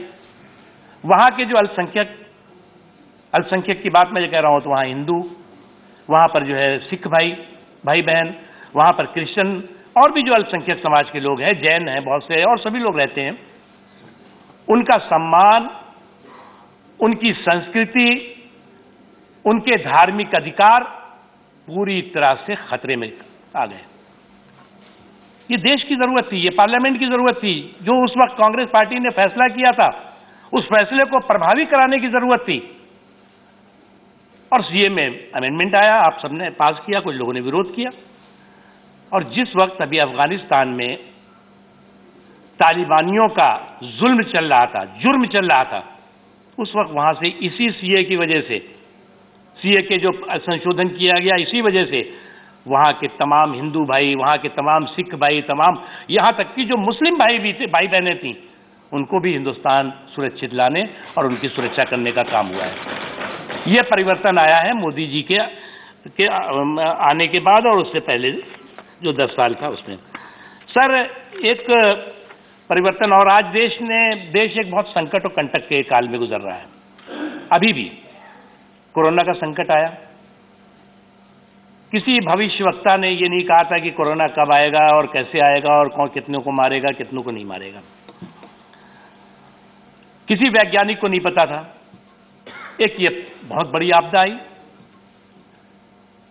और 100 साल पहले जब ये आपदा आई थी, उपसभापति महोदय, जिसे कि स्पेनिश फ्लू के नाम से जाना गया था, उस वक्त हमारे देश की आबादी कितनी थी? 30 करोड़। इस 30 करोड़ में बांग्लादेश और पाकिस्तान सब मिला के मैं कह रहा हूं 30 करोड़। उस 100 साल पहले उस स्पेनिश फ्लू में कितने लोगों की मौत हुई थी? 2 करोड़ से ज्यादा मौत, ये डॉक्यूमेंट है। आज हमारी आबादी 140-50 करोड़ के इर्द गिर्द होगी। जिस वक्त ये संकट आया 2020 जनवरी में, फरवरी में, उस वक्त जो है वो हमारे पास हमारे पास ही क्या, जो सुविधा संपन्न देश भी थे सर, उनके पास भी कोई सुविधा संसाधन लोगों की सेहत सलामती के लिए नहीं था। हमारे देश के तमाम लोग, जो लोग विदेशों में रह रहे थे, लाखों की संख्या में लोग थे, जिनको कि उनके देश के लोग जो है वो कह रहे थे आप हमारे देश खाली करो, क्योंकि हर आदमी, हर देश अपने अपने लोगों की सेहत और सलामती की चिंता कर रहा था। मोदी जी ने आने के बाद फौरन पहला काम किया, जो लोग यूनाइटेड अरब अमीरात में थे, जो लोग जो है वो ब्रिटेन में थे, अमेरिका में थे, ईरान में थे, इराक में थे, सऊदी अरब में थे, या देश के अन्य अलग दुनिया के हिस्सों में थे, विशेष व्यवस्था करके उनको यहां सुरक्षित हिंदुस्तान लाना, उसके बाद उनको जो है वो उनके यहां रुकने की व्यवस्था करना, कुछ उसमें हमारे फौज के लोगों के संस्थानों का को जो है प्रयोग किया गया, कुछ और संस्थान बनाए गए, क्योंकि ये सब एकदम बहुत जल्दबाजी में हो रहा था। लाखों लोगों को भारत से सुरक्षित लाना, उनकी सेहत सलामती, और करोड़ों लोगों के हिंदुस्तानियों की सुरक्षा और सेहत सलामती। और जो 2 करोड़ सर हम लोगों की अनफॉर्चुनेट डेथ हुई थी, वो 2 करोड़ लोगों में जो डॉक्यूमेंट है सर, उसमें लगभग 80% लोग भूखमरी से मर गए थे, दवा न मिलने की वजह से मर गए थे। मोदी जी ने आने के बाद क्या किया? मोदी जी ने सबसे पहले जो गरीब था, जो कमजोर तबका था, इस संकट काल में 80 करोड़ से ज्यादा लोगों के खाने पीने की, अनाज की और भोजन की व्यवस्था करी, जो आज तक चल रही है। अभी समाप्त कीजिए आपका समय। ये एक बहुत बड़ा सर परिवर्तन है और बहुत बड़ा बदलाव है, जो कि आज जो है वो मैं 18 साल की बात कर रहा हूं, यानी 8 साल 10 पहले क्या था और आज क्या है सर। उसके अलावा जो एक और महत्वपूर्ण बदलाव है, जब आज देश की, मैं बहुत जल्दी खत्म कर रहा हूं, आज देश की सर, आपके बहुत सारे स्पीकर हैं। हाँ सर, और आपका जो टाइम था वो खत्म हो गया। तो सर ऐसा है, मैं एक बार, जब ये सरकार बनी 2014 में, जनता ने जनादेश दिया, तो उस वक्त पूरे देश में शोर मचा। किसी ने असहिष्णुता का शोर मचाया, किसी ने कहा कि इस देश से तो अब तमाम देशों की कुट्टी हो जाएगी, खासतौर से इस्लामिक देश तो अब इधर झांकेंगे भी नहीं। ये सारे की सारे चुनौतियां, और यही नहीं, इस देश के संस्कार, इस देश की संस्कृति, इस देश के संविधान और इस देश के राष्ट्रवाद की जो सियासी लिंचिंग हुई है, उसकी पराकाष्ठा हुई। और एक के बाद एक इस तरह की घटनाओं से पूरे दुनिया में भारत को बदनाम करने की साजिश और षड्यंत्र होती। जो मोदी बैशिंग की सनक थी, वो भारत बैशिंग का साजिश का रूप लेने लगी। लेकिन उसके बावजूद भी इस देश की ताकत, हिंदुस्तान की शक्ति और हिंदुस्तान का और हिंदुस्तानियों के सम्मान पर नरेंद्र मोदी जी की मजबूत राष्ट्रवादी इच्छा शक्ति ने उस पर असर नहीं पड़ने दिया, आंच नहीं आने दिया। सर, ये 28वां बदलाव है इन 8 सालों के अंदर का, जो पिछले 10 सालों का और 8 साल के बीच में है। तो सर, हम अपनी एक ही बात कह के खत्म करेंगे कि इस संकट के समय में, इस कंटक के समय में, जब कोरोना का भी कहर था, तूफानों का भी झोंका देखा, टिड्डियों का भी हमला देखा, फिसड्डियों का भी हमला देखा, उसके बावजूद भी नरेंद्र मोदी जी ने जो इस देश के लोगों के लिए कमिटमेंट किया था, इस देश के लोगों के सम्मान, इस देश के लोगों की सुरक्षा, इस देश के लोगों की समृद्धि का जो संकल्प लिया था, उसे कमजोर नहीं पड़ने दिया। जब हौसला बना लिया ऊंची उड़ान का, जब हौसला बना लिया ऊंची उड़ान का, तब देखना फिजूल है कद आसमान का। इस संकल्प के साथ इस सरकार ने काम किया और आपको इन 8 सालों में 28 बदलाव जो मुझे याद आ रहे हैं वो मैंने आपको बता दिए। उसके अलावा तो बहुत लंबी लिस्ट है। बहुत बहुत धन्यवाद आपको समय देने के लिए। Thank you. Shri Sanjay Raut ji.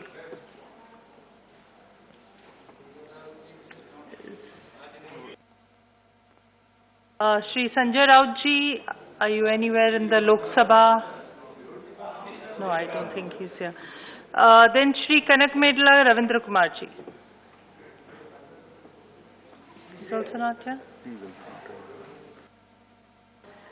Shri Abdul Wahab ji.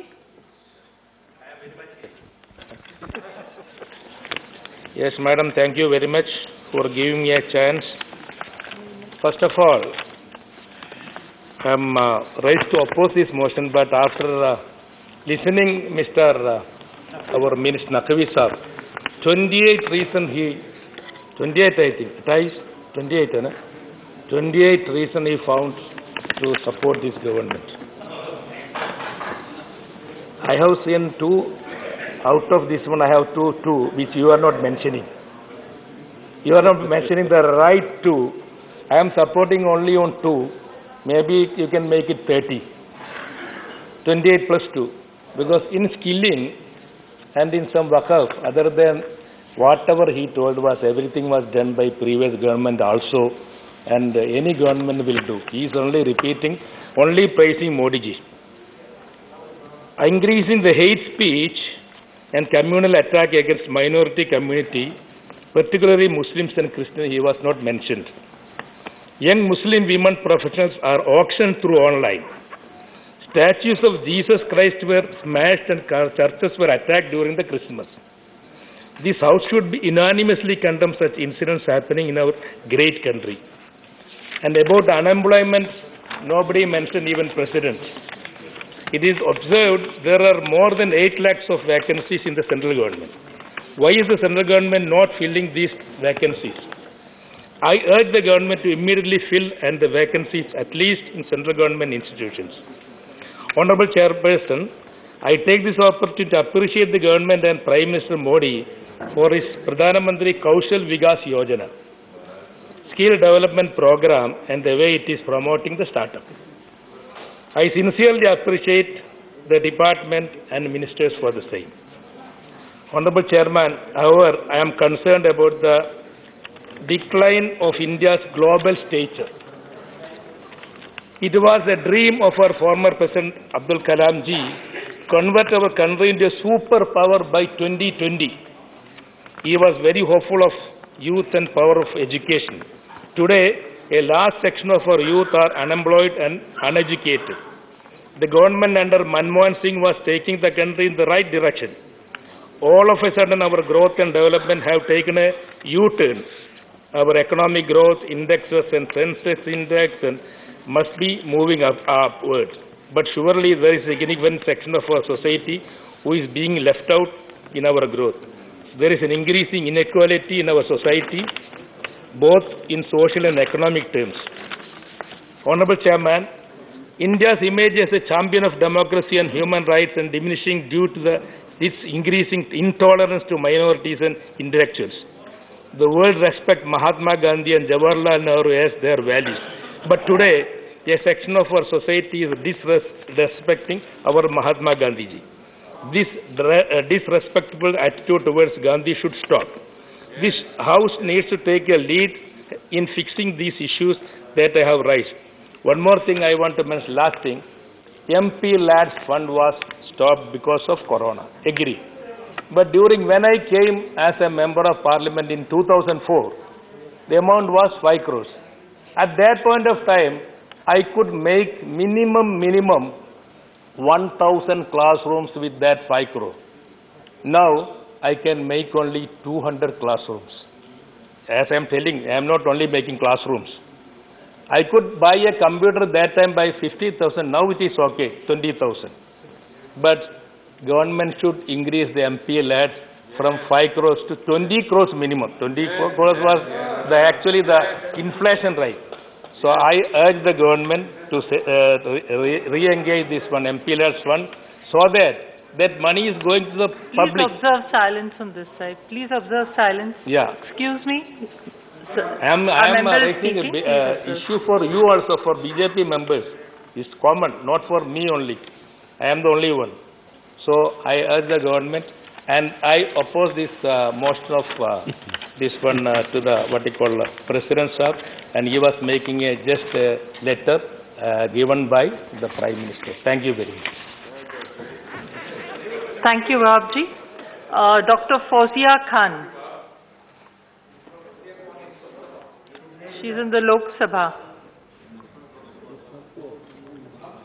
Dr. Fawzia Khan. Yes, but she hasn't responded yet. Now we go to the next. Shri Ramdas Athavale ji. Shri Ramnath Thakur ji. Sabha. Lok Sabha माननीय उपसभापति महोदय, आप बैठ के भी बोल सकते हैं रामनाथ जी, चाहिए तो।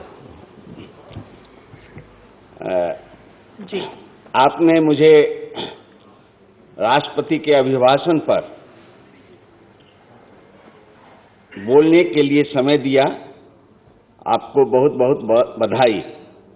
सबसे पहले तीसरी महामारी में कोरोना के दरमियान हम सबों के बीच से जो आदमी नहीं रहे, उनके प्रति और उनके परिवार के प्रति हार्दिक संवेदना हम व्यक्त करते हैं और आपसे निवेदन करते हैं कि हमारी संवेदना उनके परिवारों तक पहुंचा दें।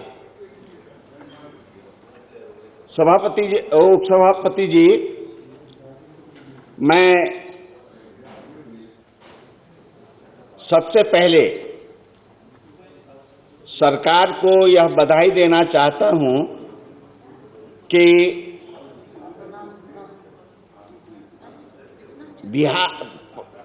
भारत में पहली बार कोरोना महामारी की दवा बनाने में अग्रणी रहा और अपने देश में ही नहीं, विदेशों में दवा की सप्लाई की और लाखों लोगों को जान बचाने में कामयाबी हासिल की। इसके लिए उन वैज्ञानिकों को और भारत सरकार के मंत्रियों को मैं बधाई देता हूं कि लाखों लोगों को इस दवाई बनाने में और उसकी रक्षा में कामयाबी हासिल की। मैं राष्ट्रपति के अभिभाषण के संदर्भ में कुछ निवेदन करना चाहता हूं। मैं बधाई देना चाहता हूं कि पहली बार भारत में रक्षा मंत्रालय ने भारत में उपकरण बनाने का काम किया। जो विदेशों से आते थे सामान, उन विदेशों से न ला करके अपने देश में बनाने का काम किया और भारत को समृद्ध बनाने का काम किया और दलालों से बचाने का काम किया। इसलिए राष्ट्रपति के अभिभाषण को मैं सराहना करता हूं।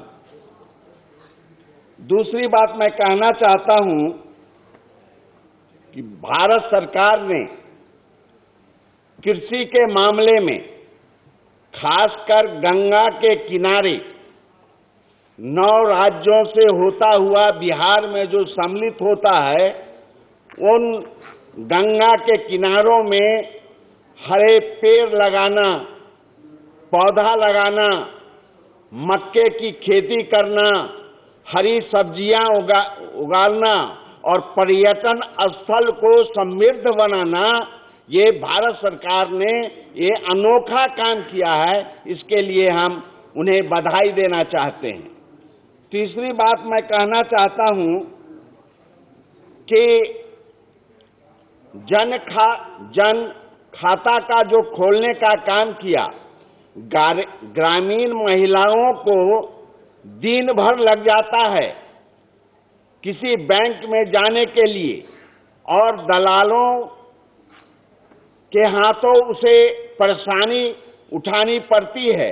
इसलिए हम निवेदन करना चाहते हैं भारत सरकार से कि ग्रामीणों में, पंचायतों में, गांवों में बैंक का सृजन करे, बैंक खोलने का काम करे और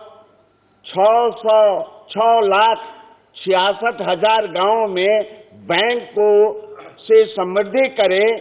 इनके साथ हम भारत सरकार से निवेदन करना चाहते हैं कि वहां के ग्रामीण व्यवस्थाओं, खासकर महिलाओं को सुख और सुविधा मिले, दिन भर बैंक में रहने का मौका न मिले, इसलिए हर एक पंचायत में बैंक खोलने का हम निवेदन करना चाहते हैं। तीसरी बात मैं बताना चाहता हूं, भारत सरकार से निवेदन करना चाहता हूं कि बिहार में बाढ़ की समस्या से हम लोग ग्रसित रहते हैं।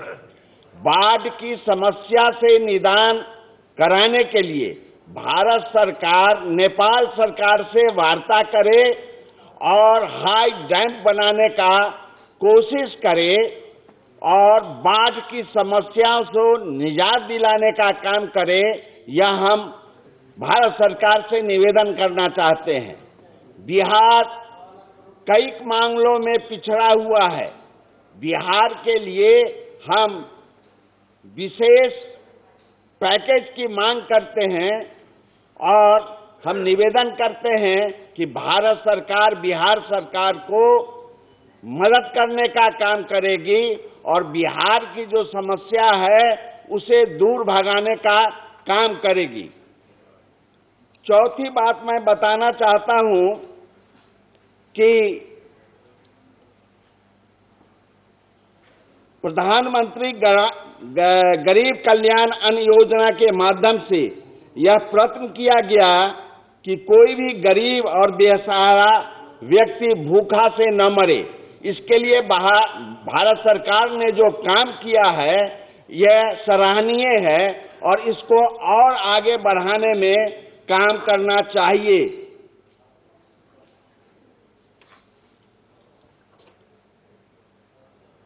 किसान सम्मान निधि के माध्यम से 11 करोड़ से अधिक किसान परिवारों को 1,80,000 करोड़ रुपए से अधिक की राशि प्रदान की गई है और इसका सकारात्मक प्रभाव भी दिखाई पड़ रहा है।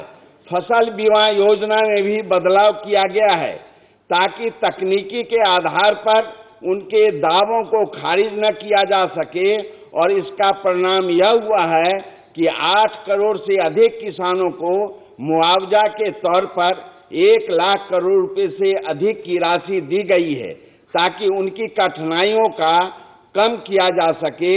अब सरकार की योजना यह है कि डीबीटी के तहत किसानों को उपज सीधे खरीद की जाए तथा पैदा उनके खातों में सीधे डाला जाए। महोदय, मैं इसके संबंध में सरकार से एक अनुरोध करना चाहता हूं। यद्यपि जनधन योजना के माध्यम से अधिकांश गांवों में बैंक खोलने के लिए मैं निवेदन कर चुका हूं। महोदय, यह संतोष की बात है कि सरकार ने देश में इंफ्रास्ट्रक्चर के विकास के लिए प्रधानमंत्री गति शक्ति योजना की शुरुआत की है। भविष्य में रेल, राजमार्ग और हवाई यातायात अलग अलग विकसित नहीं होंगे बल्कि इनका एक मास्टर प्लान बनाकर इन्हें तैयार किया जाएगा। यह भी सुखद है कि वर्ष 2020-21 में ग्रामीण क्षेत्रों में प्रतिदिन 100 मीटर से अधिक की रफ्तार से 36,000 किलोमीटर से भी ज्यादा सड़कों का निर्माण हुआ है। मेरा यह अनुरोध होगा कि जब तक सरकार इस प्रकार की योजनाओं को लागू करे जो ऐसा करते समय उन राज्यों पर विशेष फोकस करे जो इस मामले में पिछड़े हैं। मैं यह अनुरोध करना चाहता हूं कि बिहार में जो राजमार्ग परियोजनाएं एवं पुलियों का निर्माण किया जा रहा है उसे तेजी से पूरा किया जाए। अभी ये कार्य वर्षों तक चलते रहे हैं। मैं यह भी अनुरोध करता हूं कि सरकार किसानों, नौजवानों की आकांक्षाओं को पूरा करने के लिए विशेष यत्न से तथा रोटी रोजगार के साधन उपलब्ध करावे ताकि देश में खुशहाली आए। तभी हम सही माने में संविधान में व्यक्त भावनाओं के अनुरूप तथा साथ ही महामहिम राष्ट्रपति द्वारा गौरवशाली भारत के निर्माण के आह्वान को साकार कर सकें। मैं कल सुन रहा था नेता विरोधी दल की बात को। मैं याद करता हूं 63-64 में डॉक्टर राम मनोहर लोहिया जब लोकसभा में फर्रुखाबाद से जीत के आए थे तो उन्होंने अविश्वास भारत सरकार के विरुद्ध में, कांग्रेस के विरुद्ध में अविश्वास प्रस्ताव लाने का काम किया था और उसमें उन्होंने बताया था कि आप इसलिए हटे कि हमारे किसानों को, दलितों को, वंचितों को, पिछड़ों को जो हक आपने मारा है उस हक को दिलाने में कामयाबी हो। डॉक्टर लोहिया ने यह बताने का काम किया था अपने अविश्वास प्रस्ताव में, लेकिन नेता विरोधी दल जब बोल रहे थे तो उन्होंने शिकायतों की झड़ी लगा दी, लेकिन एक भी उपाय उन्होंने नहीं बताया कि यह काम करने से नौजवानों को, किसानों को, मजदूरों को, पिछड़ों को, दलितों को ये फायदा होगा। इसलिए हम निवेदन करना चाहते हैं कि पुलिंदा तो आप बांध देते हैं कि यह काम नहीं हुआ, लेकिन जो काम हुआ उसको आप धारण कीजिए और जो काम नहीं हुए सकारात्मक रूप से आप भारत सरकार से निवेदन करें कि यह काम करें। यह जब आपके मन में विश्वास पैदा होगा तो सरकार के प्रति भी और आम जनता के प्रति भी आपके बारे में अच्छी सोच बनेगी। मैं आपके माध्यम से निवेदन करना चाहता हूं कि कि भारत सरकार जो पिछड़ों न्यायालयों में जो आरक्षण के आधार पर न्यायाधीशों की बहाली आरक्षण के आधार पर करना है वह निश्चित रूप से करें। जो बैक लिस्टेड जो जगह खाली हैं भारत सरकार में 8 लाख लोगों से अधिक जो भर्ती का है उसको भरने का काम करें। इन शब्दों के साथ मैं आपसे निवेदन करना चाहता हूं कि सिर्फ हंगामा करना मेरा मकसद नहीं, मेरी कोशिश है सूरत बदलनी चाहिए। मेरे सीने में न सही तेरे सीने में है आग, जहां आग जलनी चाहिए। इन शब्दों के साथ मैं अपनी बात खत्म करता हूं और राष्ट्रपति के प्रति संवेदना व्यक्त करता हूं। जय हिंद, जय भारत। धन्यवाद रामनाथ जी ठाकुर जी। श्री अजित कुमार भूया।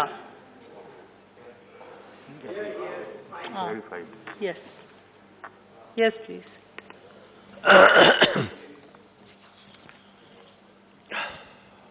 Honorable Vice Chairman, sir, Madam, thank you very much for giving me the opportunity.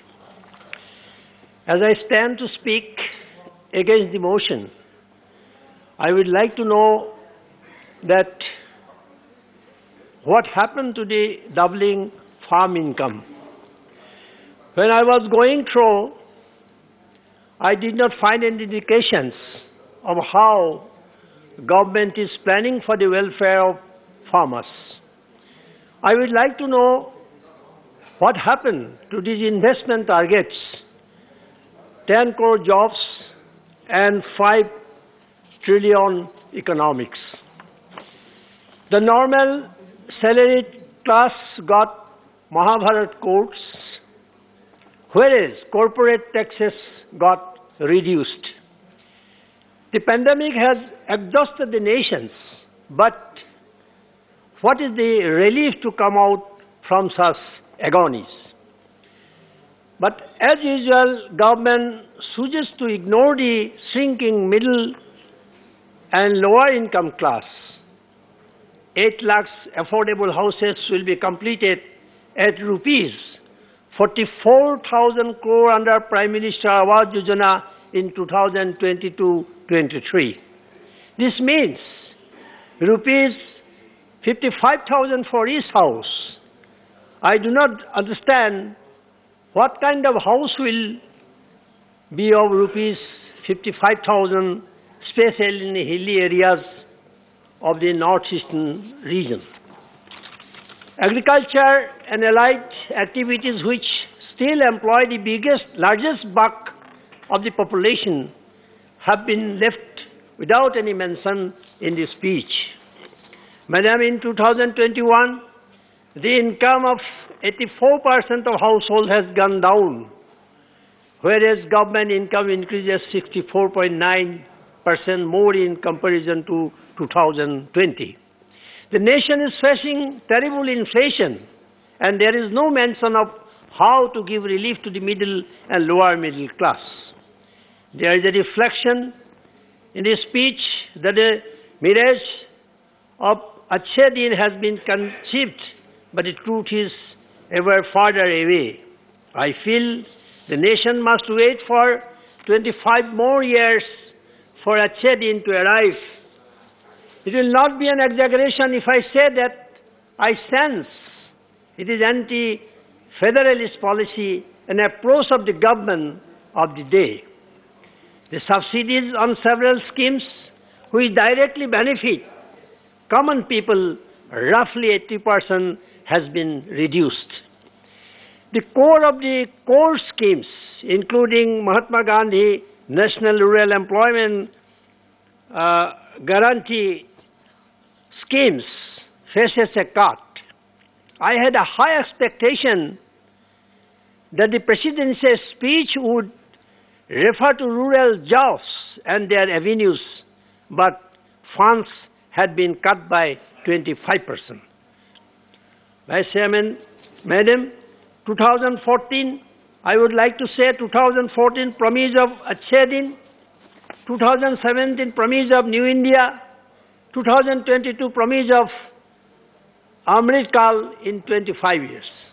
The goalpost keeps changing as the timeline keeps changing, as the promises keep changing. Promises are good, but delivery is better.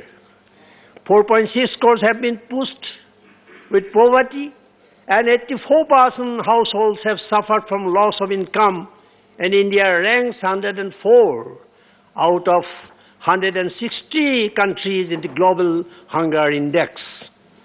I do not find any capsules on how to recover from these agonies in the speech. 66 lakhs MSMEs were closed, and this has strained the people to go back to their native places, but there has been no scope and incentives to employ those people at their respective places. Madam, I represent Assam in the upper house, and the government has claimed that peace and tranquility prevail in the northeast states. The government has not spelled out a Naga peace solution, as the honorable members of the House know that the Naga conflict is the mother of all other conflicts of the region. The framework agreement was signed in August 2015 in the presence of the Prime Minister of India, and Prime Minister had subsequently claimed that the long-pending Naga conflict would be resolved in no time. More than 6 years had gone, but what is the latest update of the Naga conflict is still a mystery. I am of the strong view that unless the Naga conflict gets resolved, the peace process in the region will be just eyewash, and a piecemeal approach will continue to disturb the region. Manipur and Assam's peace-loving people are still longing for resolution of conflict, and the government of India is yet to start a dialogue with several outfits. I am confident that peace and development should move simultaneously, and if the government of India takes bold initiative,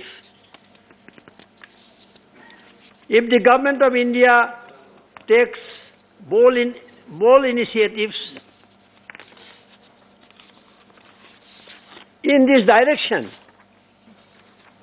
as the region has been strategically very important and have 98% international border. Thank you very much for giving me the opportunity to speak few words. Thank you. Shri Ripun Boraji. Ripun Boraji.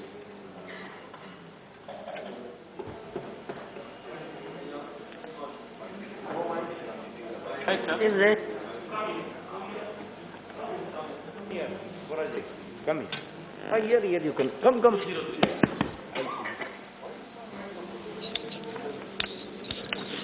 My time may be counted from now onwards. Thank you, madam.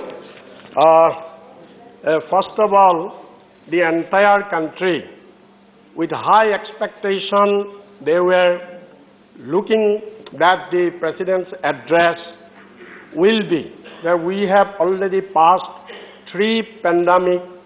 So the entire economy of our country has been badly devastated by the pandemic, and the people of this country wanted that since the President's address is the roadmap of the government for the coming years, so definitely there should be ways and means how to recover, how to develop, how to rebuild our economy.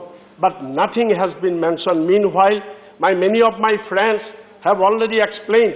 So this 84 crores, we have 130 crores population in our country, and out of that, 84 crores peoples, this income has been come down drastically during this pandemic period, but in the presidential address, not a single word has been mentioned.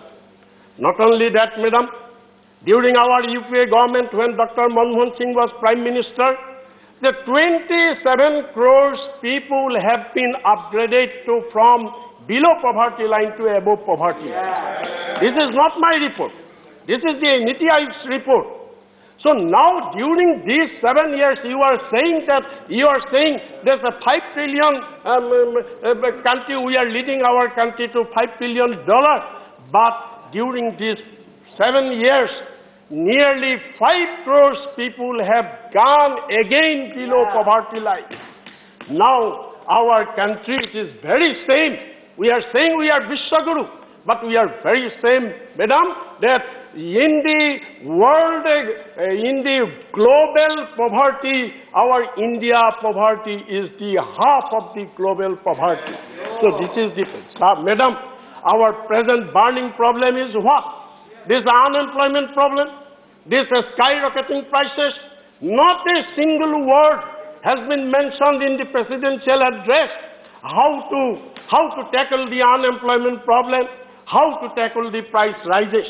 Apart from that, madam, the purchasing power of our people in this country have been hugely declined. The individual consumption has been hugely declined, but in the roadmap, what we call is the BJP says that it is a roadmap of the government, but in the roadmap, nowhere road is mentioned how to tackle this situation. Not only, madam, I just in the para 15, in the presidential address, madam, para 15, the government has very proudly said that during pandemic period, we have done a great thing. What great thing? That not a single citizen was left in hunger, left in hungry. It is said, but what is the reality? They say that 80 crores people have been given free rice under Pradhan Mantri Garib Kalyan Nidhi Yojana. But what is the reality? This reality is our people in the world global index, our India's number has come to 101. It was 94 in 2020, and it has come to 101, and that too, madam, we are far, far behind than Bangladesh, Pakistan, and Nepal also. So this is our government claim that this is the largest food distribution program in the world, but this is the position. Not only that, madam, yesterday our LOP has also said that all the time we are hearing one complaint that 70 years 70 बरसर आपने किया 70 बरसर आपने किया हाँ 70 बरसर तो हमने नहीं किया कुछ नहीं किया लेकिन बीजेपी में किया मैं इसको एक हमारा गांव में एक कहावत है मैडम वो कहावत क्या है जो एक बाप का बेटा जो निकम्मा होता है वो कुछ आमदनी कर नहीं पाता है वो क्या करता है बाप का सब प्रॉपर्टी एक के बाद बिकता है और सब बाप का प्रॉपर्टी सब बिकने के जब खत्म हो जाता है तो वो आरोप लगाता है मेरा बाप ने मेरे को क्या दिया मेरा बाप ने मेरे को क्या दिया तो यही है हाल यही है आप देखिए मैडम मैं ये नीति आयोग का है मेरा नहीं है जो जब first prime minister India Jawaharlal Nehru he created 33 number of PSUs no privatization Lal Bahadur Shastri he created 5 numbers of PSU no privatization Indira Gandhi created 66 numbers of PSU no privatization Morarji Desai created 9 number of PSU no privatization Rajiv Gandhi created 16 number of PSU 16 number of PSU no privatization VP Singh created 2 number of PSU no privatization PV Narasimha Rao created 14 number of PSU no privatization IK Gujral HD Devegowda created 3 number of PSU no privatization then Atal Bihari Vajpayee he created 17 numbers of PSU there is 7 privatization Dr. Manmohan Singh created 23 number of PSU only 3 privatization and our Vishwaguru Prime Minister Narendra Modi during 8 years he created not a single PSU and he privatized 23 number of PSU of our country. So this is what we have done 70 years and what you have done in 8 years. Not only that, madam, one more important thing, that in para 40, it is mentioned about women empowerment. Para 31 in the address, it is mentioned in the women empowerment and said that 85% of the households women have been given Ujjwala gas. Yes, it is the data. By simply giving Ujjwala gas, there is no women empowerment. There cannot be women empowerment, but the government is not taking the feedback. There is no monitoring. The Ujjwala gas we have given. First cylinder women has taken, but the government has no knowledge. They are not taking this information that after taking the first cylinder, the woman has not been afford to take the second cylinder at cost of ₹1,000. It is lying. The cylinder is lying in the kitchen of the poor woman. This is women empowerment. This is women empowerment. Not only that, madam, our Congress government for women empowerment, we have made 33% reservation in Panchayati Raj, 50% reservation in urban local bodies, and we have passed bill for reservation of women in parliament and the assembly also. But what you have done? What you have done? What about that? It is lying there. Not only that, this NCRB report of 2020. What happened? There is crime against women 3,87,997 in 2019. And in 2020, there is crime against women 3,57,360. Now you see, this is, if our women are not protected, how can we say women empowerment? What is the meaning of women empowerment? If we cannot protect our women, not only that, the Chopadi Beti Basao Beti Padhao. It is a very popular slogan, Beti Basao Beti Padhao. But what is Beti Basao Beti Padhao.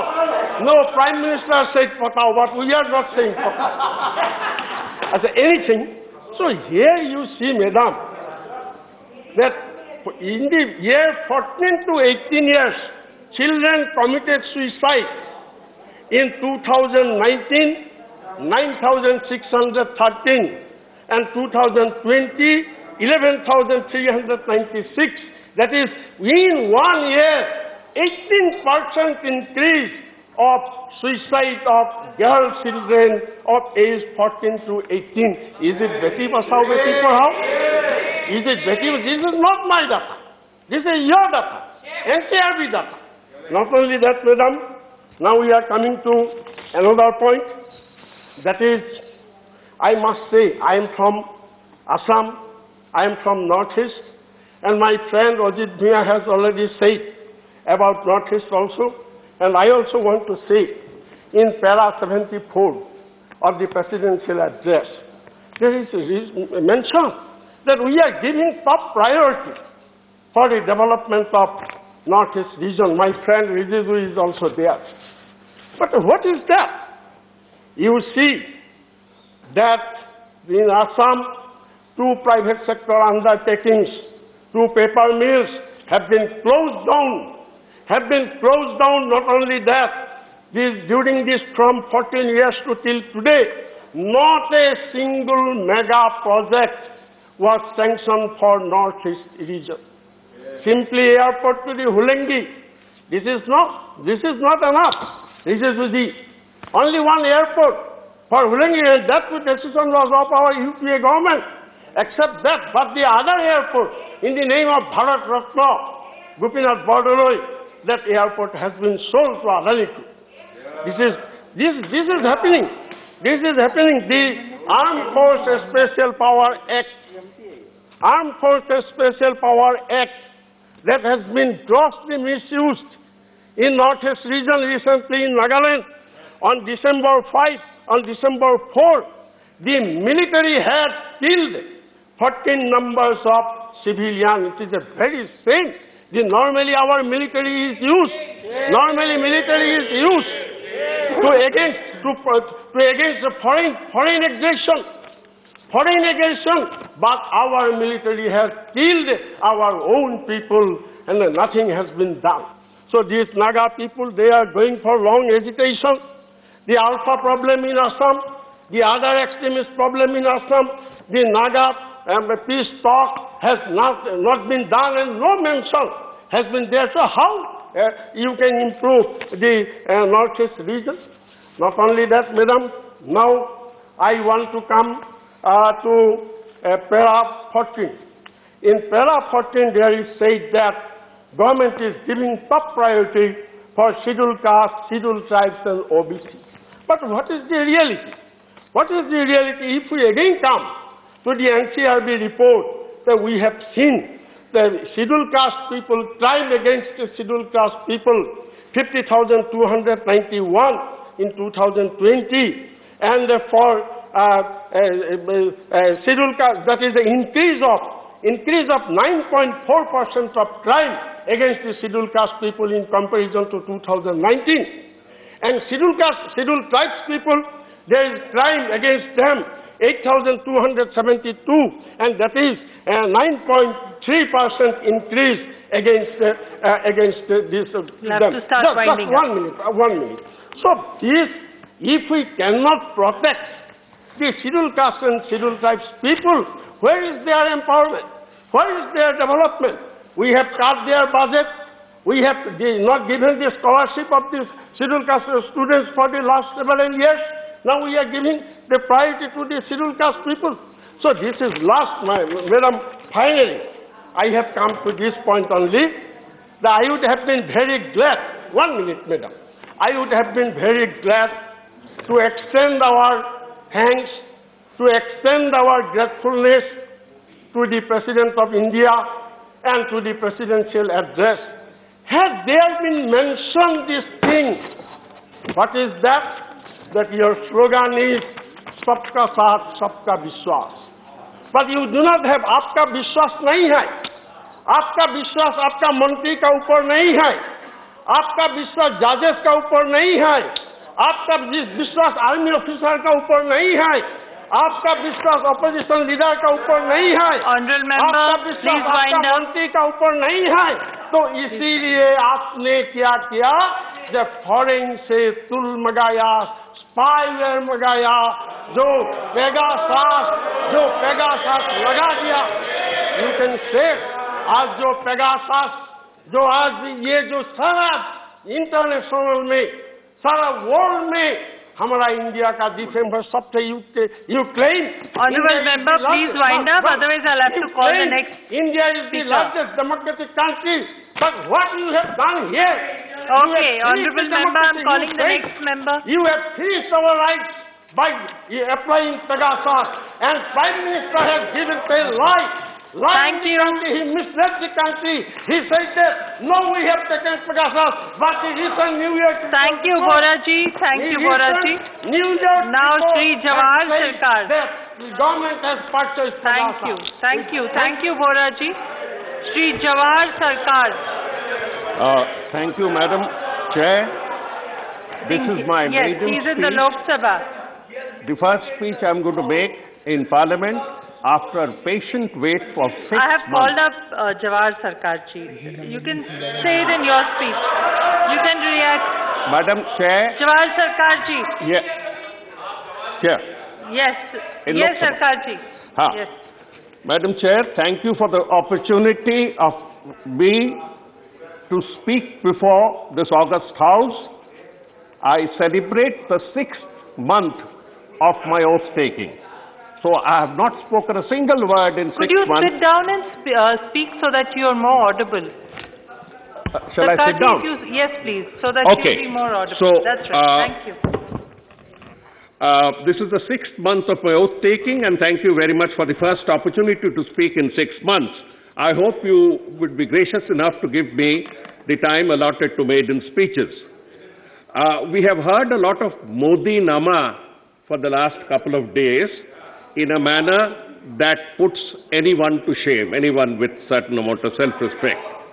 India is today at the crossroads as it has never been before. Indian history is going to be judged on what we do today and what we do for tomorrow. Our polity is shattered. Our political framework has never been so threatened. The political framework created by those who fought for India's freedom, those who did not by those who ran away from India's freedom struggle. Our society is fractured. Brother is against brother, and it is now a credit to discredit someone else. Our economy is mauled. It has never gone through such a bad patch. I have worked for 41 years in government, and I know that we have never gone through such a bad patch, not even in 1991. And much of the destruction of the economy is thanks to deliberate policies that have not understood their meaning. The first two problems that I would highlight are inequality or inequity and joblessness. For God's sake, as the representatives of the people of India, we need to understand that the printed word and the flowery phrase do not mean much to those who go hungry, those who are without jobs. As we stand and talk today, 100 crores is the labor force between 15 and 64. Between 15 and 64, government has said there are 100 crore people, and it is government and CMI and others who have admitted that only 40% is the labor participation ratio.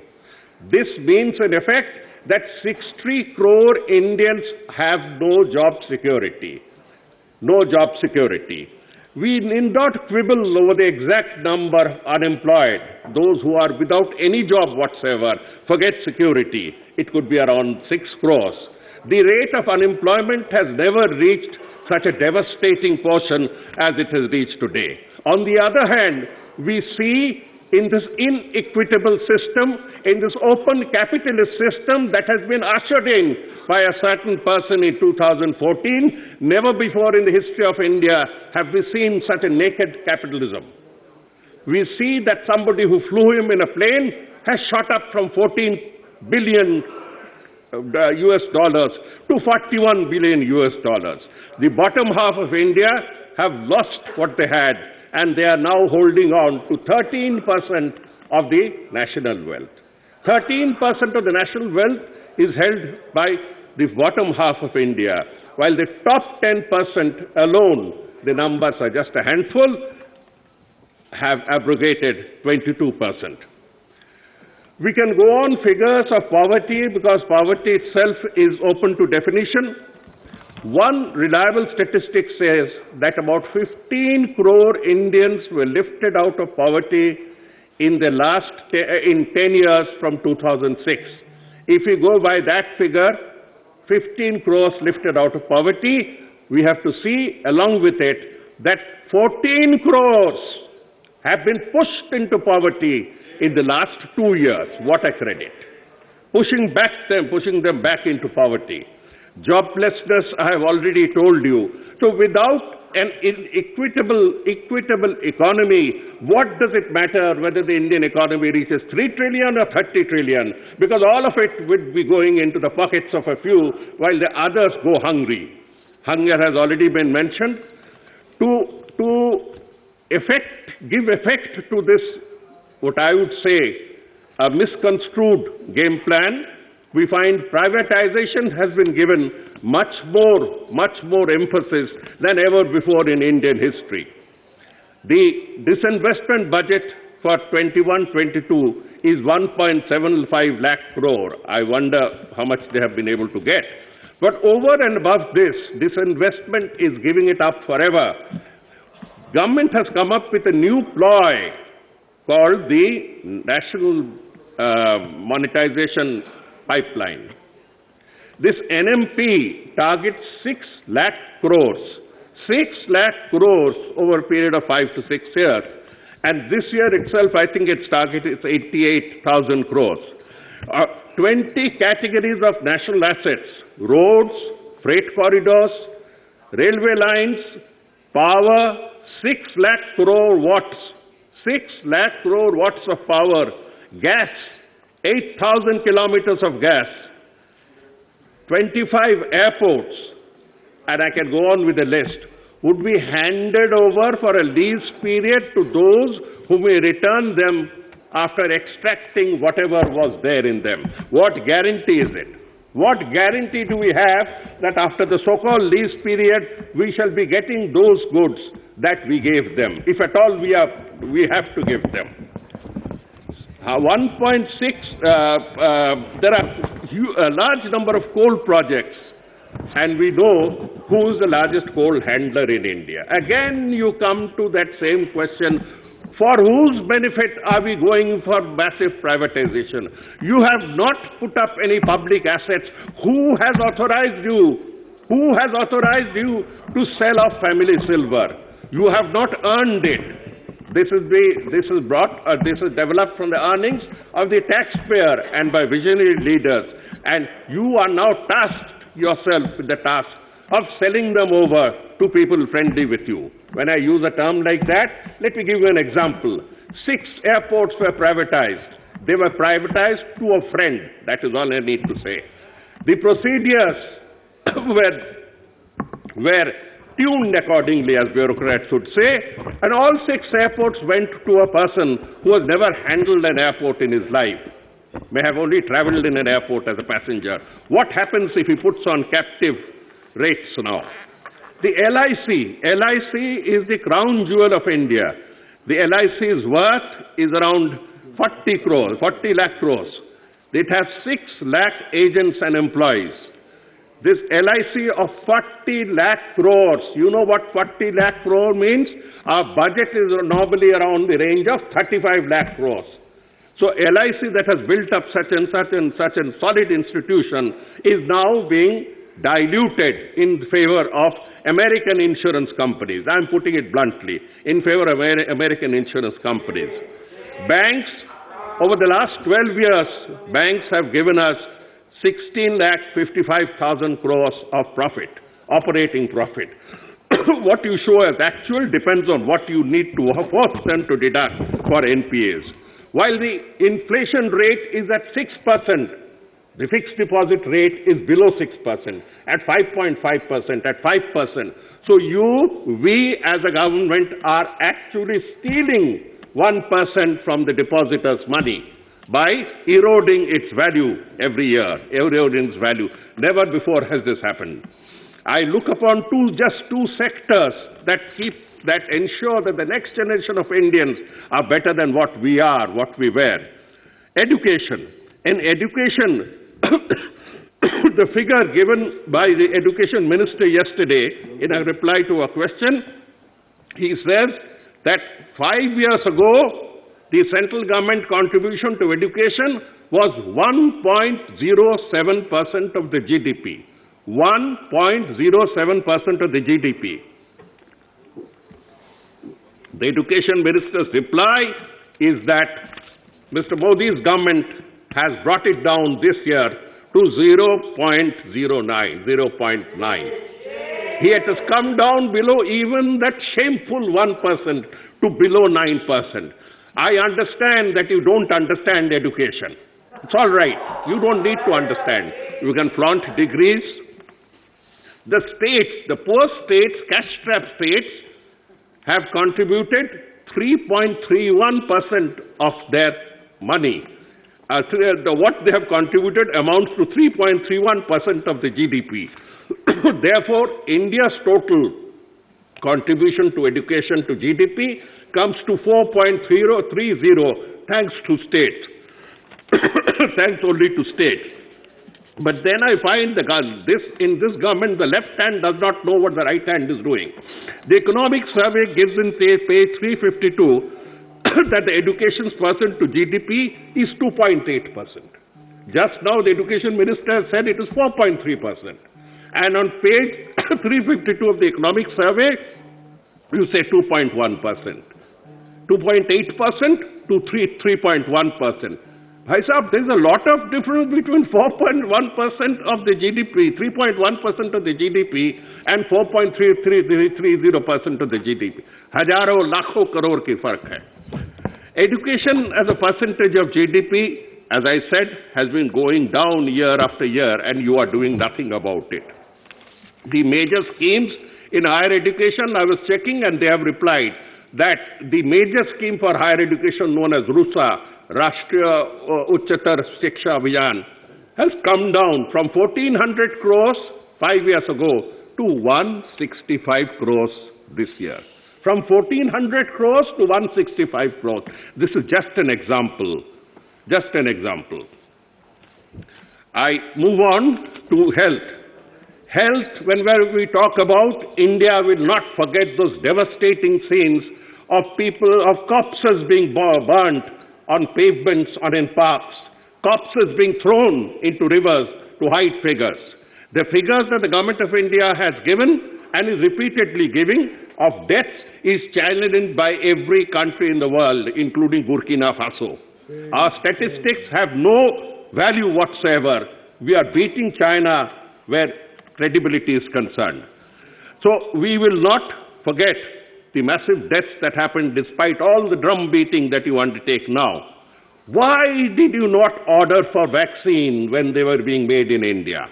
Why were you going around the world as a Vishwaguru, as somebody, as a pharmacy of the world, when your own vaccine companies were moving from pillar to post in Delhi, asking for a purchase policy? When they booked these vaccines for a foreign market, you clamped down upon them. And thankfully, you did not declare them anti-nationals, but you got very late.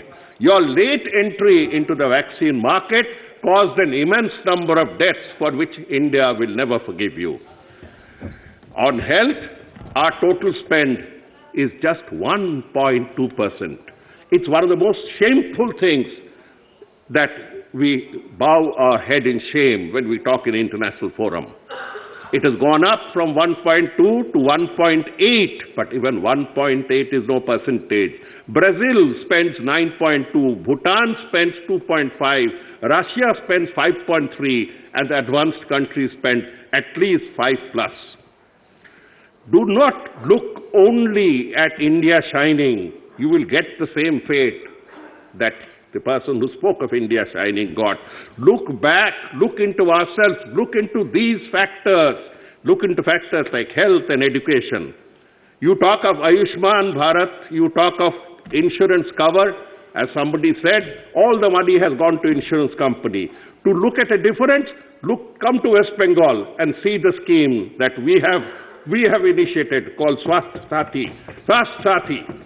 And you will see that everyone who possible has got a card and can walk into a private hospital free of cost, get paid for it because the Bengal government pays for them.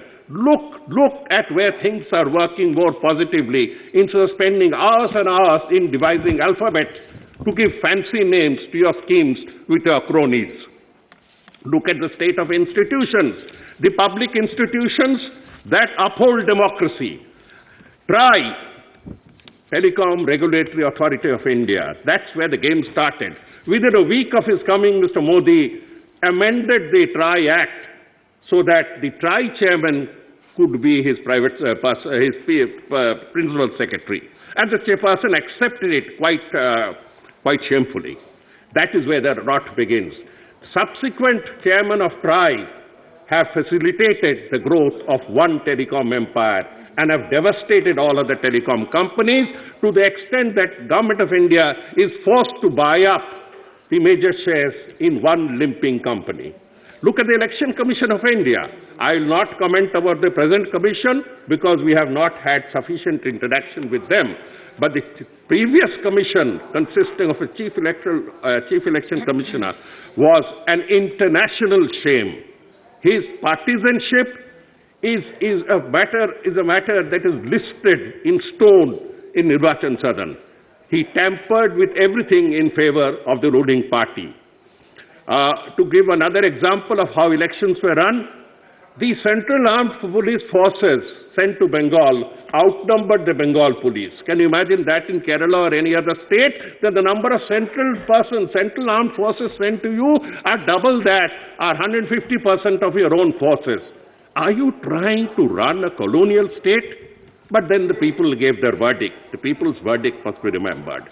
VVPAT, the paper trail, VVPAT was introduced and forced by the Supreme Court to be operationalized.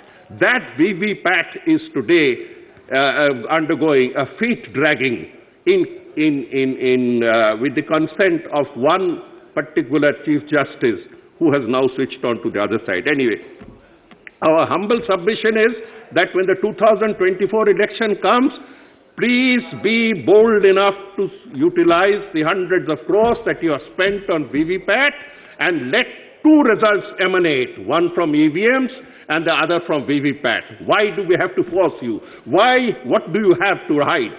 Use the VVPAT, use the paper trail. And I challenge the Election Commission's Deputy Commissioner who lied before the Supreme Court and then indulgent Supreme Court that it takes 5 to 6 days to count paper trails. I have counted, I don't know how many election results on paper. It never takes that long. Why do you lie and why do you connive with such lying? Election bonds, another institutionalized shame. Look at the institutions that we talk about. Prasar Bharati, that I happened to serve, were a difficult period. The last 2 years that I served under this regime is something that I leave for my biography or something. It was one of the worst. Look at what they have done to the CBI and ED as an instrument of political vendetta. The CBI and ED were excellent professional services. Let me tell you, for even those who are angry with them, their professionalism is being destroyed by putting henchmen at the top and giving them extension after extension in collusion with legislation. The judiciary, I'll not mention. Honorable Member, you'll have to start winding up. Okay. The CAG, as a maiden speech, please give me a few more minutes. Your time is that way already consumed. Because it's your maiden speech, we continue to give you another 2 minutes. Okay. 17 plus 15, 32 minutes. 32 minutes is what I'm entitled. But anyway, I'll wind it up. In honor of the chair, I'll wind it up. Look at the CAGs. Look at the conduct of the CAGs. The last two under this regime compromised to such an extent that the nation never came to know the cost of demonetization. The nation never came to know the cost of the Rafale deal and what was proper and improper about them. And one of them has got a Padma Bhushan for it. Maybe the other should also be given one.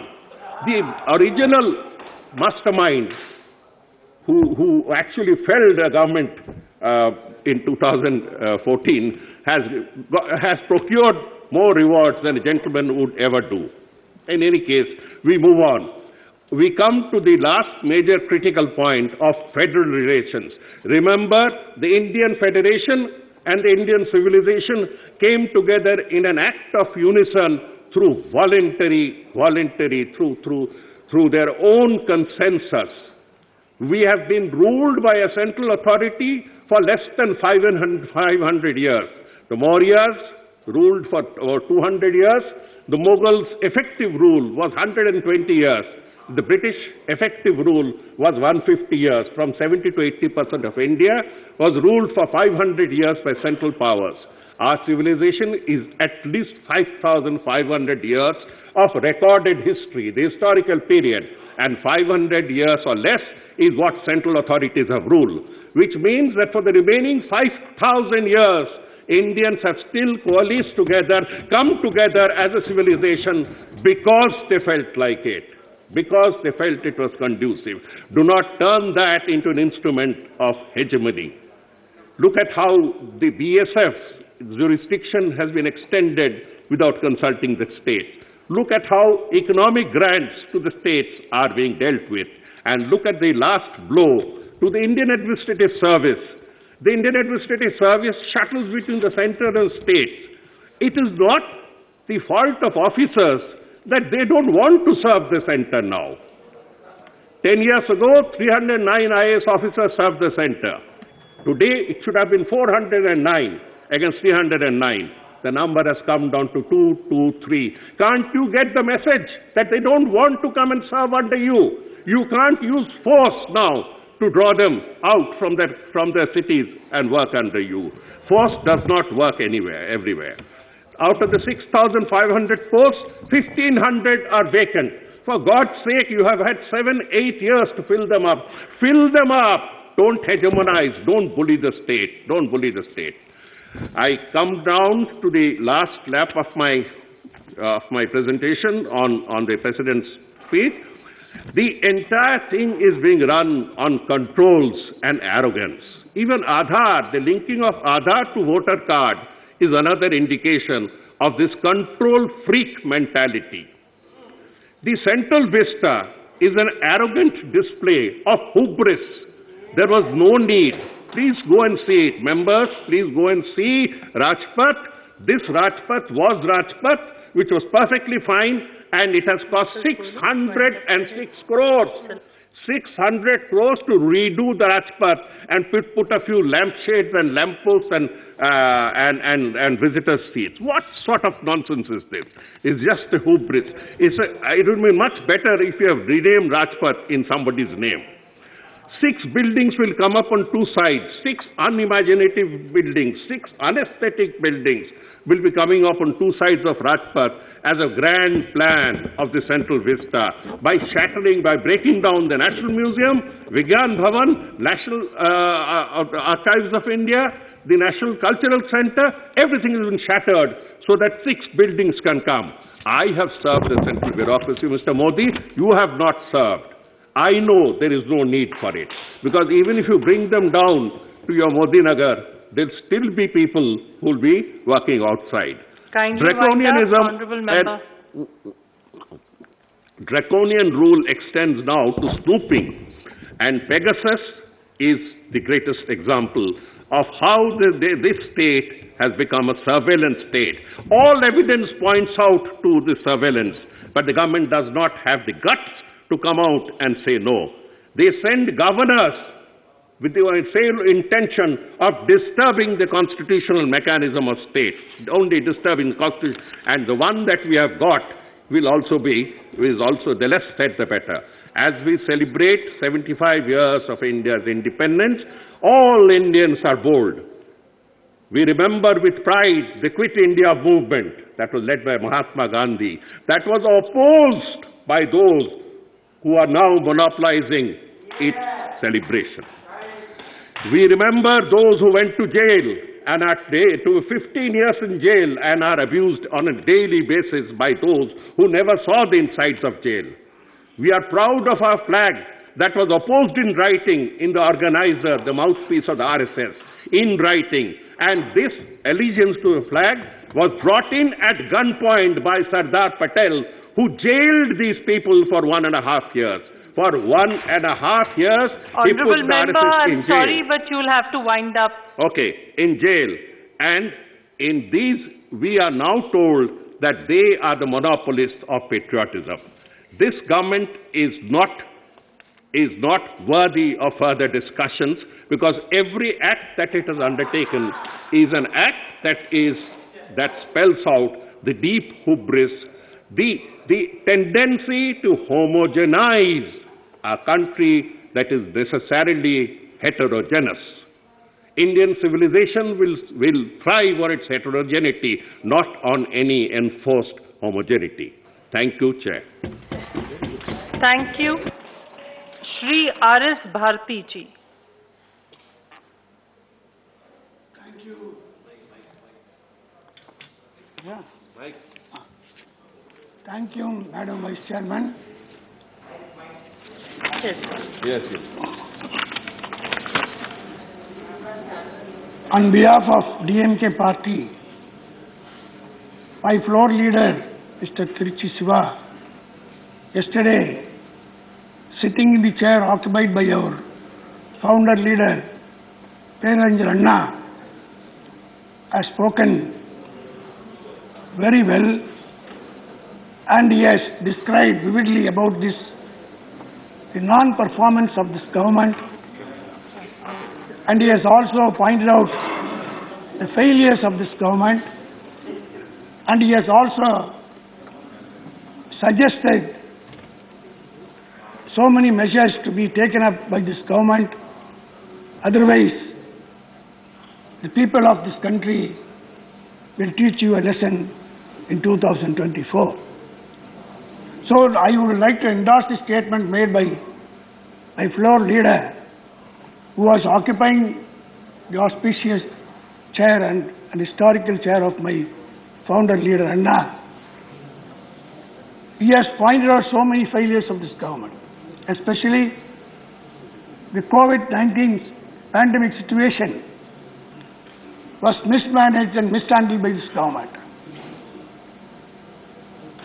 The President has said we'll have to learn lessons from the past. When the first COVID wave was there, this government should have learned lesson from that and should have implemented in the second wave. Did they do it? One fine morning, they gave zero notice, lockout notice. What happened? Migrant workers have to walk kilometers from Delhi, jobless, shelterless, even they were not even to get water from the capital city. To see in when we saw in the TV, it was a sorry sight. Women carrying their children in their shoulders, in one hand carrying the baggages, without the slippers. They were walking on their foot for miles, kilometers together. And many of them died on the way. Who is responsible for all this? Because of the failure of this government, not taking a lesson from the first COVID. Therefore, sir, and not only that, so many failures have been pointed out by the previous speakers, and especially the President has said, empowerment of women.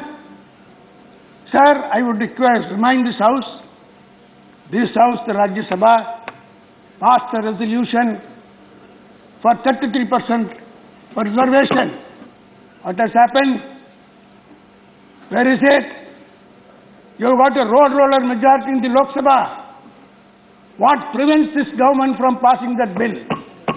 You are cheating the public. You are misleading. It is only a mouth. You are making a false propaganda that empowerment has been given to the people, the women.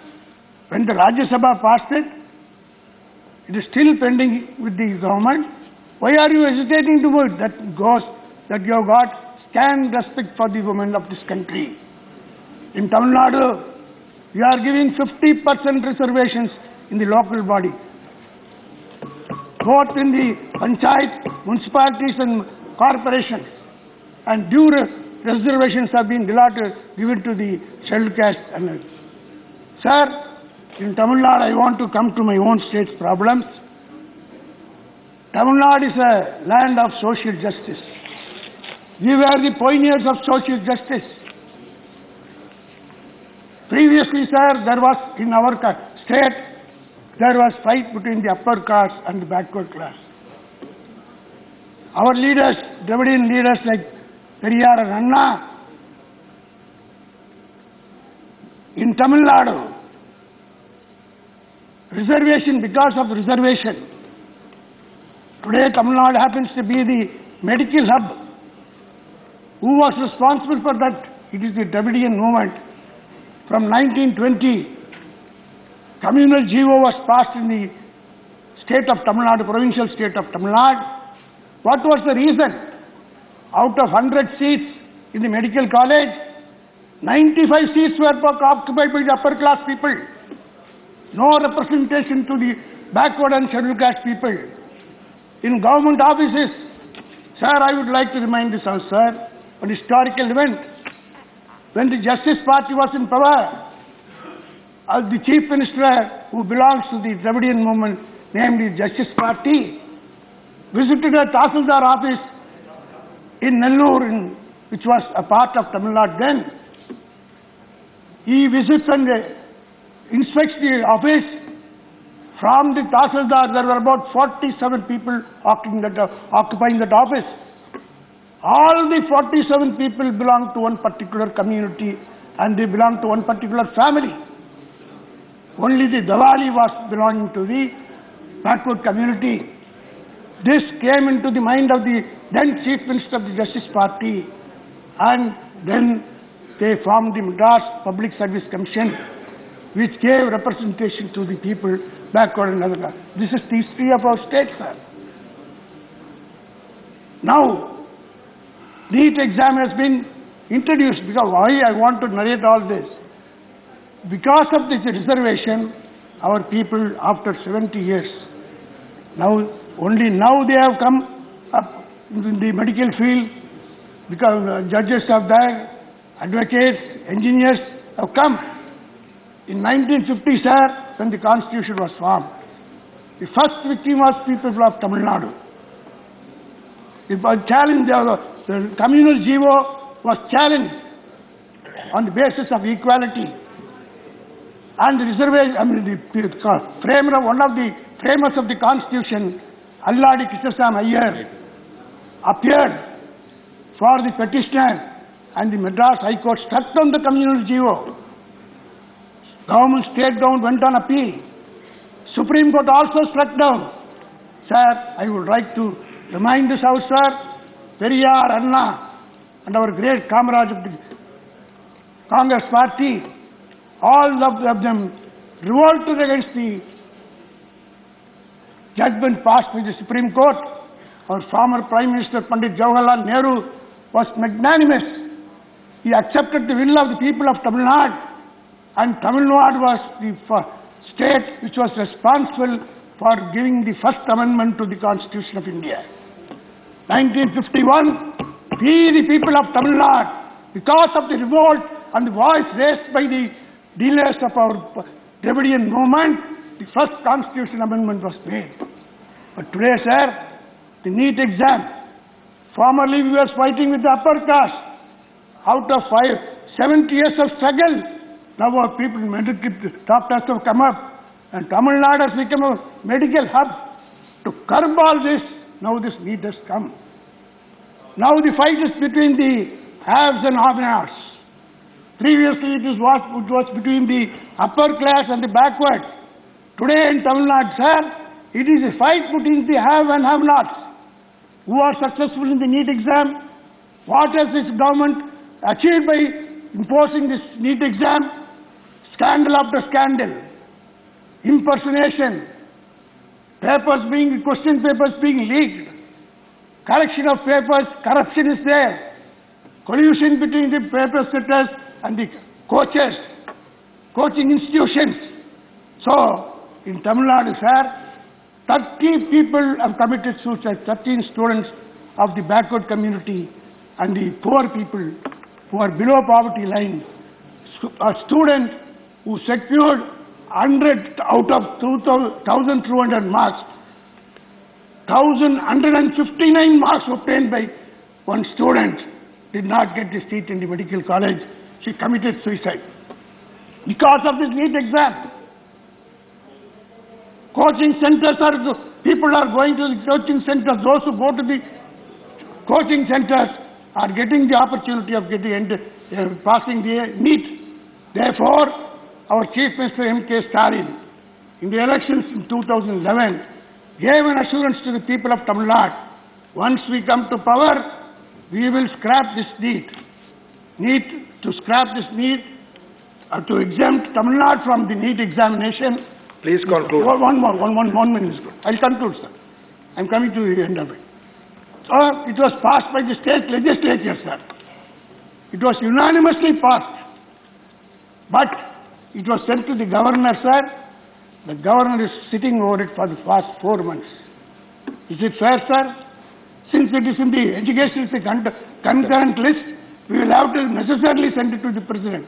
He has neither sent it to the president or passed any comments. He is lying over, sir. So, I would request these sort of injustice should not be committed, sir. We are in a federal setup. Our great Anna said once, with this I want to conclude, sir, in Tamil. Aattukku daadi edurke, naatukku governor edurke, which means there is no necessity for a goat to have a beard. Likewise, there is no necessity for a state to have a governor. I think that will come true in the days to come. Thank you, sir. Thank you. Dr. Susmit Patra ji. माननीय अध्यक्ष जी, आपने मुझे ये अवसर दिया राष्ट्रपति जी के अभिभाषण पे धन्यवाद प्रस्ताव पे अपना वक्तव्य रखने के लिए, इसलिए मैं आपका शुक्रगुजार हूं। मेरे नेता माननीय मुख्यमंत्री श्री नवीन पटनायक जी की ओर से, बीजू जनता दल की ओर से, मेरी पार्टी की ओर से हम लोग इस वोट ऑफ थैंक्स को समर्थन करते हैं, इस धन्यवाद प्रस्ताव को समर्थन करते हैं। मान्यवर, धन्यवाद प्रस्ताव को समर्थन करते हुए आज मैं बड़ी भारी दिल से ये कहना पड़ रहा है कि समानता की जो विषय है, समानता का जो सोच है, जो आदर्श है, जो फेडरलिज्म की स्ट्रक्चर है, जो संघीय व्यवस्था का चर्चा हम करते हैं, वो संघीय व्यवस्था का चर्चा जो है कहीं ना कहीं आज घटता हुआ दिख रहा है। ये मैं क्यों कहता हूं? उसको शुरू करने से पहले माननीय राष्ट्रपति जी के अभिभाषण के पैराग्राफ नंबर 14 पे मैं आपका ध्यान आकर्षण करना चाहूंगा, जिसमें कि उन्होंने बताया था कि बाबा साहेब डॉक्टर भीमराव अंबेडकर जी का वो वक्तव्य उन्होंने उसमें जाहिर किया था, जिसमें अंबेडकर जी ने कहा है, माई ideal would be a society based on liberty, equality and fraternity. Equality, समानता, सारे राज्य एक समान, कोई ज्यादा नहीं, कोई कम नहीं, किसको ज्यादा प्यार नहीं, किसी को कम प्यार नहीं, सबको इक्वालिटी।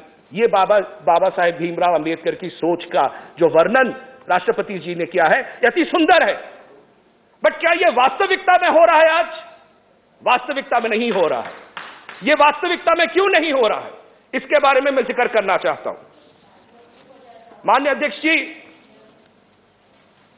हमारे माननीय मुख्यमंत्री श्री नवीन पटनायक जी ने 2019 में, 2020 में, 2021 में 3 चिट्ठियां लिखते हैं वो केंद्र सरकार को और मांग करते हैं कि प्रधानमंत्री आवास योजना ग्रामीण में 6 लाख परिवार, 6 लाख घर, जो कि ज्यादातर आदिवासी भाई बहनों का है, उनको प्रधानमंत्री आवास योजना ग्रामीण में सम्मिलित किया जाए। उसके लिए क्या करना पड़ेगा? केंद्र सरकार का एक आवास पोर्टल है मान्यवर, उस आवास पोर्टल को खोलना पड़ेगा।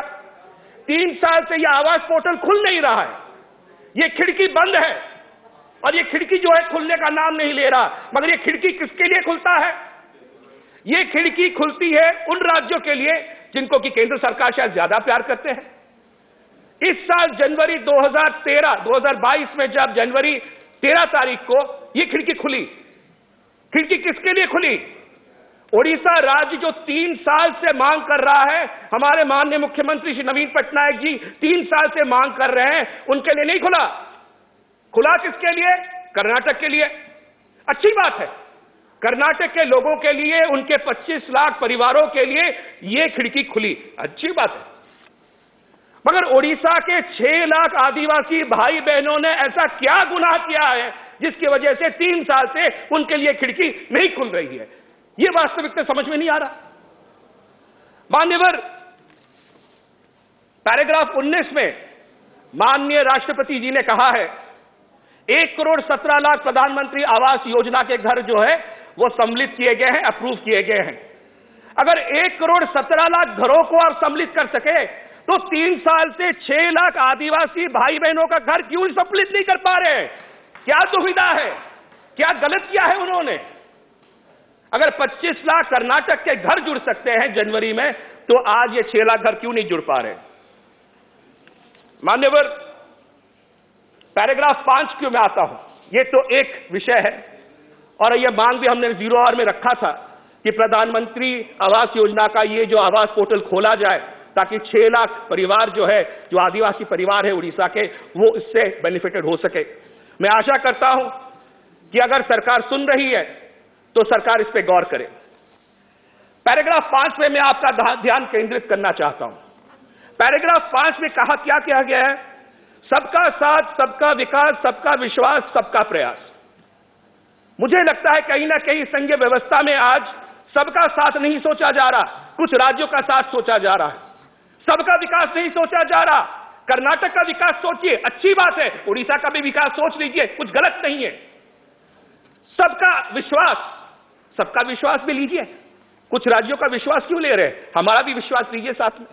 और सबका प्रयास, आज सारे राज्य प्रयास कर रहे हैं, सारे राज्य आगे बढ़ने की कोशिश कर रहे हैं। उड़ीसा राज्य माननीय मुख्यमंत्री श्री नवीन पटनायक जी के नेतृत्व में दृढ़ता के साथ आगे बढ़ रहा है। हॉकी वर्ल्ड कप कहीं होता है तो उड़ीसा में आज होता है। जीएसटी में सबसे ज्यादा कोई देता है तो उड़ीसा देता है। 20,000 करोड़ अगर रेलवे में कोई देता है, उड़ीसा देता है। खनिज अगर आज देश को कोई देता है, उड़ीसा देता है। मगर जब तक आता है उड़ीसा की बात, आप नकार क्यों देते हैं? उड़ीसा को आपको चाहिए जीएसटी के लिए, माइंस मिनरल्स के लिए, बट उड़ीसा को जो हक है वो क्यों नहीं मिल रहा? उसके ऊपर मैं एक बिंदु बोलना चाहूंगा। पैराग्राफ 22 पे जो लिखा गया है, मैं उस पर अब आना चाहता हूं। पैराग्राफ 22 में कहा गया माननीय, empowerment of farmers and rural economy. जो किसान हैं उनको सशक्त किया गया है, अच्छी बात है। और सरकार ने रिकॉर्ड प्रोडक्ट प्रोक्योरमेंट किया टू मैच रिकॉर्ड प्रोडक्शन, यह भी अच्छी बात है। रिकॉर्ड प्रोडक्शन हुआ देश में, किसानों ने किया, और रिकॉर्ड प्रोक्योरमेंट केंद्र सरकार ने किया, अच्छी बात है। 900 लाख मैट्रिक टन आपने प्रोक्योरमेंट किया, 1 करोड़ से ज्यादा किसानों को आपने फायदा दिया, यह अच्छी बात है। तो मान्यवर, अगर 900 मैट्रिक टन अगर आप ले रहे हैं, 900 लाख मैट्रिक टन अगर आप प्रोक्योरमेंट कर रहे हैं, तो उड़ीसा का 22 लाख मैट्रिक टन पारबॉइल्ड राइस आप क्यों प्रोक्योरमेंट करने से मना कर रहे हैं? 900 लाख मैट्रिक टन आप ले सकते हैं, मगर फूड कॉर्पोरेशन ऑफ इंडिया जिसकी दायित्व है, केंद्र सरकार जिसका दायित्व है, ये राज्य सरकार का दायित्व नहीं है फूड प्रोक्योरमेंट, कॉन्स्टिट्यूशनली है कि केंद्र सरकार को फूड प्रोक्योरमेंट करना पड़ेगा, राज्य सरकार सिर्फ मदद करती है। मगर केंद्र सरकार अपने हाथ पीछे खड़ी कर रही है। फूड कॉर्पोरेशन ऑफ इंडिया कहता है कि हम फूड प्रोक्योरमेंट नहीं करेंगे, आपका जो प्रोक्योरमेंट है पारबॉइल्ड राइस का, उसुना चावड़ा बोलते हैं उड़िया में हम उसको, वो उसुना चावड़ा को हम प्रोक्योरमेंट नहीं करेंगे। 52 लाख मैट्रिक टन इस बार जो है प्रोक्योरमेंट की टारगेट है, 30 लाख हमारा कंजम्पशन है, 22 लाख मैट्रिक टन अभी चावल और प्रोक्योरमेंट होना बाकी है। पिछले साल इस वक्त तक 4 लाख मैट्रिक टन प्रोक्योरमेंट हो चुका था, अभी केवल 12,000 मैट्रिक टन प्रोक्योरमेंट हुआ है। यह सोच क्यों? अगर सारे राज्य एक समान हैं, सारे विषय एक समान हैं, सारे लोग एक समान हैं, तो कर्नाटक की एक सोच, उड़ीसा के लिए एक सोच, 1 करोड़ किसानों के लिए एक सोच, उड़ीसा के किसानों के लिए अलग सोच। ये पात्रांतर नीति क्यों है? मैं आखिर में एक ही चीज कहूंगा मान्यवर, मैं फिर वही बाबा साहेब की उस बात को दोहराऊंगा और फिर अपना वक्तव्य बंद करूंगा। माई ideal would be a society based on liberty, equality and fraternity. अगर सच में विश्वास करते हैं हम, या अभिभाषण के अगर एक सोच पर हम सच में विश्वास करते हैं, तो ये सोच हमको बताती है इक्वालिटी रहना चाहिए, समानता रहना चाहिए। केंद्र सरकार को सोचना पड़ेगा। फेडरलिज्म का शब्द मैं ढूंढ रहा था सर, मुझे फेडरलिज्म का शब्द कहीं दिखा नहीं। हो सकता है मेरी अज्ञानता हो, मुझे दिखा नहीं है। फेडरलिज्म का शब्द ही नहीं है, संघीय व्यवस्था का कोई शब्द ही नहीं है। संघीय व्यवस्था की क्या आवश्यकता नहीं है? यह संघीय व्यवस्था आउट ऑफ कॉन्टेक्स्ट हो गया, आउट ऑफ सिलेबस हो गया, या आउट ऑफ डेट हो गया। इसलिए मैं आखिर में आपको यही कहना चाहूंगा, यह विषय है, यह बहुत इंपॉर्टेंट विषय, सिर्फ उड़ीसा का विषय नहीं है। यह संघीय व्यवस्था पे आने वाले दिनों पे एक सवालिया चिन्ह पैदा करेगा। मैं आशा करता हूं अगर सरकार सजाग है, सरकार सोच रही है, सुन रही है, तो इन मांगों पे काम करे। बहुत बहुत धन्यवाद आपका। धन्यवाद। डॉक्टर के Keshav Rao ji.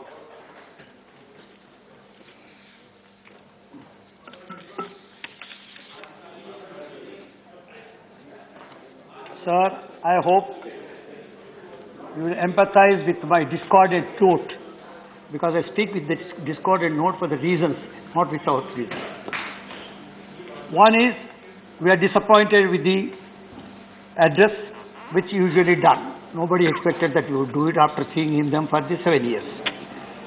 Number two, what has been said could have seen in a global, in a Google or anywhere. So there's nothing new. Yesterday I was hearing from Rajyasabha a leader saying that what we expect in a presidential address is some kind of a strategic vision of the state, of the party, of the ruling party. Because what has been done is done which has both plus and minus points. But what is to be done is something which you throw for open discussion. Sir, today I rise with, as I earlier said, with most very hard. Even my Patraji, while welcoming the address, said he was speaking with a heavy heart. So everyone today who is speaking in this, even if they are supporting this, they are speaking with a heavy heart because something is paining them. Sir, to me today, our very polity, idea of India is under threat. Today you are talking about all this unity. He has quoted Ambedkar, but I'll quote Ambedkar in this context. Economically we are divided, as yesterday one leader said, but more basic, secular and cultural. This we are doing. It is eating into our very body politics. It is not only dividing the persons, but their minds, corrupting their minds. So much so tomorrow you will find two differently thinking people on the idea of India. This is not a new thing, but the way ever since the BJP had come into rule, I am not taking the name, the ruling party had come into it. This division of secular Indians and radical Hindu nationalists has sharpened. The conflict between these two identities form the core of polarization in India. And the greatest threat today to this country is the politics of polarization. This is very important. You are saying, it's all right. I think I am little elder to a lot of people in this house.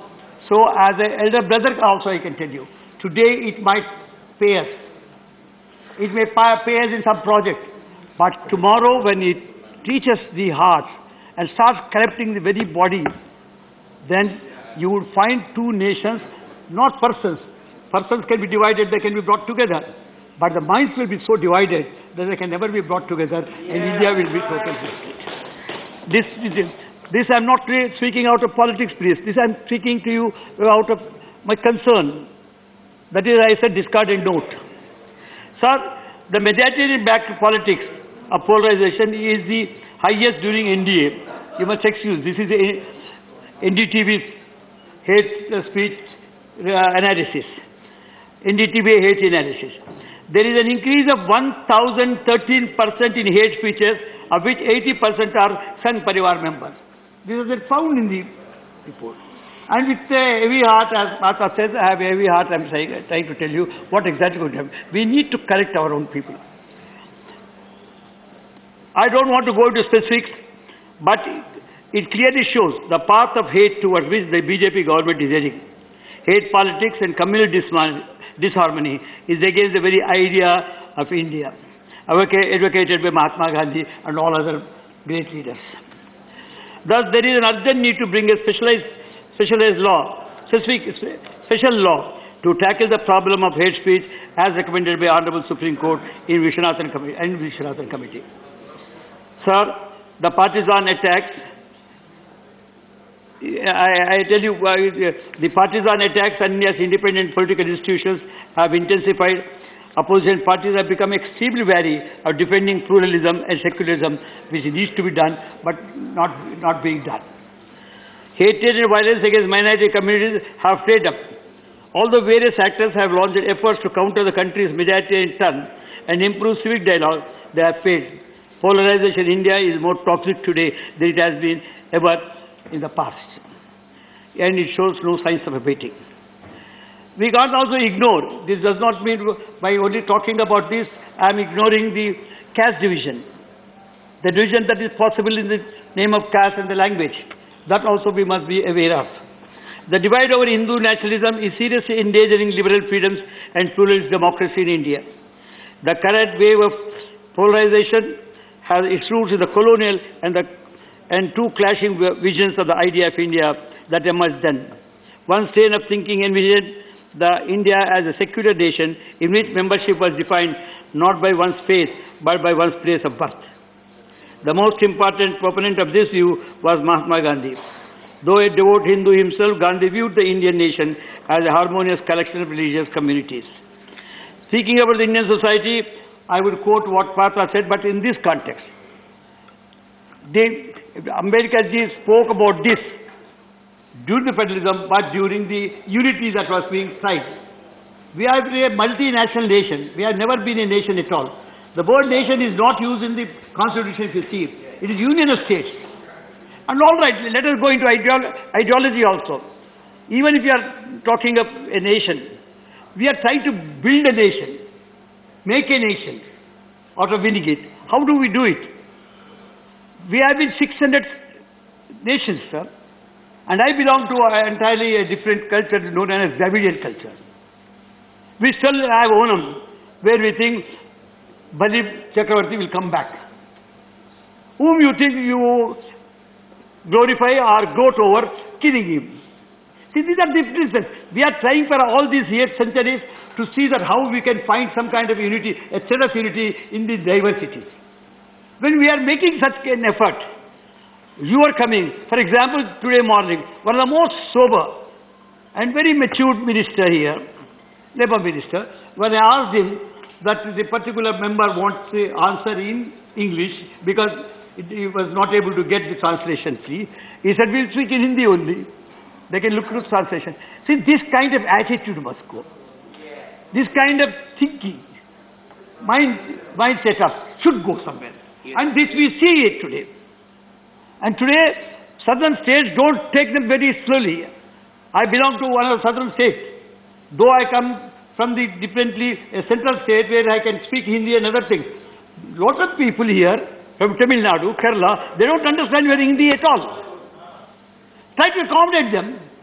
Their culture is different from you, my dress is different from you, my food is different from you, my marriage is different from you, my entire thing is different from you. And we want to be one because we have been brought in and we are trying to do it. This is what exactly is under threat today. Yes.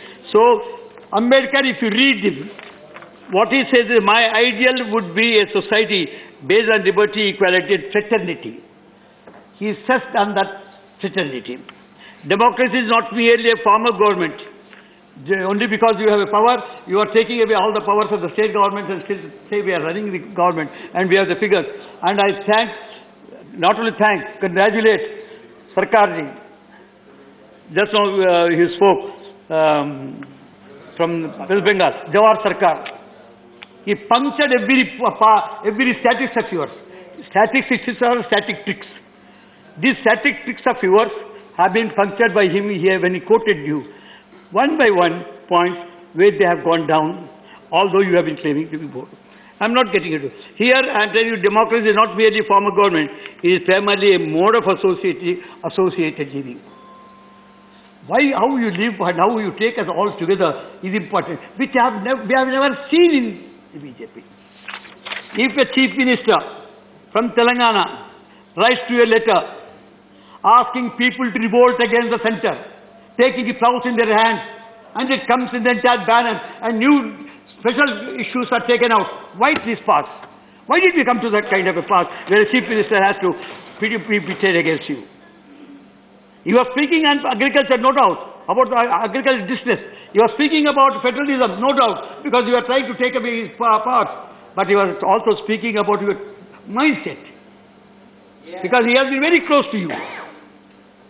He has been acting, we have been voting today we have decided we should not be with you, we shall never be with you. Why? Why this path?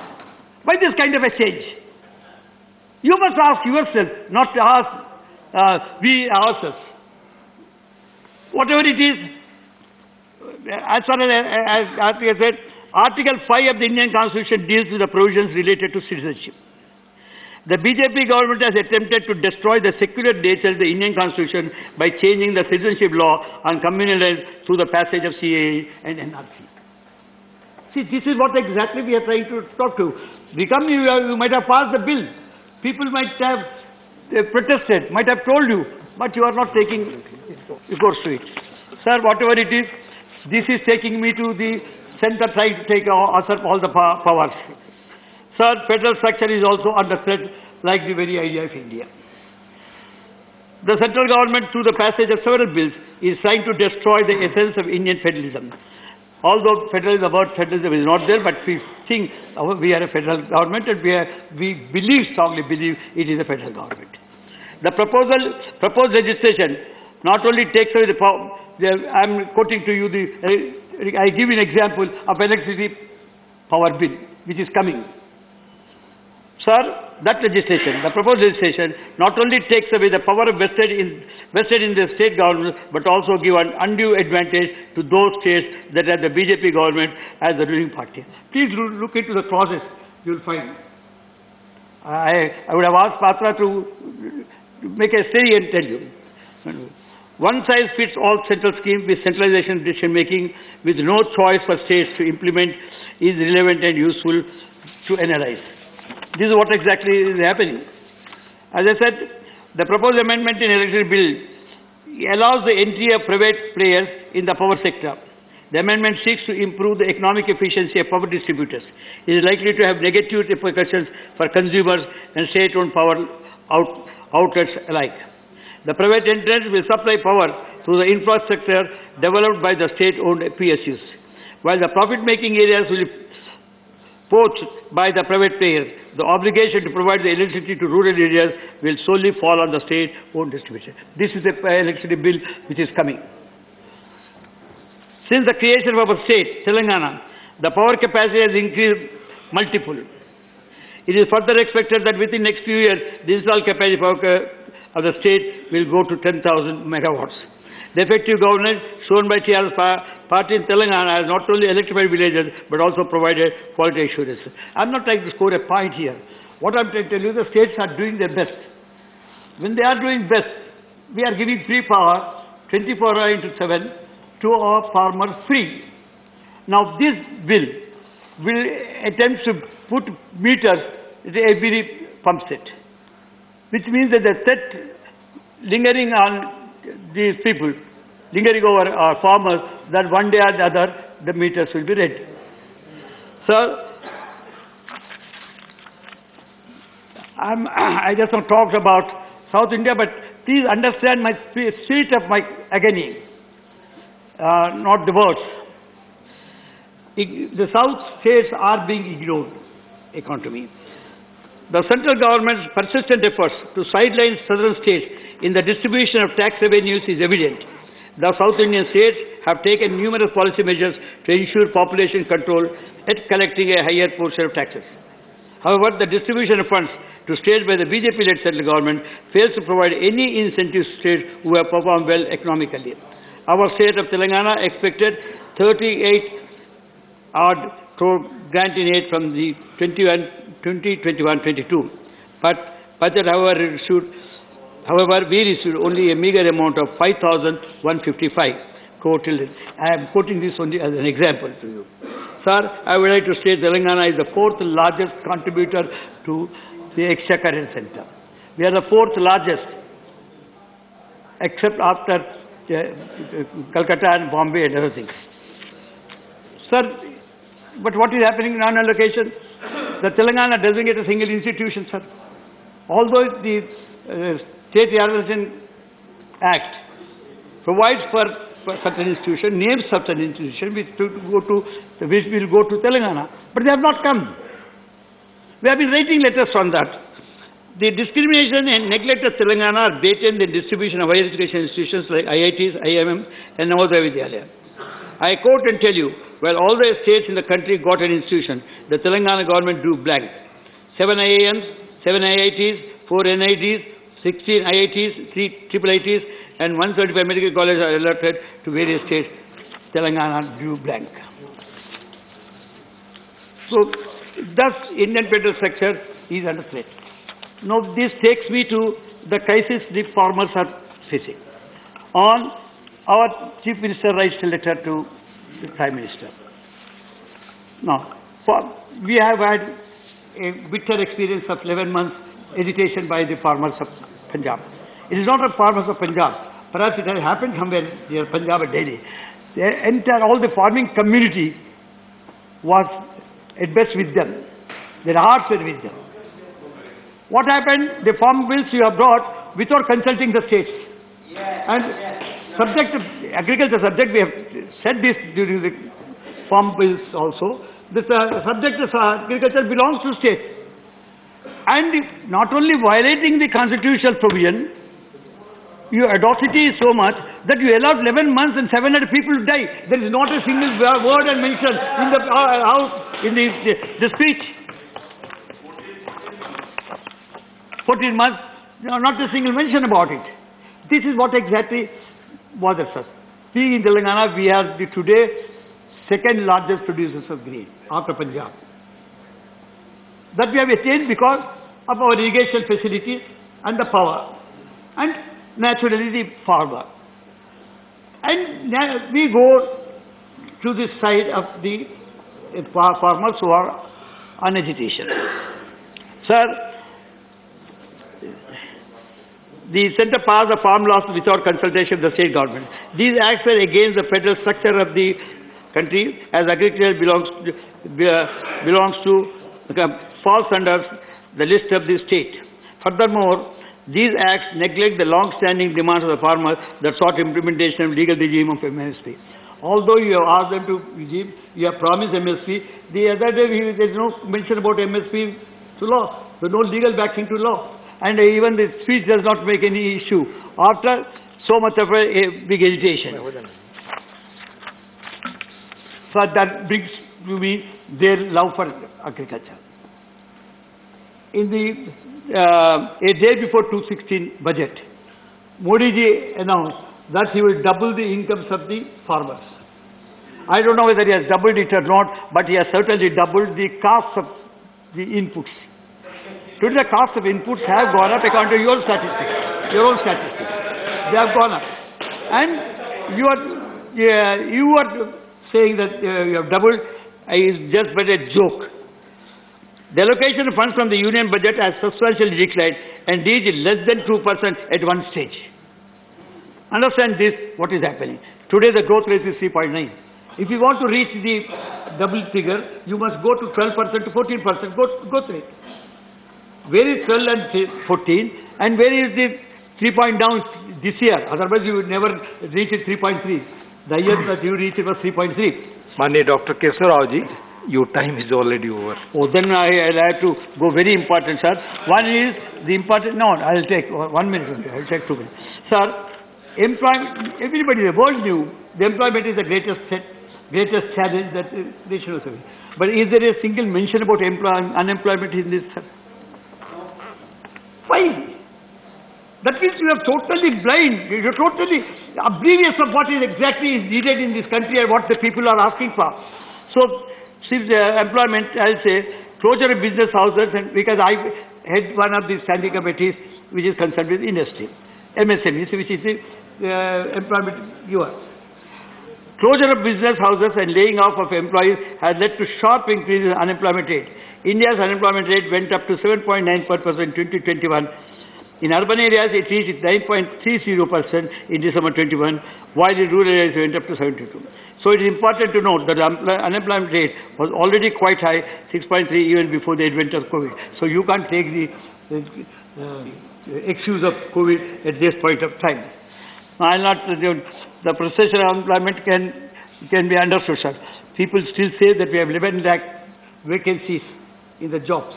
And what is taken out today is 60 lakhs. Believe me, it is not 7 lakhs. 60 lakhs, this unorganized sector also need to be taken into consideration.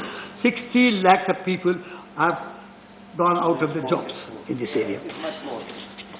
It is much more. You see, as I said, statistic, there is not a single agency which can give us with credibility what exactly is the position today in the country. Sir, this takes me to the one sentence is about a failure to make in India. Is it scheme, is it slogan, is it jumla? How about make in India is in manufacturing unit that you are asking. MSM is a manufacturing unit. It is manufacturing unit which are in lakhs with us. We are giving 11 lakh jobs there. And you should have encouraged them. And what yesterday the minister says is a credit guarantee scheme is being, credit guarantee scheme is there for the last 4 years. You only brought it, I'm telling you, agreed. But still don't quote as your speech quote. Please conclude now. Sir, last is our chief minister, not out of frustration, after very thoughtful hours, has decided to throw open the idea of searching for a new constitution for this country. Because we know, under you, even the basic structure of secularism, basic structure of our commitment to the nation, a basic structure like governor's office, like this state list, and also the directive principles which need Thank you, Dr. Kesaraj, please. Are under threat. So he has thrown open. Please. With all respect Thank to you. I respect you and you are a senior member. You know me also. I know you nearly 40, 50 years. If you speak changing of the constitution, and we are the first people to oppose it, you can suggest for amendment. Thank you. But you can't say that the basic constitution Thank is you, going to Honorable change. Please conclude. And they want to do it. And it is favorable to them. The RSS people want change of constitution. They demanded. Bhagwat demanded. And if you speak on the same tune, we are not going to agree. The Congress leader today wants sees no need for a constitution. I have never said it will be such a... Please conclude, Dr. Kesaraj. This is one thing. Dr. Kesaraj, please. You agree or don't agree? Please conclude. Please conclude. I'm telling you, so we are giving it, we are saying it, we have tried all this, we have gone 105 amendments, Mr. Chairman, sir. Thank you. 105 amendments, they have not satisfied us. So, one idea has come, why don't you go on for changes? Thank you. I also Thank think you. What exactly... Thank you, Dr. Kesaraj. So, this is a new constitution that we have said, that we had proposed to the nation for a debate, for a discussion, not for acceptance. Thank you. Thank you. Thank you very much. Thank you. माननीय सदस्यगण, दो माननीय वरिष्ठ सदस्यों के आग्रह आए हैं, वो कल और आगे नहीं उपलब्ध रहने वाले हैं, इसलिए आप सबकी सहमति हो तो मैं माननीय दिग्विजय सिंह जी, उसके बाद श्री कामाख्या प्रसाद तासा को बोलने के लिए आमंत्रित करना चाहूंगा। माननीय दिग्विजय सिंह जी।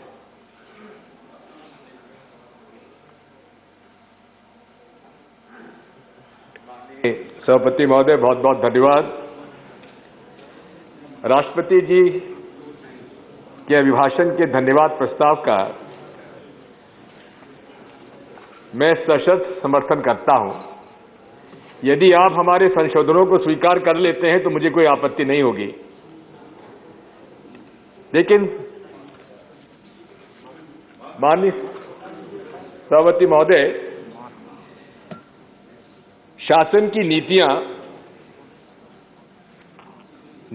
नीतियों पर की गई कार्रवाई, वो आगे की योजना, ये इसमें उसका उल्लेख होता है। लोकतंत्र में जो पार्टी शासन में होता है उसकी विचारधारा क्या है, उसी पर शासन की नीतियां निर्भर करती है।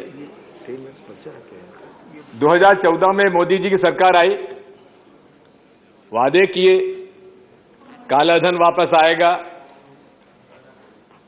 महंगाई कम करेंगे, बेरोजगारी बढ़ेगी, 15 लाख जेब में आ जाएंगे। 15 लाख का तो वो अमित शाह जी ने कह दिया जुमला था, तो जुमला मान लीजिए, लेकिन इनका तो उल्लेख आपने 2014, 2015, 2016 के राष्ट्रपति अभिभाषण के अंदर उसका उल्लेख किया है आपने, तो कौन सा आपने उसकी पूर्ति की है? माननीय सभापति महोदय, इनकी सोशियो इकोनॉमिक पॉलिसीज क्या थी, इसका मैं उल्लेख ब्रीफली करना चाहता हूं। हमारे लीडर ऑफ अपोजिशन साहब ने बड़े विस्तार से इस बात का उल्लेख किया है। 7 साल में अमीर और गरीब की खाई बढ़ती चली गई है। अमीर अमीर होता चला गया, गरीब गरीब होता चला गया। साथ में अगर आप देखेंगे कि समाज में धर्मांधता के कारण कटुता बढ़ती चली गई। एक तरफ जहां इकोनॉमिक पॉलिसीज में आपने गरीबों के हित में कोई काम नहीं किया, वहीं समाज की समरसता और हमारी यूनिटी इन डाइवर्सिटी को आपने डिस्टर्ब किया है, जिसका मैं सप्रमाण आपके सामने प्रस्तुत करूंगा। माननीय सभापति महोदय, किसी भी शासन के टैक्स रेवेन्यूज का अगर आप उसका एग्जामिन करेंगे तो डायरेक्ट टैक्सेशन वो है जो कि टैक्स देने वाला है, दे सकने के लिए सक्षम है, उससे आप डायरेक्ट टैक्स लेते हैं, और इनडायरेक्ट टैक्स आप आम जनता से लेते हैं। मैं आपके सामने प्रस्तुत करना चाहता हूं कि 2014-15 में जितना टैक्स कलेक्शन था उसका 55.39% डायरेक्ट टैक्स हुआ करता था। यानी कि यूपीए सरकार में हम अमीर लोगों से ज्यादा टैक्स लेते थे और आम जनता से 44.61% लेते थे, यानी कि 10.78% अमीर लोगों से ज्यादा लेते थे और गरीब लोगों से कम लेते थे। लेकिन सूट बूट की सरकार आई और सूट बूट की सरकार में 2021-22 का मैं आंकड़ा आपके दे रहा हूं कि डायरेक्ट टैक्स 55.39% से घटकर हो गया 46.43 और इनडायरेक्ट टैक्स बढ़ के 44.61 से बढ़कर हो गया 53.57, यानी कि अमीरों से कम टैक्स और गरीबों से आम जनता से अधिक टैक्स। ये मूल रूप से मोदी सरकार की विचारधारा है आर्थिक नीतियों की। अनएम्प्लॉयमेंट रेट 2014 में थी 5.6% और जैसा कि केशव राव साहब ने कहा कि कोविड के पहले ही 6.3% हो चुकी थी और आज 7.55% है, यानी कि बेरोजगारी बढ़ती चली गई। उस पर का भी कोई उल्लेख नहीं किया गया।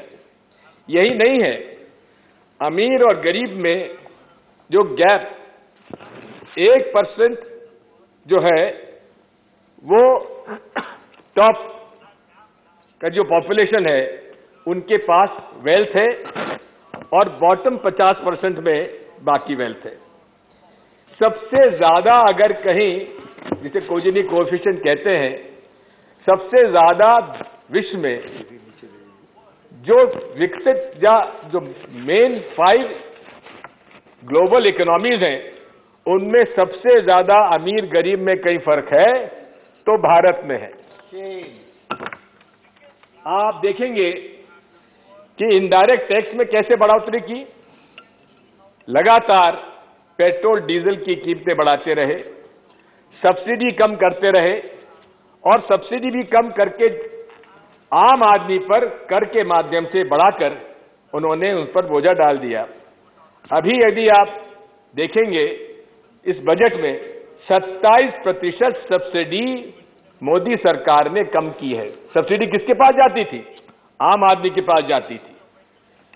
टैक्स, कॉर्पोरेट टैक्स पर कोई फर्क नहीं पड़ा। हम तो कहते हैं कि जहां कोविड के जमाने में भी अधिक से अधिक पैसा जिन लोगों ने कमाया है, जिनकी वेल्थ में बढ़ोतरी हुई है, उन पर सुपर रिच पे टैक्स क्यों नहीं लगाते? आप वसूल करिए, लेकिन आम जनता पर आप बोझ डाल रहे हैं, आम जनता को हर चीज महंगा करके दे रहे हैं। ये आपकी नीति है। मैं ये भी कहना चाहता हूं कि अभी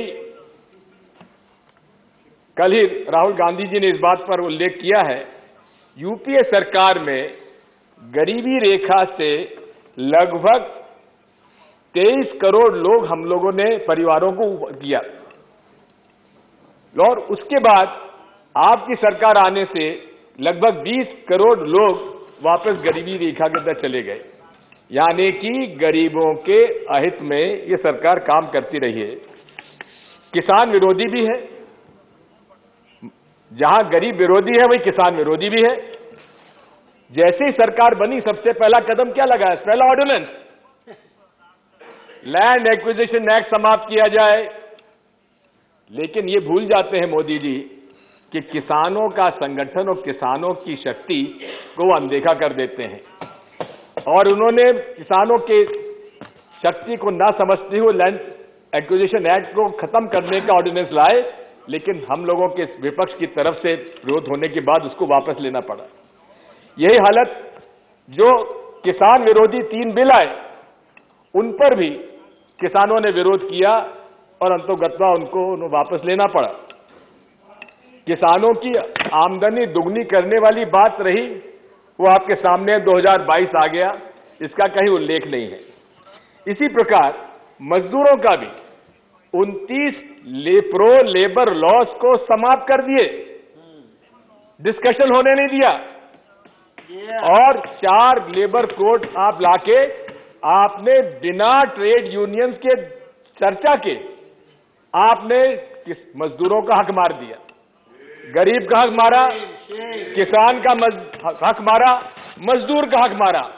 इससे आपकी मनोवृत्ति समझ में आती है। संसदीय परंपराओं के विपरीत आपने काम किया है। जहां केंद्र सरकार की पॉलिसी है कि प्री लेजिस्लेटिव कंसल्टेशन की पॉलिसी के अंतर्गत कोई भी कानून आता है उसके लिए पहले आपको स्टेक होल्डर से चर्चा करना चाहिए, ये पॉलिसी है, लेकिन आपने उसको लागू नहीं होने दिया। यदि वही किसान विरोधी बिल का प्री कंसल्टेशन पॉलिसी के अंतर्गत आप चर्चा कर लेते, और हम लोगों का तो प्रस्ताव क्या था, अमेंडमेंट क्या था? अमेंडमेंट यही था कि आप सेलेक्ट कमेटी को सौंप दीजिए।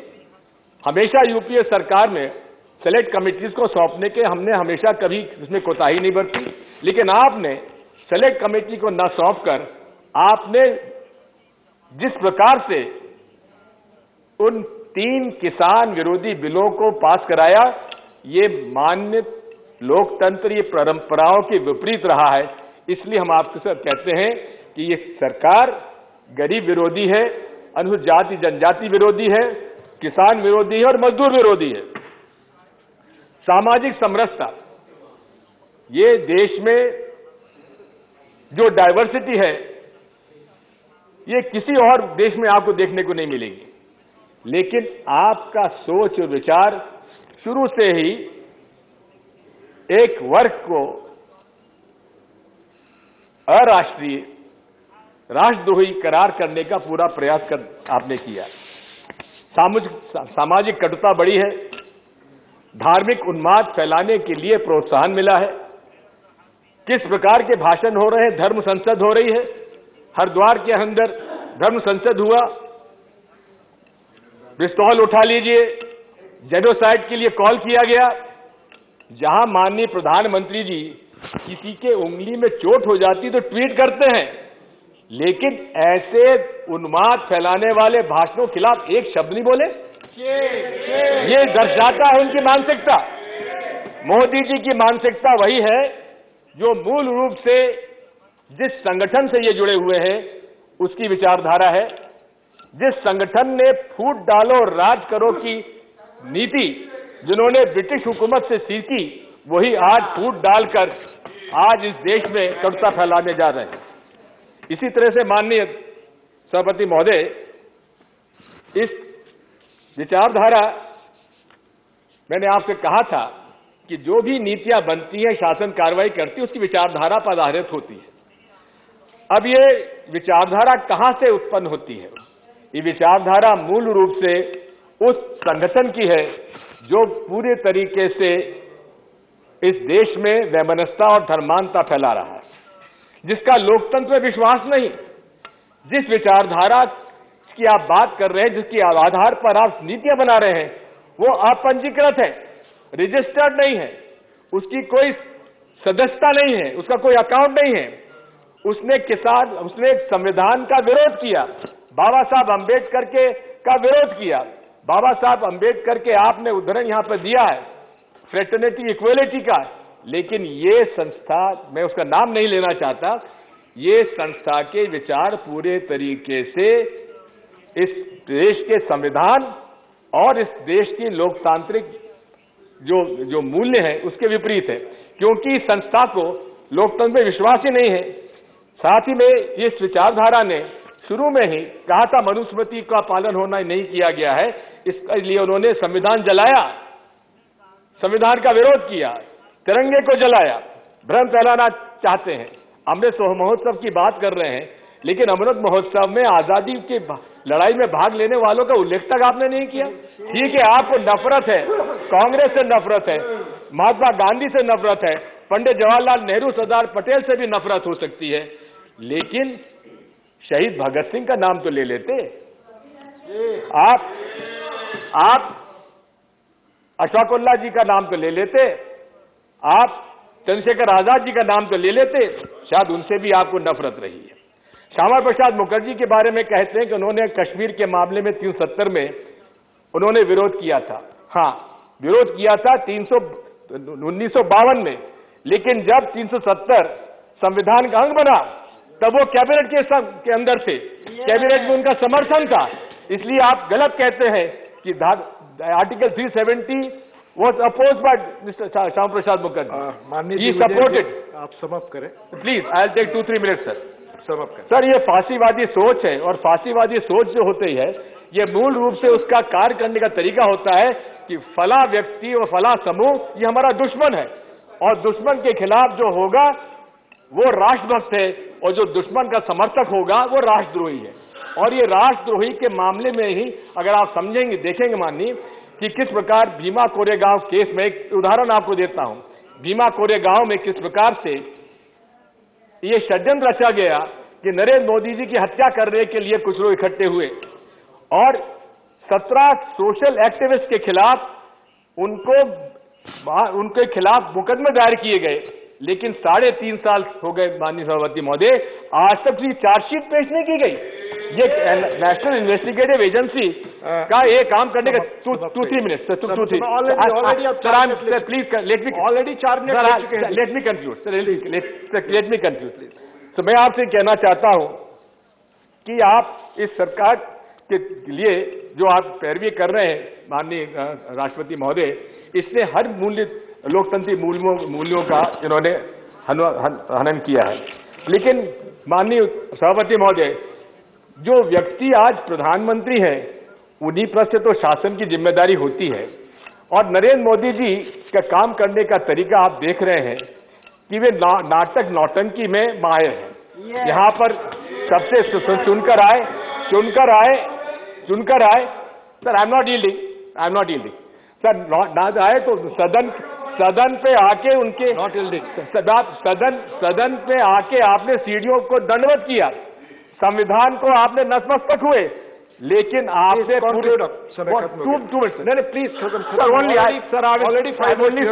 प्लीज मेरा आपसे अनुरोध है कि माननीय मंत्री जी यहाँ पर विराजमान है, एक हमारी तरफ से हाथ जोड़कर माननीय प्रधानमंत्री जी को सलाह दीजिएगा कि थोड़ा बहुत सलाह हम लोगों की भी मान लिया करें, क्योंकि ये प्रजातंत्री व्यवस्था में जब तक आप सलाह मशवरे से काम नहीं करेंगे एक तंत्र राज नहीं चल सकता।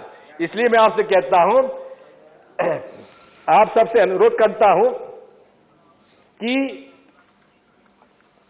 हमारे सुनिए माननीय अध्यक्ष सभापति महोदय, ये बड़ा जरूरी है, आपसे अनुरोध करना चाहता हूं कि पूरे तरीके से ये सिंगल मैन कैबिनेट है और जैसा कि कहा गया है कि निंदक नीरे राखिए, ये निंदक हम लोग निंदक नीरे राखिए आंगन को के छवाए। अगर हम लोगों की बात और सलाह मानेंगे तो आप गलती नहीं करेंगे, लेकिन अगर आप सलाह हमारी नहीं मानेंगे तो जिस तरह से गलतियां आप करते चले आ रहे हैं इस देश को बर्बाद कर रहे हैं, इसलिए आपका नुकसान होने वाला है। धन्यवाद। पॉइंट ऑफ ऑर्डर पे थे, प्लीज कुछ पॉइंट ऑफ ऑर्डर।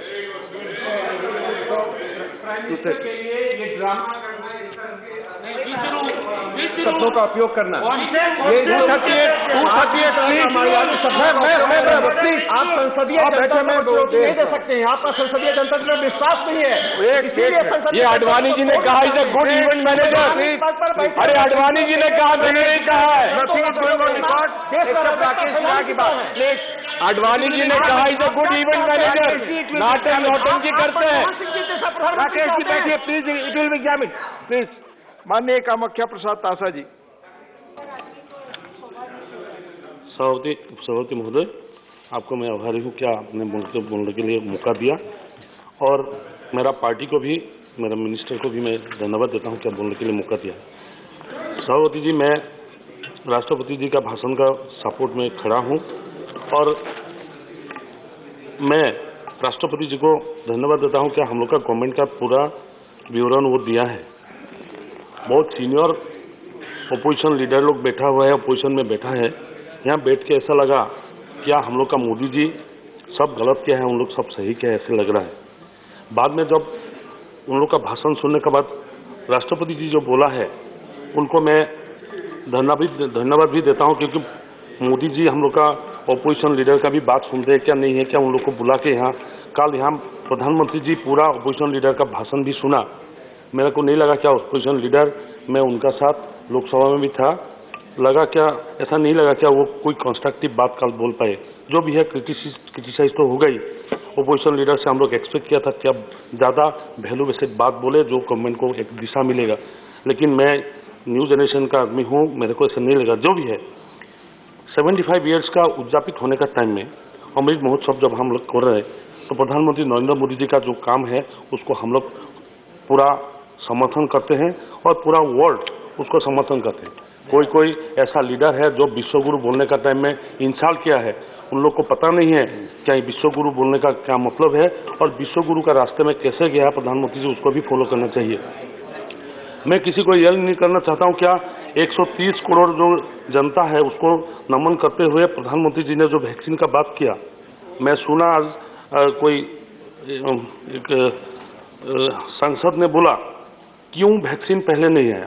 वैक्सीन ऐसा नहीं है क्या उसको पानी डाल के वैक्सीन दिया जाए, उसको रिसर्च करने में टाइम लगा और प्रधानमंत्री जी को धन्यवाद देता हूँ क्या अभी जो मेड इन इंडिया का एक जो 3 ब्रांड का ये है इसको पूरा world wise world health organisation उसको स्वीकृति दिया है और हम लोग का 100 करोड़ हम लोग वैक्सीन पार किया। तो वैक्सीनेशन में इतना टाइम गया, ऐसा सभापति महोदय कोई प्रधानमंत्री हम लोग का था, सम्मान्य प्रधानमंत्री युद्ध काल में भी उन लोग काम किया था, युद्ध था भारत पाकिस्तान का, भारत बांग्लादेश का युद्ध था, लेकिन कोरोना काल में प्राइम मिनिस्टर चलाने वाला प्राइम मिनिस्टर एक ही है जो प्रधानमंत्री नरेंद्र मोदी जी है। ऐसा साइलेंट टाइम में जो साइलेंट किलर है इसमें प्रधानमंत्री जी जो दिखाया हौसला, इसको हम लोग इसको धन्यवाद देते हैं और उनका साथ वो तो खुद बोलते हैं कि मैं प्रधान सेवक हूँ, मैं तो प्रधानमंत्री नहीं हूँ, इसको हम लोग मानते हैं। उपसभापति महोदय, वो राष्ट्रपति जी ने जो बात बोला है वो हम लोग पूरा समर्थन इसीलिए हूँ क्योंकि योगा वो लेके आयुर्वेद तक, ट्रेडिशनल मेडिसिन से लेके इंफ्रास्ट्रक्चर डेवलपमेंट के लिए सब यहाँ पर वो राष्ट्रपति जी ने बोला है। हम लोग अभी देखा है 64 करोड़ रुपीज खर्च करके आयुष्मान भारत में हेल्थ इंफ्रास्ट्रक्चर मिशन बना रहा है, जो अभी के लिए नहीं फ्यूचर के लिए भी एक संपत्ति हम लोग के लिए बन जाएगा। आयुष्मान भारत का ट्रीटमेंट का बात बोल रहे हैं, वेस्ट बंगाल का आदमी बोल रहा था, हम लोग का सांसद बोल रहा था, क्या वेस्ट बंगाल को देखो, आयुष्मान भारत जो है इसको ट्रीटमेंट के लिए स्टेट गवर्नमेंट रिस्पॉन्सिबल है। कोई प्रॉब्लम होता है तो स्टेट गवर्नमेंट हेल्थ उसको देखेगा, क्योंकि हम लोग भी कोई मेडिकल कॉलेज से जुड़ा हुआ है, उसका प्रॉब्लम सोल्व करने के लिए हम लोग भी वो मेडिकल कॉलेज पहुंचते हैं। आयुष्मान भारत का कैसे बेनिफिट मिले वो यहाँ से मोदी जी नहीं देखेगा, ये नहीं है क्या हम लोग का हेल्थ मिनिस्टर यहाँ से देगा, दैट इज रेस्पॉन्सिबिलिटी। क्योंकि हम लोग का साथ हम लोग बोलते हैं, प्रधानमंत्री हमेशा बोलते हैं सबका साथ सबका विकास सबका प्रयास भी होना चाहिए। प्रयास भी हम लोग का प्रयास का क्या प्रॉब्लम है, विरोधी का प्रयास का क्या प्रॉब्लम है, उसको भी आप लोग भी देखिए क्या प्रॉब्लम हो रहा है। क्योंकि जनता हम लोग का है, वोटर हम लोग का है, प्रयास तो सबका होना चाहिए। इसीलिए यह नहीं है कि अब सबका प्रयास मतलब बीजेपी का ही प्रयास होना चाहिए, एनडीए का प्रयास होना चाहिए, ऐसा नहीं है। आप लोग का भी प्रयास चाहिए। आप लोग तो खाली खोजते हैं कहाँ प्रॉब्लम होगा, उसमें आके आप लोग कहाँ को उसको ठीक करने के लिए आप लोग उसके लिए खाली चांस मांगता है, दूसरा तो नहीं। आप लोग हेल्प तो कीजिए, क्योंकि आप लोग और आएगा नहीं, क्यों 2024 तक आने का कोई चांस नहीं, उसके बाद ही होगा। प्रधानमंत्री स्वनिधि योजना स्ट्रीट वेंडर को काम किया। आप लोग बोला है क्या बेरोजगारी, हम लोग भी मानते हैं, हम लोग भी पॉलिटिक्स से हैं, सब यहाँ पर जितना बैठा हुआ है सब जनसाधारण का साथ जुड़ा हुआ है, सबका तो ये प्रॉब्लम है। अनएम्प्लॉयमेंट प्रॉब्लम सब जानते हैं, क्या अनएम्प्लॉयमेंट प्रॉब्लम क्या है, सब पॉलिटिशियन को इसको टेंशन है, ये क्या नहीं है, क्या विरोधी का है। लेकिन अनएम्प्लॉयमेंट प्रॉब्लम ऐसा है क्या मोदी जी क्या है, ये है क्या एनडीए क्या है, इससे पहले कौन था, इससे पहले कौन क्या है। NFA से जब आया एलओपी साहब, आप भी बैठा हुआ है, आप बोला है आनंद शर्मा जी है, NFA से नेशनल फूड सिक्योरिटी एक्ट जब आया, हम लोग को बोला गया क्या 80% से ज्यादा यहाँ पर बीपीएल आदमी है उसको इसमें लगाया गया, इसमें इंक्लूड किया जाएगा। जब आप लोग नेशनल फूड सिक्योरिटी एक्ट आया था तभी तो 82% से ज्यादा बिलो पॉवर्टी लेवल का आदमी था, उसको बाद में आप लोग क्या 27% बढ़ोतरी दे दिया, उसमें एपीएल कर दिया। एपीएल करने का मतलब क्या हो गया, हम लोग का कितना आदमी का नाम वहां से काट गया। आयुष्मान भारत में उसका नाम नहीं घुस रहा है, क्योंकि सोशियो इकोनॉमिक सेंसस में उसका असर पड़ा, उसको असर पड़ के उसका बाद हम लोग को जो बेनिफिट मिलने वाला था वो अभी बेनिफिट नहीं मिल रहा है। ये लेकिन बहुत सीरियस इशू है। आप लोग बोल रहे हैं 27% आप लोग बढ़ाओ दिया, बाद में आप जाइए मेरा आसाम में जाइए, आप देखिएगा वो 27% का वो एपीएल बना देने का बाद लाखों करोड़ों आदमी उसका सुविधा से वंचित हो रहा है। ये एक बहुत सीरियस मैटर है, इसको थोड़ा इंक्वायरी भी करना पड़ेगा। ये आप लोग बहुत बड़ा जानने वाला आदमी है, मेरे को पता नहीं है, मैं गांव में रहता हूं तो मेरे को पता चलता है, मतलब मेरा घर नहीं है लेकिन उसका सोशियो इकोनॉमिक सेंसस में उसका नाम नहीं है। सोशियो इकोनॉमिक सेंसस में उसका नाम क्यों नहीं है, क्योंकि उस टाइम में आप लोग 27% को उसको एपीएल बना दिया था। वो एपीएल बनाने के बाद अभी उसको ये मिल रहा है।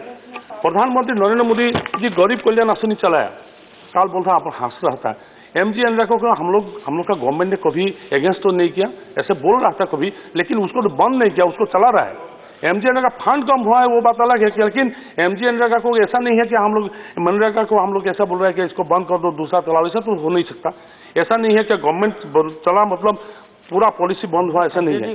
सर आप लोग 70 साल का बात बोल रहे हैं, मैं आसाम से हूँ, आप लोग भी आसाम जाते हैं, दिग्विजय सिंह जी भी यहाँ बैठे हुए हैं और सब जानते हैं। आसाम में एक्सट्रीमिस्ट क्यों हुआ, इतना एक्सट्रीमिस्ट आसाम में क्यों हुआ। आज मणिपुर का आप लोग बात बोल रहे हैं, मणिपुर में 40 एक्सट्रीमिस्ट ऑर्गेनाइजेशन क्यों आया, नागालैंड में क्यों आया, रिपुन बोरा जी बोल रहा था, नागालैंड में क्यों आया, रिपुन बोरा जी आप भी जानते हैं क्यों ऐसा था। अल्फा का उद्भव कब हुआ था, आसाम में क्यों हुआ अल्फा, एक्सट्रीमिस्ट क्यों आया, इसका कारण क्या बीजेपी है, क्या मोदी जी है, क्या वाजपेयी जी है, क्या ये आप लोग रिस्पॉन्सिबल है।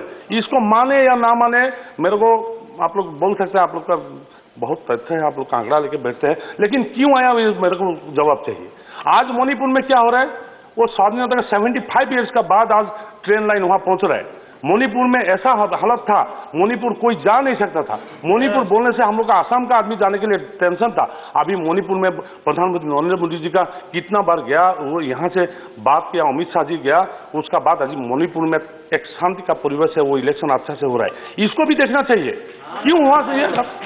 आप नागालैंड का बात बोल रहे हैं, नागालैंड गवर्नमेंट आप देखिए, मेरा घर का पास ही नागालैंड है, वहां पर जाने से ऐसा लगता था कि नागालैंड कहाँ जा रहा हूँ, वापस आएगा कि नहीं। अभी प्रधानमंत्री नरेंद्र मोदी जाके वहां पर ऐसा परिवेश किया कि नागालैंड आराम से जाके आ सकता है। वहां पर ऐसा नहीं है क्या, ऐसा मत मानिए क्या हम लोग बीजेपी ने किया है, क्या बीजेपी एक्सट्रीमिस्ट बनाया क्या।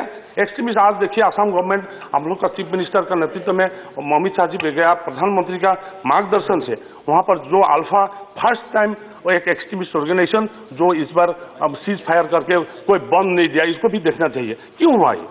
क्यों एनडीए भी सरेंडर किया? क्यों आज बोडोलैंड का एकॉर्ड हुआ? क्यों ऐसा कार्बी आंगलोंग का जो एक्सट्रीमिस्ट है वो ये किया? क्यों किया?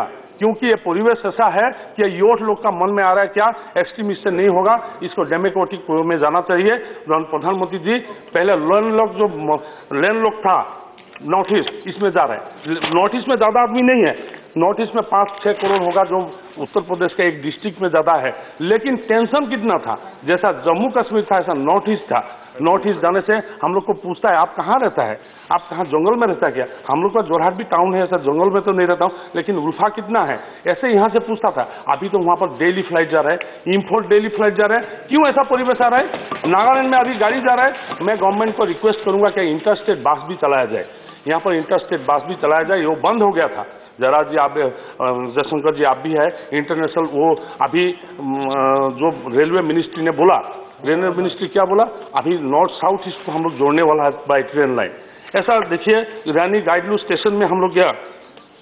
मैं इसीलिए ये बात बोलना चाहता हूँ, हम लोग को आप लोग सिखाना चाहिए, अपोजिशन भी सिखाना चाहिए। खाली गलत ही बोला क्या? मेरा गांव का रास्ता अभी ठीक हो रहा है, सबका साथ सबका विकास हो रहा है। सबका साथ सबका विकास माने मेरा पंचायत का नंबर है 57 गोरमूल बागीचा गांव पंचायत, उसमें बीजेपी का है, लेकिन 54 में कांग्रेस का है। वो कांग्रेस का वहां पर 2 करोड़ रुपया जा रहा है, लेकिन मेरा बीजेपी भी पंचायत में 1 करोड़ भी नहीं जाए। तो उसको मतलब क्या है? सबका साथ सबका विकास है, ऐसा होता है क्या? बीजेपी को दे दो और कांग्रेस को मत दो, ऐसा तो नहीं है। आप जाइए असम में, माइनॉरिटी एरिया में जाइए, माइनॉरिटी हम लोग को वोट नहीं डालता है, उसमें बांग्लादेशी बोल के हम लोग बोलता है, वहां पर भी पंचायत में काम कर रहे हैं। वो सबका सबका विकास नहीं है तो क्या है? हम लोग ऐसा एक उदाहरण दे दीजिए, हम लोग का गवर्नमेंट में कोई माइनॉरिटी, कोई हम लोग को वोट नहीं देने वाला आदमी का, गरीब का कोई चावल का कार्ड कटा है, रेशन कार्ड एक भी कटा है, एक भी घर उसका घटाया है, एक भी सुविधा उसको कटा है, ऐसे बोलिए तो प्रधानमंत्री जैसे बोलते हैं सबका साथ सबका विकास। हम लोग जो पासबुक का बात उनको पूछा, प्रधानमंत्री जी ने बोला नहीं ये बैंक नहीं करेगा, बैंक को करने दो, तुम लोग मत करो क्योंकि तुम लोग करने से बायस हो जाएगा, बैंक को करने जो बीपीएल आदमी है उसको पासबुक खुलेगा। अभी उस डायरेक्ट बेनिफिट ट्रांसैक्शन वहां से चल रहा है। ये जो किसान का बात आप लोग बोल रहे हैं, कौन खोदेगा? आप लोग का स्टेट चल रहा है, उत्पादन कैसे दुगुना होगा? प्रधानमंत्री जी अपील कर सकते हैं, अपील किया दुगुना करो, कब दुगुना करो? एमएसपी दे रहा है, एमएसपी देने में आपको लेने में क्या प्रॉब्लम है? मेरे को हम लोग का वहां पर एमएसपी इतना नहीं चलता है। अभी फर्स्ट टाइम प्रधानमंत्री जी का निर्देश से आसाम में जो ग्रेन्स है वो एफसीआई और 5 ऑर्गेनाइजेशन ने खरीद कर रहा है। इसको देखना चाहिए, पहली बार कभी नहीं हुआ था। अब हम लोग का एमपी, आसाम का एमपी बैठा हुआ है, उसको पता है अभी चावल ले रहा है, एफसीआई ले रहा है, वो 5 ऑर्गेनाइजेशन ले रहा है। इसको हम लोग गवर्नमेंट को धन्यवाद देते हैं क्या इसको बाउंड किया।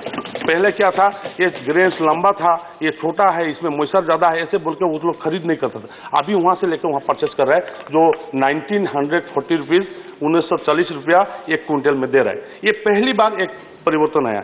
मेरा ये मैं दादाजी के बाद, हाँ दादाजी का पास पहली बार कोई नेशनल ऑर्गेनाइजेशन ये खरीद कर रहा है। और देखिए अभी आप लोग ऐसा नहीं है, असम आप लोग, असम का बात इसीलिए बोल रहा हूँ, बिहार प्रॉपर्टी था, उत्तर प्रदेश की तो राजधानी है, वो तो बात अलग है, लेकिन मेरा जो जगह मणिपुर का ही बात बोले, वहां से मैरी कॉम जी आया, उनको कितना प्रशंसित किया। लवलीना बड़गुहाई मेरा वहां से आया, उनको प्रधानमंत्री लाके कितना प्रशंसित किया। सानू भाई हम लोग का जो वेट लिफ्टर है उनको भी कितना किया, स्टॉप किया। Target to the podium, target to the podium, इसको भी कितना सराहना दिया। आप देखिए, मेरे को लगता है आनंद शर्मा जी आप भी बोलेंगे, शायद खारगे जी बोले, खारगे जी बोलने से तो ऐसा गुस्सा लगता है, मैं पास में रहने से तो मैं बेहोश हो जाऊंगा ऐसा लगता है। आप हंसना भी चाहिए कभी कभी, इतना गुस्सा आता है आपको देखने से, हम लोग ही डरता है। आप भी मेरे को बोलिए तो, आप अगर प्रधानमंत्री होता तो क्या करता है यहाँ पर? आप लोग बनेगा ही नहीं, वो बात अलग है, कांग्रेस तो बनेगा ही नहीं, वो बात अलग है, लेकिन आप इस टाइम में होता तो क्या करता? कोविड के टाइम में क्या करता था ना? मैं ऐसा बोला, आप होते तो क्या करते? आप गरीब, मैडम स्पीकर सर, गरीब आदमी को चावल मिल रहा है। जब बंद हो गया, उस टाइम में बंद हो गया था, बार बार नोटबंदी का बात बोल रहे हैं, कोई गरीब आदमी नोटबंदी से दुखी नहीं है। जिसका पास काला धन था वही दुखी है, दूसरा मैं नहीं जानता हूँ। ये मेरे को नहीं लगता है नोटबंदी में आप लोग बार बार नोटबंदी बोलते हैं, हम लोग हंसते हैं। क्यों हंसते हैं? हम लोग का पास था ही नहीं उसका पैसा। जिसका पास था वही दुखी था। उसको दुखी है क्योंकि वो शायद अलमारी खोल के देखता था वो इतना पैसा है क्या करेगा हम, फिर उसको लगा देता है, नहीं तो पानी में बहा देता था। हम लोग का बीजेपी का पास किसी का मन नहीं था, इसीलिए खुश है। हम लोग का बीजेपी का आदमी खुश है। ऐसा मत बोलिए क्योंकि नोटबंदी देखिए ऐसा मेरे को बोलिए कोई ऐसा गरीब आदमी बोला क्या नोटबंदी खराब है? आप जाइए सर्वे कीजिए तो मैं किसी जगह पे नहीं मिला नोटबंदी को खराब बोलते हुए, कैसा आदमी नहीं मिला। बोला अच्छा हुआ हम लोग मांगने से नहीं देता था, अभी तो बैंक में दे रहा है, ऐसे बोल रहे हैं। इसीलिए ऐसा मत बोलिए। बंद नहीं हुआ, छोटा नोट उस टाइम में खुला था। प्रधानमंत्री जी को धन्यवाद, क्या उस टाइम में फाइनेंस मिनिस्टर निर्मला जी को भी धन्यवाद देता हूं। क्या चाय बागान में 800 चाय बागान में 10 लाख लेबर काम करता था, सबको कैश पैसा उस टाइम में देता था, छोटा नोट बना के देता था। अभी इंफ्रास्ट्रक्चर डेवलपमेंट में मैं देखिए एक स्पीकर सर, सभापति महोदय, इसमें सन्नत का बात पहले मणिपुर में ट्रेन लाइन पहुंच रहा है। अभी ये कितना बड़ा चीज है, कितना खुशी है। ये जिरीबाम से चल रहा है जो रानी गाइडलू स्टेशन में, उसमें पहली बार ट्रेन चल रहा है। इसमें देखिए हुरी अरुणाचल प्रदेश में आज ट्रेन लाइन जड़ित हुआ है। आज भारतीय रेल व्यवस्था पूरा इंडिया में जो येलो बोर्ड है, येलो बोर्ड देखने से हम लोग को अच्छा लगता था। येलो बोर्ड अभी नागालैंड अरुणाचल में पहुंच रहा है। येलो बोर्ड देखने से ऐसा लगता है पूरा इंडिया में हम लोग घुस गया है। नहीं तो ऐसा लगता था कि यहाँ हम लोग इंडिया में नहीं है, ऐसा महसूस भी होता। मैं आसाम में था, मेरे को भी महसूस होता था। आप लोग गुवाहाटी से वापस आते, जब डिब्रूगढ़ जाएंगे, जब डिब्रूगढ़ से और इंटीरियर जाएंगे तो और आप लोग को महसूस होगा, क्योंकि ऐसा नहीं था। कुछ दिन पहले चाइना बॉर्डर में एक लड़का को गुम हो गया था। हम लोग का गवर्नमेंट का प्रोफेसर जयशंकर जी यहाँ पर मौजूद है। प्रधानमंत्री जी का इच्छा से वो लड़का वहाँ से वापस आया। ये कितना एक अच्छा चीज है।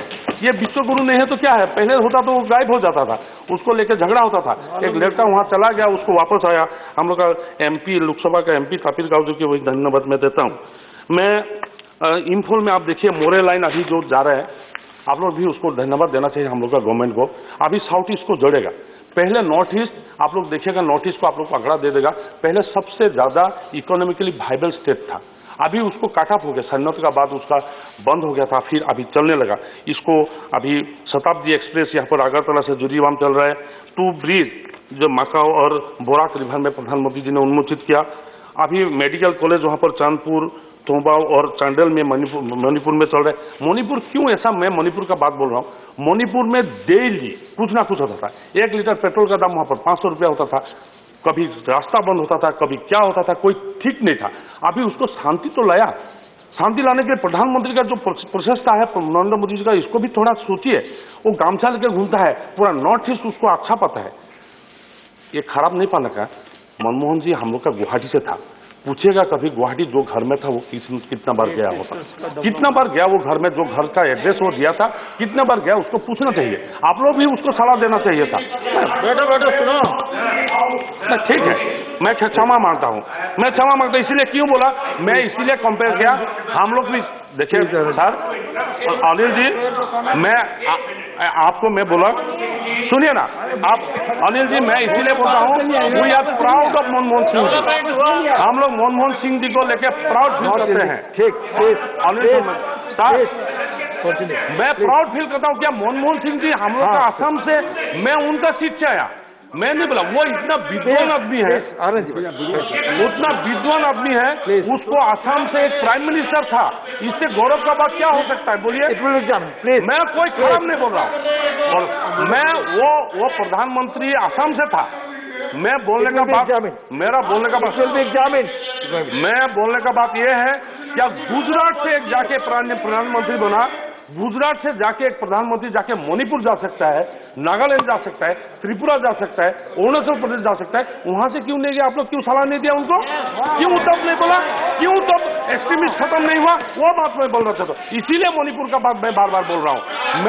मेरा रिक्वेस्ट है, आप रजन बोला जी, आप मत बोलिए। आपने एक झूठ बात बोला है, आप मिसलीडेड दी हाउस, आप एक मिसलीडेड। यहाँ पर एजुकेशन मिनिस्टर बैठा हुआ है, आप एजुकेशन मिनिस्टर बैठा हुआ है, आपने बोला है हम लोग का गवर्नमेंट ने शेड्यूल कास्ट। आप कितना झूठ बात बोल सकते हैं? आप सुनो क्या मैं बोल रहा हूँ। फिर रिपुन बोरा जी बोला शेड्यूल कास्ट स्टूडेंट्स को हम लोग कुछ नहीं दे रहे हैं। अभी मेरे को आंकड़ा मिला शेड्यूल कास्ट स्टूडेंट्स को 5,32,000 स्टूडेंट्स को अभी शेड्यूल कास्ट स्टाइपेंड मिल रहा है। और इस बार नेशनल फेलोशिप शेड्यूल कास्ट को 69,311 मतलब 1,600 करोड़ रुपया 1,600 करोड़ रुपया उसको दे रहा है। 2021-22 में 46,150। ऐसे आप लोग यहाँ पर ही अगर मिसलीड करते तो जनसाधारण को क्या बोलेगा? आप एक मिनिस्टर बैठे हुए हैं, एजुकेशन मिनिस्टर बैठे हैं, उसमें आप लोग झूठ बोल सकते। आप ऐसे बोल दिया क्या शेड्यूल कास्ट के लिए हम लोग सब गलत किया? क्योंकि कितना शेड्यूल कास्ट मेंबर बैठे हुए हैं यहाँ पर, हम लोग का भी शेड्यूल कास्ट मेंबर बहुत ज्यादा बैठे हुए हैं। मैं आपको इसीलिए बोला, आप थोड़ा पहले आप बोल के गया सर।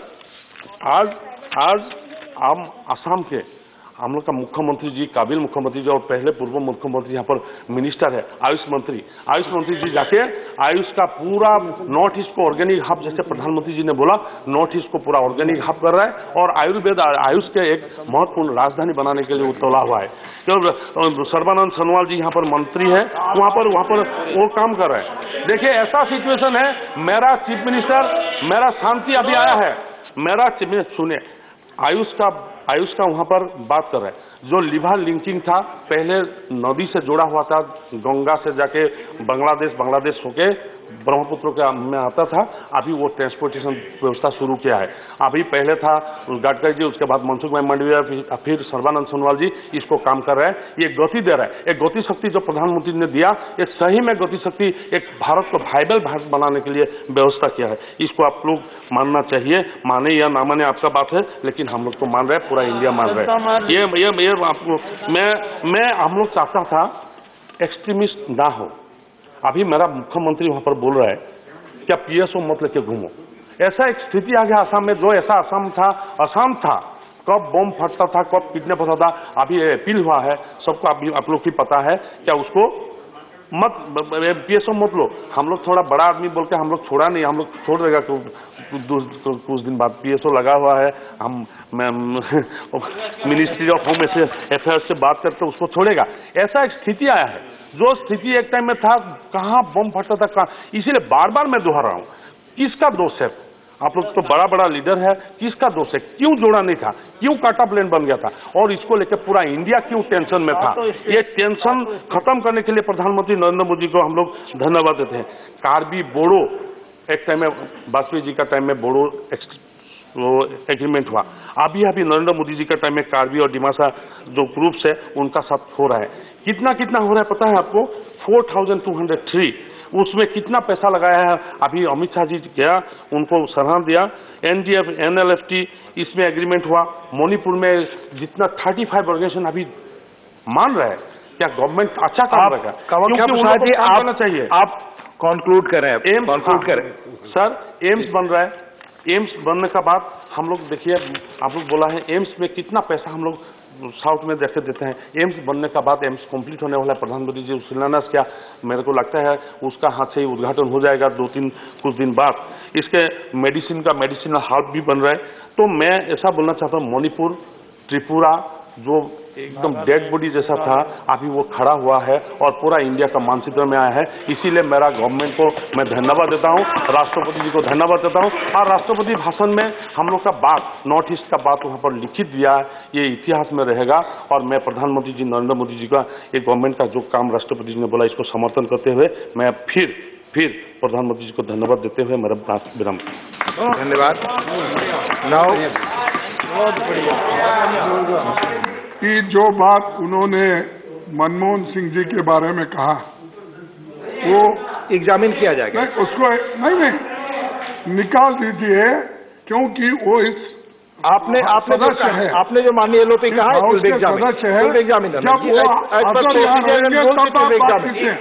मनमोहन सिंह जी कुछ नहीं किए। अरे आज जो रेल देख रहे हैं वो Manmohan Singh ji special mention, nothing else is going on record. Special mention doctor B Sivadasan, please just ले Respected Chair, I am the text of the only a special mention will go on record. state of the Anganwadis in India. plight of the Anganwadis in India. Please, I am here. This special your time will be over. Please lay it. Anganwadis are crucial for providing. Please. Lay, only lay it. And basic health. You lay only. You are late. You are late. Yeah, Okay. I will read. Srimati Santa Chetri. Thank you, sir. Lok Sabha, please lay. Thank Do you, not sir. read, please lay it. We have no time. Thank you, sir, for allowing me to speak. I lay the request for the upgradation of terrestrial broadcasting of Doordarshan Thank you. instead of Thank you. closures. Please lay. sir. Thank you. Shri Prasanna Acharya ji, please lay. Sir, my subject of my special mention is violation of operational guideline of Pradhan Mantri Fasal Bima Yojana for a private insurance company in Bargarh district of Odisha. I lay my statement. Thank you. Srimati Mausam Noor. Thank you, sir. Sir, Please lay. Mausam ji, please lay. yes, sir. The need to disburse Bengal's dues for Ganga rejuvenation. I'm laying it on the table. Thank you, sir. Thank you. The House stands adjourned to meet at 10 hours on Friday, the 4th February 2022.